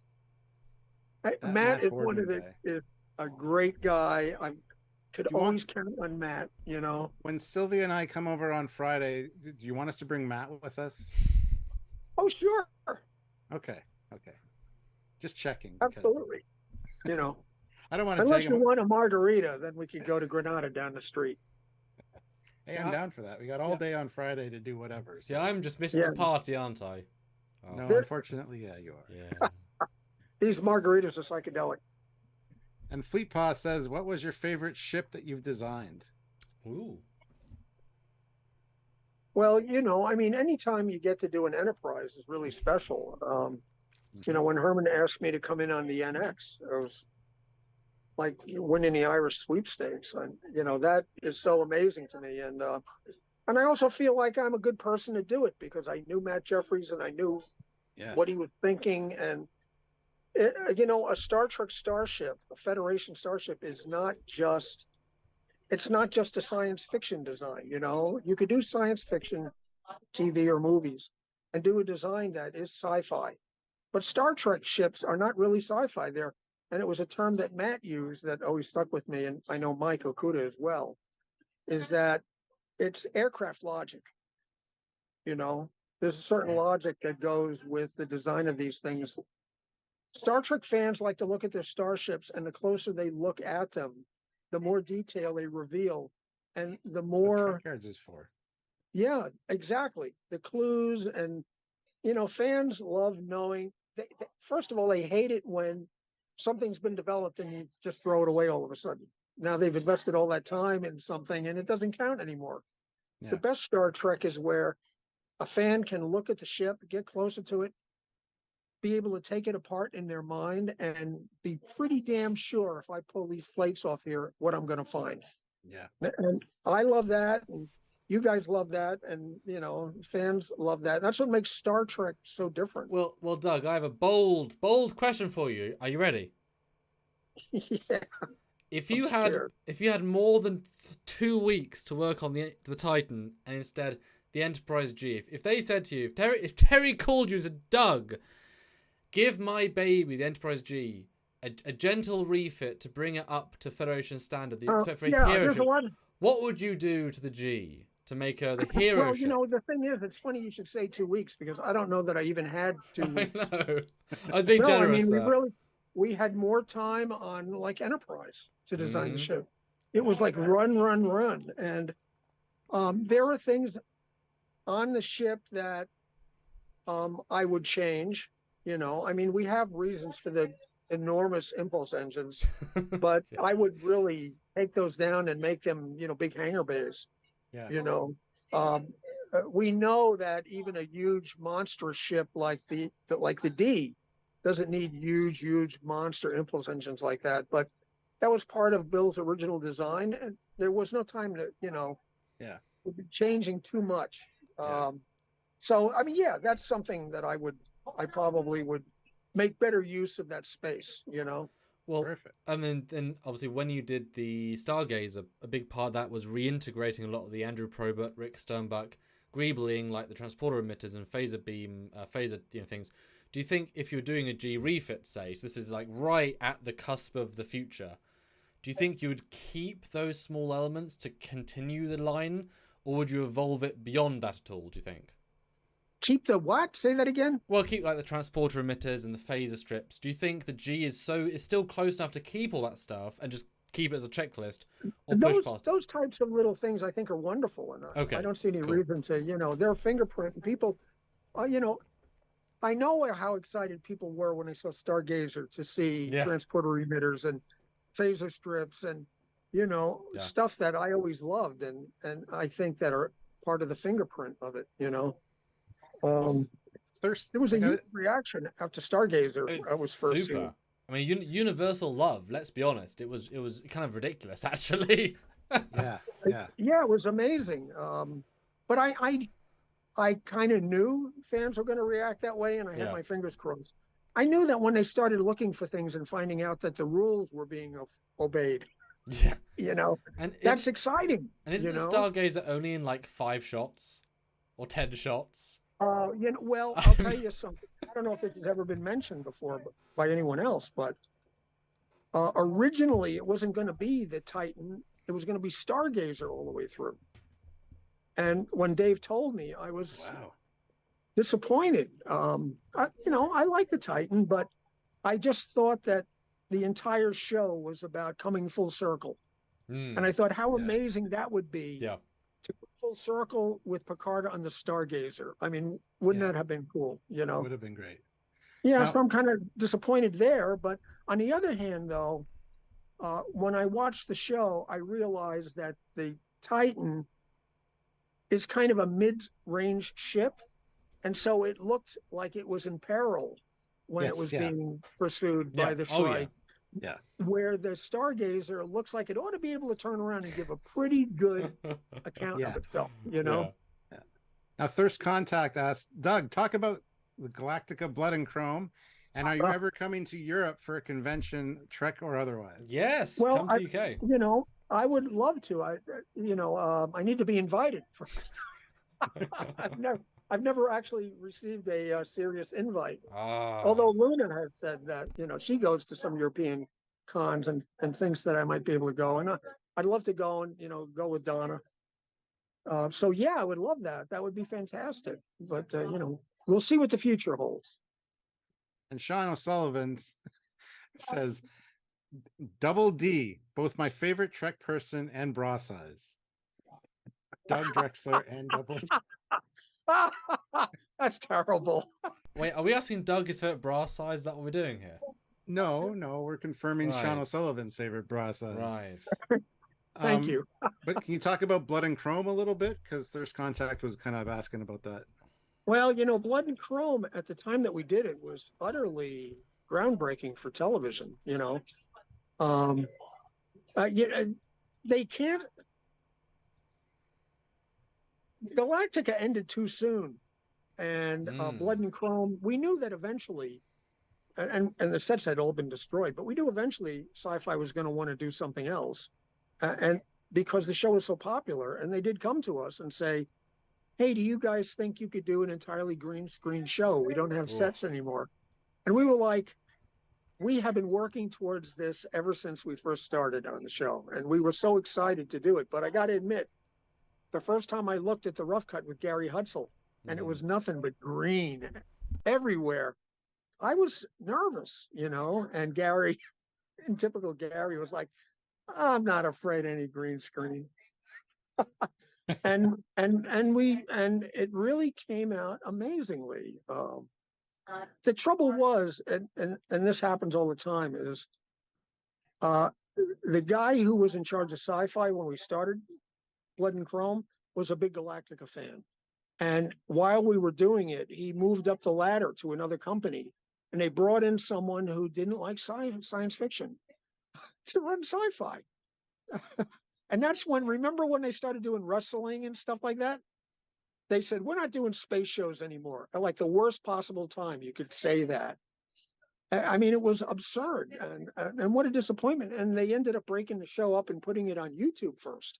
It's like, oh my God. But it really, and we had plans.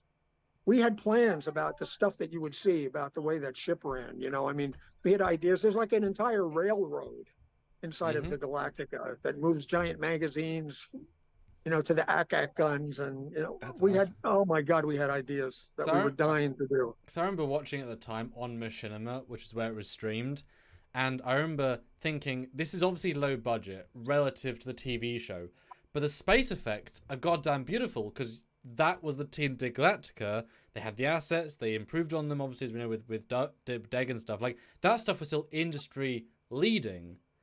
And then you got this interior stuff, which is nice, but like, it held up so goddamn beautifully for like a web show, was how they presented it. Because obviously you guys just knew how to do space stuff. I mean, but BSG, how long will that hold up for? I mean, that miniseries, that CGI you guys did so good. I mean, you must be so proud. It's still amazing. Still holds up. Holds up. 15 years later? I mean, it's the heart, of the people who were, we were not a big facility. No. We were like kind of a boutique. You hear the police helicopters? They found me. Live police chase now. It's turning into something cool.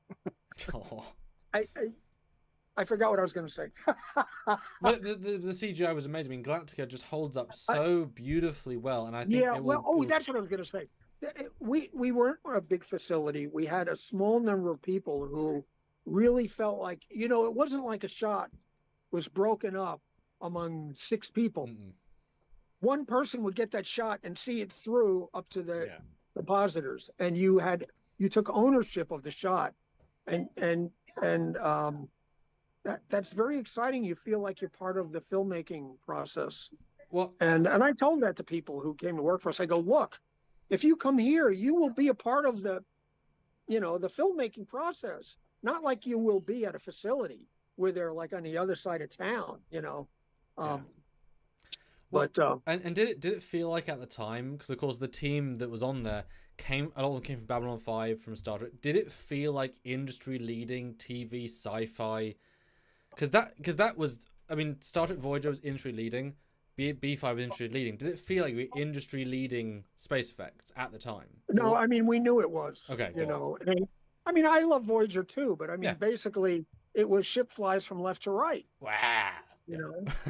Yeah. And and when Gary Looks nice though. well, it looks great, but you know, Yeah. Gary worked on Star Trek for years and years, and when I saw the stuff he was asking for in Galactica, he had taken something that had kind of gotten creaky in a way and reinvigorated it, you know.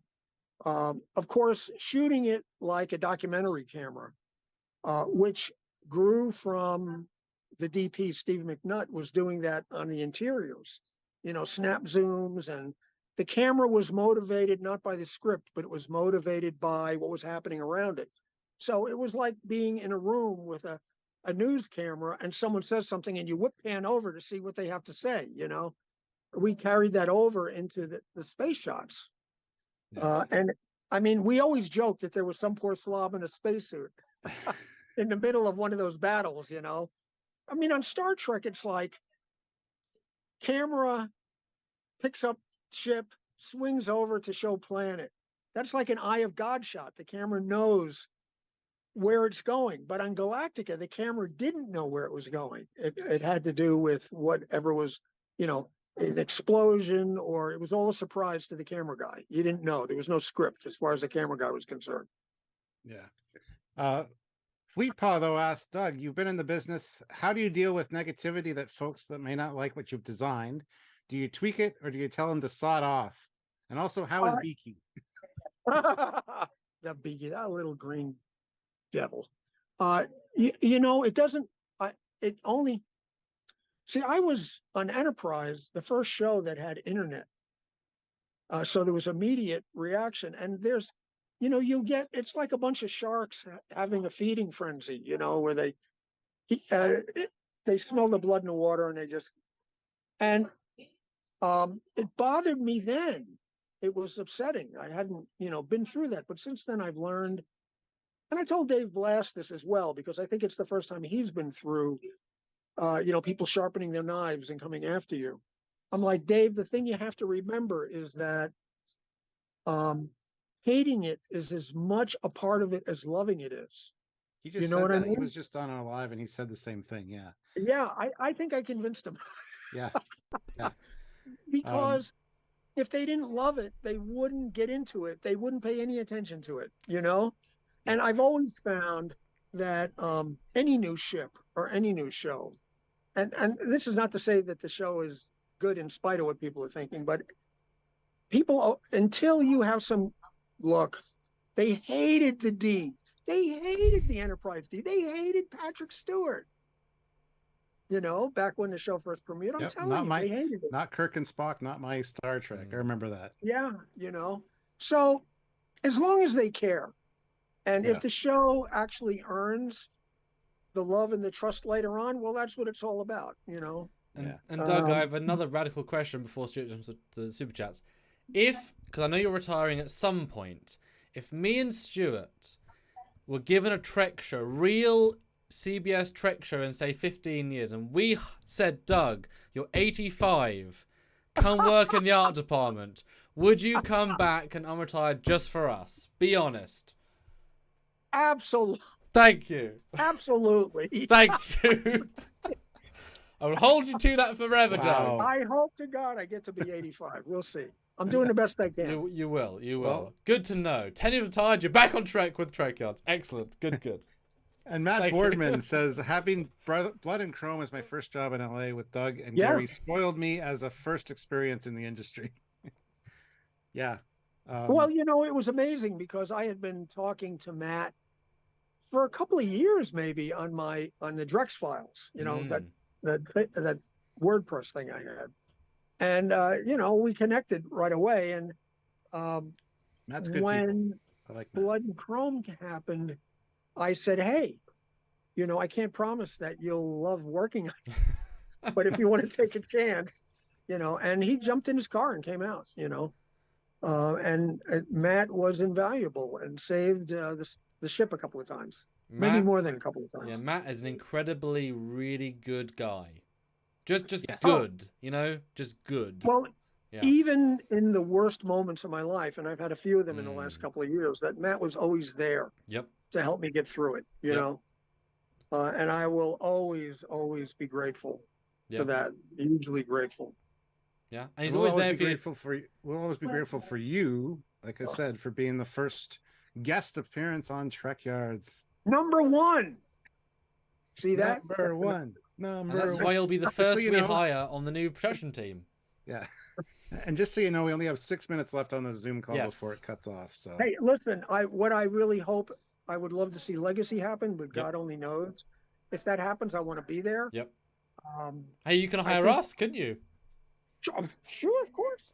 And and of course, there's almost no doubt that there's going to be a season 4 Orville. I Oh. can't make it. I can't say that officially, but I think I would put serious money on it. You know, and I know they're going to ask me back. Hmm. You know, but I think I only really have like 1 or 2 more shows left in me. You know, No, don't say that. No. Oh, well, Bullshit. That's what I say to you. We have it But anyway- documented that you would come work for us in Exactly. 15 years. So. Exactly. oh, yes, I will. The I thing is, absolutely will. Doug, you're a creative. That is not a retirable trait. In a lovely way, you know? Like they better do. If you're asked to be part of something important, you're gonna jump to the challenge. Let's be honest. Well, it's always been such a big part of my life. I can't see why it would end at death. Yeah. I mean, you know, Patrick Stewart, 83, he led a TV show. And he would do more. He would do more because of Terry. It's amazing. You know? Yeah. Terry is awesome. Yep. Dave is awesome. Yeah. You know, I love those 2 guys. What they did for us, Mm-hmm. it was, you know, we had so much fun on Picard and we're Yeah. given so much respect. The other shows don't even know who I am. Well, I mean, And I'm not kidding. Well, they watch not us, kidding. so They they really do know don't. who you are. Because the production teams and people behind the scenes watch Trekyards, so they do know who you are, Doug. Well, they never even send me a hello email. but speaking of Picard, Doug, did you ever genuinely let out a tear when you're on the Enterprise D bridge to be on that home again? An actual tear? Yeah, get teary. You know. I think I'll say yes. Okay, good. It really was incredible. And the thing that everyone has to remember is that it was full circle in front of the camera and full circle behind the camera. It was like homecoming, you know? And TNG is where I really started on Star Trek. Yeah. And, you know, spent a lot of time on that stage as a makeup artist. Although And weirdly, it really means a lot. one of the things we had a thought about was that the walls are painted differently. 4 minutes. The 4 walls minutes. the walls were a different orange. Do they feel different there in person, or was it all in post, do you think? Because they were different. You know, honestly, I've watched some of the remasters and I'm like, that's not the color of the uniforms. Yeah. You know, Yeah. I don't remember that. And I was like putting makeup on these people. And Oh my they're God. just red now. They're not wine anymore. They're red. Stuart, Sam's dad just super chatted in and said, "Hi, Doug. Looking good. Great seeing you in March for my 60th birthday. I will try to get you invited to a Showmasters event here in the UK next year. Oh, It would be cool. great to see you on this side of the pond." my dad's first super chat, as far as I know. Hi, Dad. Oh, hey, listen, I tell your dad I have pictures of him when he stopped by the house that I need to send. You Are should. you going to take pictures of me when I stop by the house, Doug? Of course. Are you kidding? Awesome. Because I need evidence. I'm building a case against you. I wouldn't be Gosh. surprised. Uh, And Fleetpaw really wants to meet you, and he says, "Will you be doing any cons on the East Coast anytime ever?" Well, I don't have any invites at this Mm. point. You know, I mean, I'm almost always at the Las Vegas con, mm, but they always invite me. They invite me every year. You know, yeah. they have to invite me first. You know, Yeah.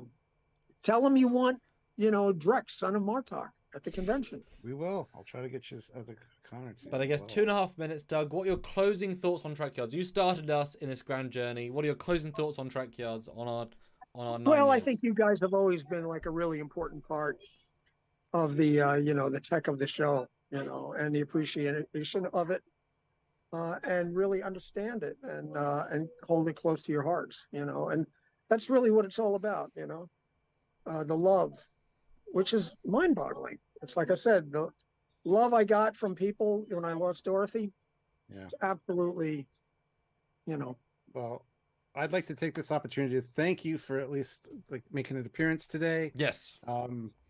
Hopefully you'll be here for the 10-year anniversary next year. Yes. That'll be a big one. But it was great having you, and I'm sorry about all the headaches and hassles trying to get you on here today. Oh, no. And I'm going to see you next week. Yes. In person, Right. which is So scary. fun. In person. Maybe you'll be taller than I expect next time. Oh, God damn you. I should I'm invite Tom John Cruise Eves. size. I should invite John Eves and make a bet with you whether he'll show up or not. Johnny. God. I made money off of you because of that bet. That was a I very know, good day. I know. That was one of the best days. That was one of the best days. Yeah, I that think was we're a about to cut off fantastic day. any second now. 1 minute and 24 seconds. Yeah, but thank you, Doug. You Oh. are a treasure among men, and thank you as always for seeing us. We hope to see you soon. There's more things to talk about. Yes. Look, there's Los Angeles out there. Yes. Sort Hope of. to be there soon. All right, Doug. Thank you so much for joining us, and we will. All right, you guys. chat with you later. Congratulations. Love you, Doug. Thank you. Have a great rest of your I day. love you guys. I'll talk to you later.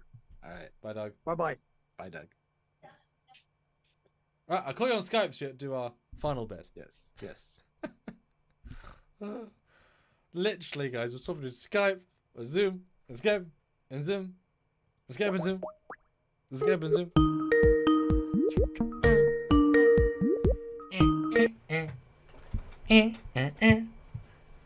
What the hell do you want? Stuart Foley of Trekyards. Oh my god!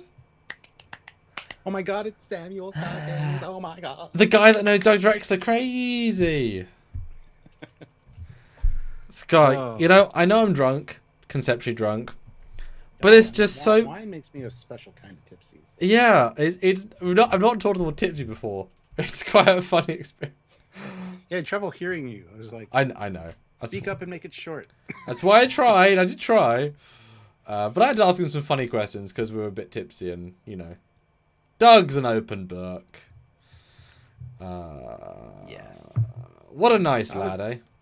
Yeah, that was great. That was a great way to. That was a great one to end on. I think. Yeah, I mean, guys, five special guests, all legendary in their own right. All gave us pretty much the maximum time they all could. Phenomenal. Wish we had Dave Blaster a bit more because we lost 10 minutes because of Skype.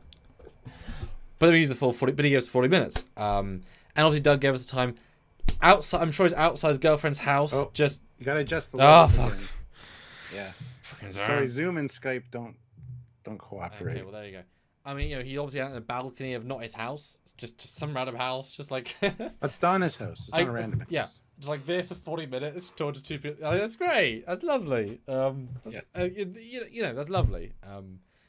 Yeah, really special. I mean, you know, what a day, Stuart. What a year! What a 9 years! My Yeah. God! What a event! Trekyards, just 9 years of doing this. It's, again, like I said, if you told me 9 years ago that we'd still be doing this and talk to all the people we talked to, I would have told you were crazy. So.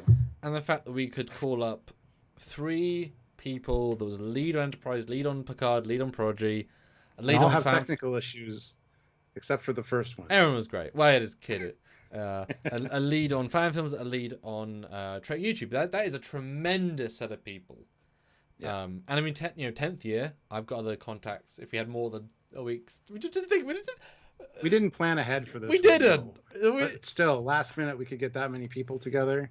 It always sneaks Trust me up on that- us. How does it always trust me sneak that- up on us? Yeah, trust me, the 10-year anniversary will kind of be an all-year thing. We're going to get interviews all year to have a special 10-year anniversary special. So Because we do know people. we know people.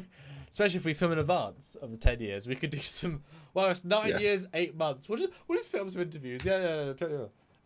We know people. It'll be very special. It's like I still love each of our anniversary videos that I edited because we would get so many good people. I remember we got John Eves like a week short, and it's like, John, can you come on at Thursday at 4? Okay. I Really? messaged him, but of course on Facebook he never sees the messages. Yeah. Because I would have liked to run into him when I went to Valley Yeah, as well, well. But But I mean, those videos are so fun of like the vibe and energy, and Doug's always a grandstand because Doug just has tangents of joy. You can't edit Doug; you can just use him as clips. You know, he's such a fun. and it's so hard to jump in with super chats when he's talking. It's like, just let him talk. He's good. Speaking of jumping in with super chats, Scott Roldan Scott! $20.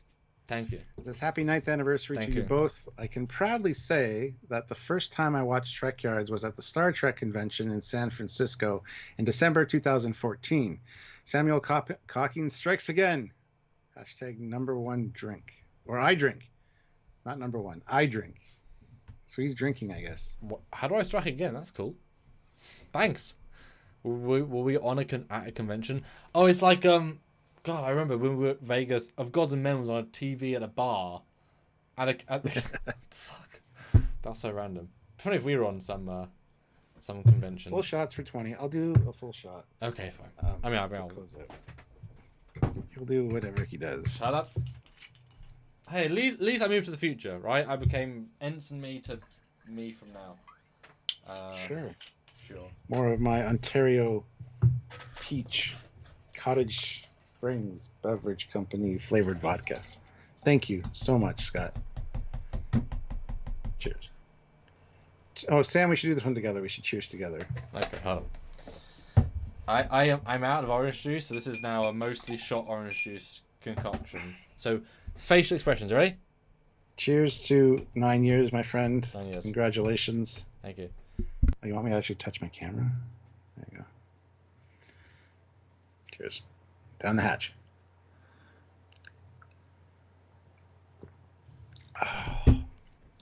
Yep, that's booze. Got that little bit of sting, but it's got that peach Yep. flavor. So That's it's good. mostly booze.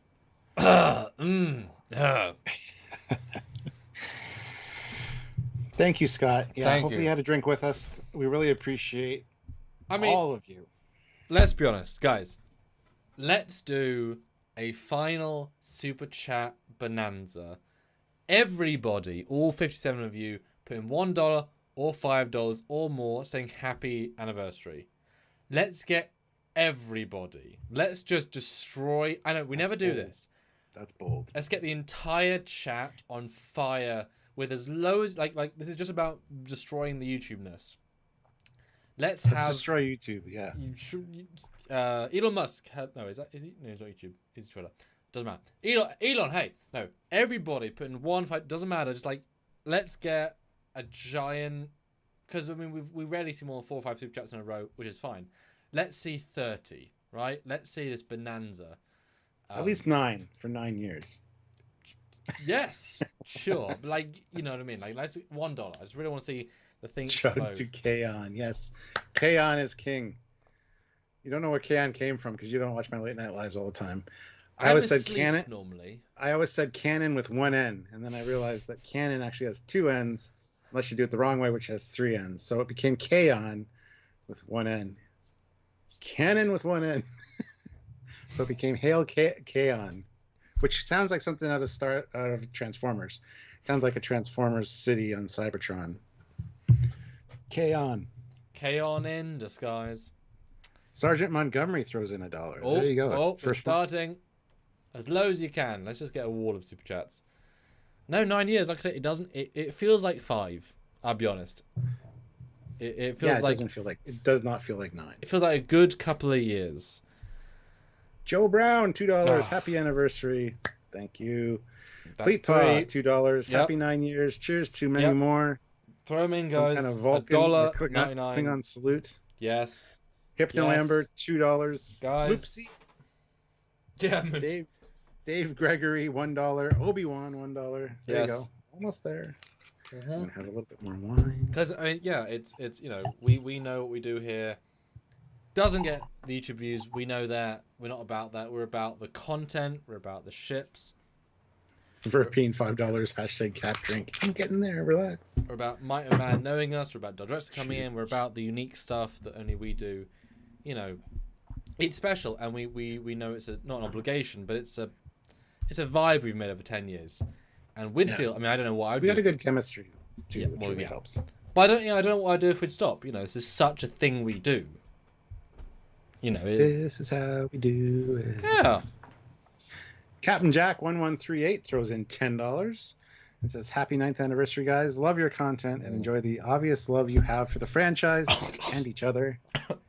Keep up the great work." Thank Good for you. you guys. Oh God. Peter Lukaku, Oh, no. $20. Hey crew, just got in. Oh. What did I miss? I'm laughing my ass off. Congratulations on a successful 9 years, boys. Thanks for being Peter, you prick. You missed here because we every. had a lot of special guests on. You missed literally Yeah, everything. we had a lot of special guests on. You missed everything. All the guests. Squadra Course, $1. Verpine, another $1. Thank you guys. That is awesome. I feel the wind of super chats under my sails. They can And- be small, but they can be celebratory. And what Fleet Paw said in Klingon was, "May your blood scream." Yes. Kablach! Little people pets, $2. Happy 9th. Cat boots, $2. Happy number 9. Paul Graham, $5. Oh, Happy anniversary, good to see. gentlemen. I couldn't get over. Hail Kaon. No problem, Paul. I'll see you soon enough. I'm sure I'll see you at some point. So, Oh god. cheers. And we've said, like, next year we're gonna do Vegas. We're gonna be at Stuart's house. We would love people. It sounds. We a bit, want to do a real official 10-year anniversary meet and greet. yeah, it sounds a bit hoity-toity to say come fly to Trekyard to meet us, but you know, can you guys imagine? You guys we know we have the hardcore regulars. We absolutely love you. This is a chat that we love.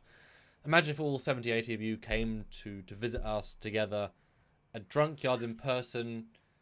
Like, I mean, I think I joked to you last time. Imagine having everyone has like a super chat gavel, a thing. Yeah. $5. I think you're drunk, Stuart. Like an audience of super chats. Like you know, like you can make such a fun out of it to a live. Well, yeah, It's- Squadra Course was driving and had to pull over to send us that super chat. So. God, Tangerine Star 26, £2. Cheers. God, the real lifeness. Yeah. I just I mean, that's the thing. We do this stuff for you guys. You know, that's the important thing. Plus, we love doing it, so we'd probably do it without you Well, too. I mean, how many times have we said specifically we want this to feel as if it's two guys you went to at a bar with friends to talk about? That's why we like those slightly more relaxed first looks, because it creates that really nice live interactive first look vibe. It's a thing. And Zachary Gibbons, $1. It's his first super chat, so cheers on the first super chat. Zachary, what do you mean? I've remember your name for years, dude. That's a long Yeah. time to not super chat, but also thank you. And Mark Lawrence, $2, 9 more. Hypno Amber says, "I'll God. work hard to come see you in Vegas." Oh, awesome. Seriously, everybody, all 63 of you, will be in Vegas next year. There's enough time to plan. We'll be there the entire time. Come see us. I'm sure we'll make custom prints. I'm sure we'll make freebies. I'm sure we'll do something like that. You know, I know I've said it many times, but that top floor penthouse nightclub The Voodoo Club, yeah. was an incredible experience. The amount of people that we met who knew us was wonderful. The vibe was amazing. I mean, you know, I have uniforms this time.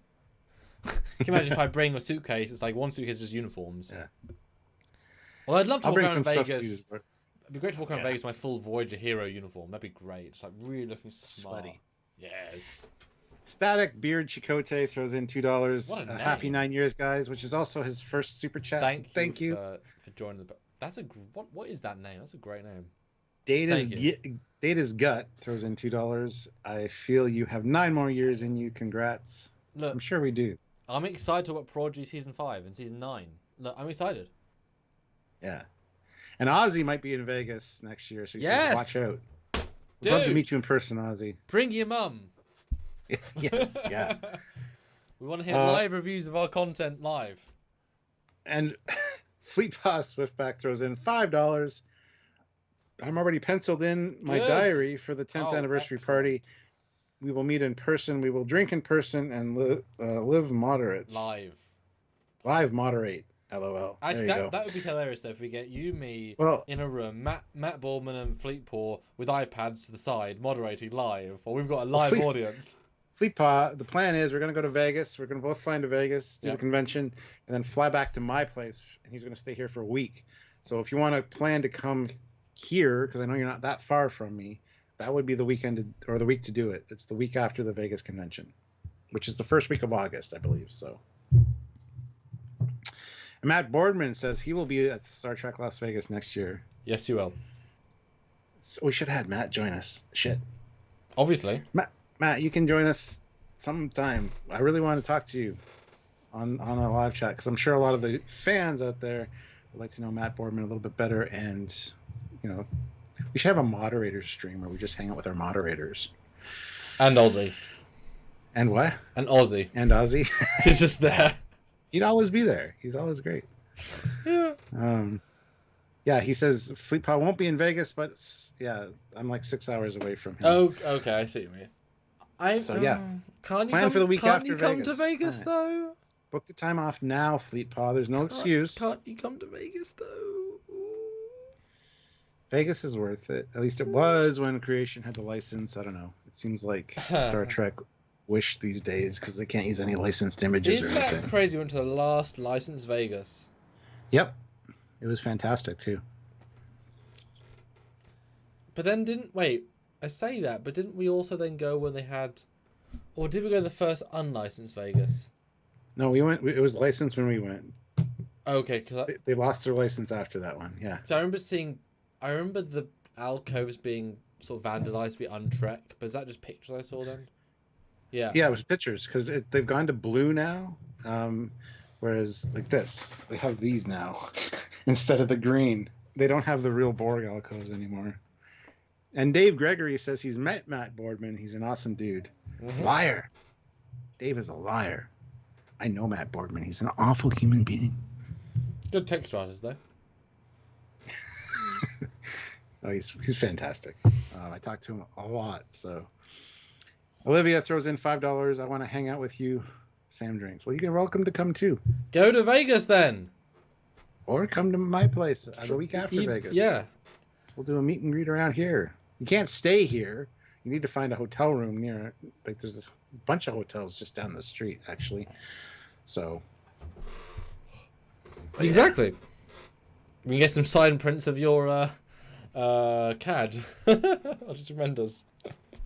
Who was to buy Olivia Julie's signed CAD original design print? We still have to do her other ship. Oh as a yeah, Trekyards original. the well, it was the Julius, but yeah, the Julius class. Is it Fornicell? No, it's got two tuna cells. It's a big ship though.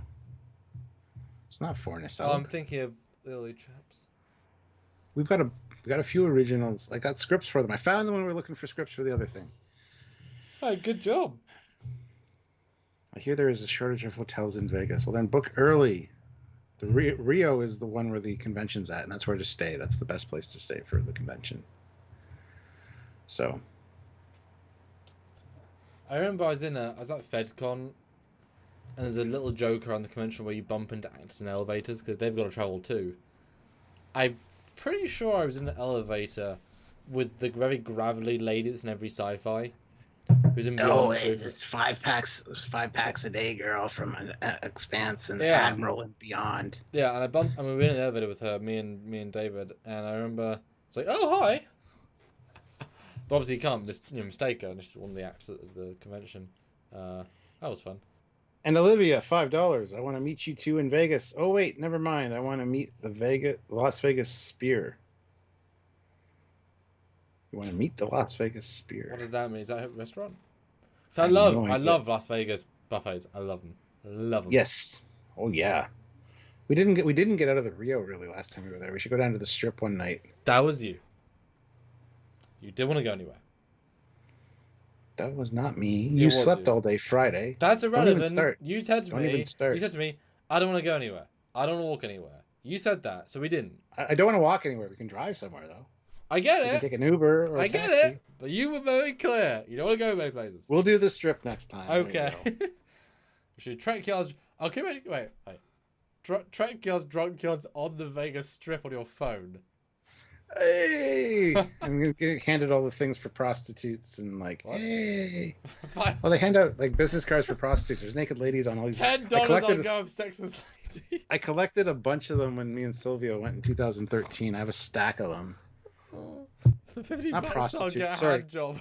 Escorts, call girls, classier than prostitutes. Sex workers, as Sylvia says. Right. Olivia. For Olivia, $100, we'll go to the $5. strip club and live stream for the strip Oh. club.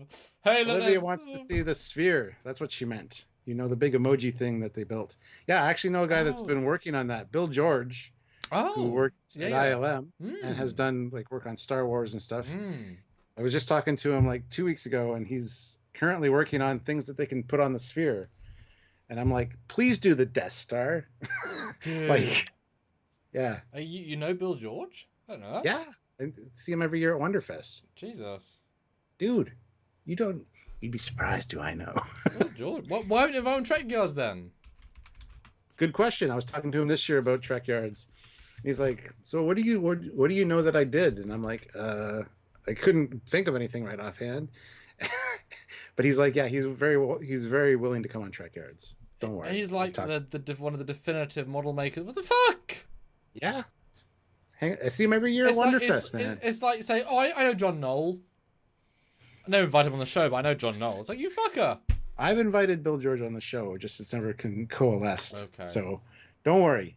He's well aware of us. He's well aware that I want him on the show. We'll get him on. Don't worry. More to look forward to. We can't blow our load all in the first 9 years. We need to do another 9 years. We need to pace ourselves. Okay. Blow our load slowly over 9 more years. Slow can be fun, you know. Oh my God. That's a good place to leave it, actually, blowing our load over the next 9 years. Another 9 more years. Are you good to go? Are you good to be finished? Because I need to go get some food. I want to get a wrap from Pita Pit. Peter Pitt? Yeah. Peter Peckaroo. Guys, we love you. As often as said, we are not us without you. We put the work in so you guys can enjoy it, so you can then come back and talk to us on this live stream. We love the interaction. We love the audience. We love the fact that we got all these guests today. That was incredible. It was a fun day. Each one was a unique vibe. None of them were replicatable. None of them were copyable. Wonderful. I got to be season 3 of TNG and first Picard season. Cool. Randomness. Really love you all, like I say. Thank you for all the super chats. This helps so much. You guys know. Please do join us for tomorrow's video on a Klingon ship from Star Trek Online. And next week... That was today. It already released while we were live. No? Yes, today's Saturday. Yes. So the other ship came out today. Yes. The space station. I said the D5. Oh, I thought the space station was supposed to be Sunday because the thumbnail wasn't finished yet. No? Okay. Anyway, Olivia, Julius, $2. Blow your load. Make it so. Trekyards. Oh, my God. Anyway, there was a video today that dropped while we were live, and there'll be one tomorrow. And next week is going to be very Trekyards barren because I am away. But the following week will be jam-packed full of Trekyards stuff. But I still might do a first reaction because I feel icky not doing something on Friday. So, wait and see. But I'm do a Commander's first reaction. It's supposedly be a Possibly. good episode according to Mike McMahon. So, but I have got finally a 5-year in the making reunion with my grandparents and family next weekend. So it's quite a big deal for us as a family. Because, grandparents are old. 5 years, yeah. So look forward to that. Not that you'll be there, obviously. don't worry. This week will be very Trekyards free, unfortunately, but I still have scheduled stuff on the Captain Foley personal channel Wednesday, Trekyards on Thursday. And then early next week, we'll do our live first reaction and stuff to do all of our stuff. And like he said, Commander will probably do a first reaction to this week's episode. And probably another live somewhere, because it would be weird not to do lives during the week in some form. It would be weird. So.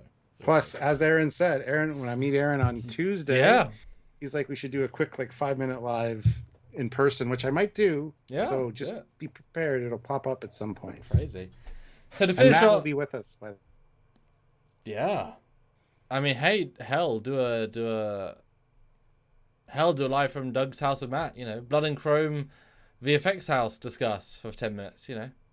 Shortest lives ever. Yeah. So to finish off our poll, 4 hours ago, 205 votes. How long have you been watching Trekyards for? The winner by good margin is 7 to 9 years. Jesus Christ. Love you guys. That's why you're here, because you've been with us the whole time. At 38%. The second best is 3 to 5 years since season 1. At 26%. Newish viewers at 1 to 3 years. How 3 is new, I don't know, but 1 to 3 years is 21%. And so roughly 20 people, 25 people, all 9 years. That's awesome. 10 years, though, we'll do a whole thing. I'm so excited. And Ozzy, I won't need to give Doug my room key because I'll be in Doug's house. So the bedroom's right there. In his bathroom. Yeah. In his bedroom again. Get Beaky involved. Get Matt involved. Well, yeah, and Sylvia should be there too. Wow, that's just... All right. It's a good place to call it. Thank you for watching, guys. Here's to 9 years, Sam. And to 9 more to come. We love you guys. And thank you. Without you, there would be no us. So, yes. It's a celebration of all of us. Yes. And thank you to all our guests. Aaron Waltke. Yes. Dave Blass. Yes. Sean Ferrick. Yes. Doug Drexler. Yes. And Nick Cook.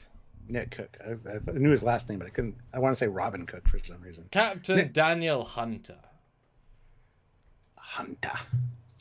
Thank you, guys. Seriously, thanks so much for joining. Until next time. He's Commander Cockings. He is Captain Stuart Foley of Trekyards. Love you guys. Bye, guys.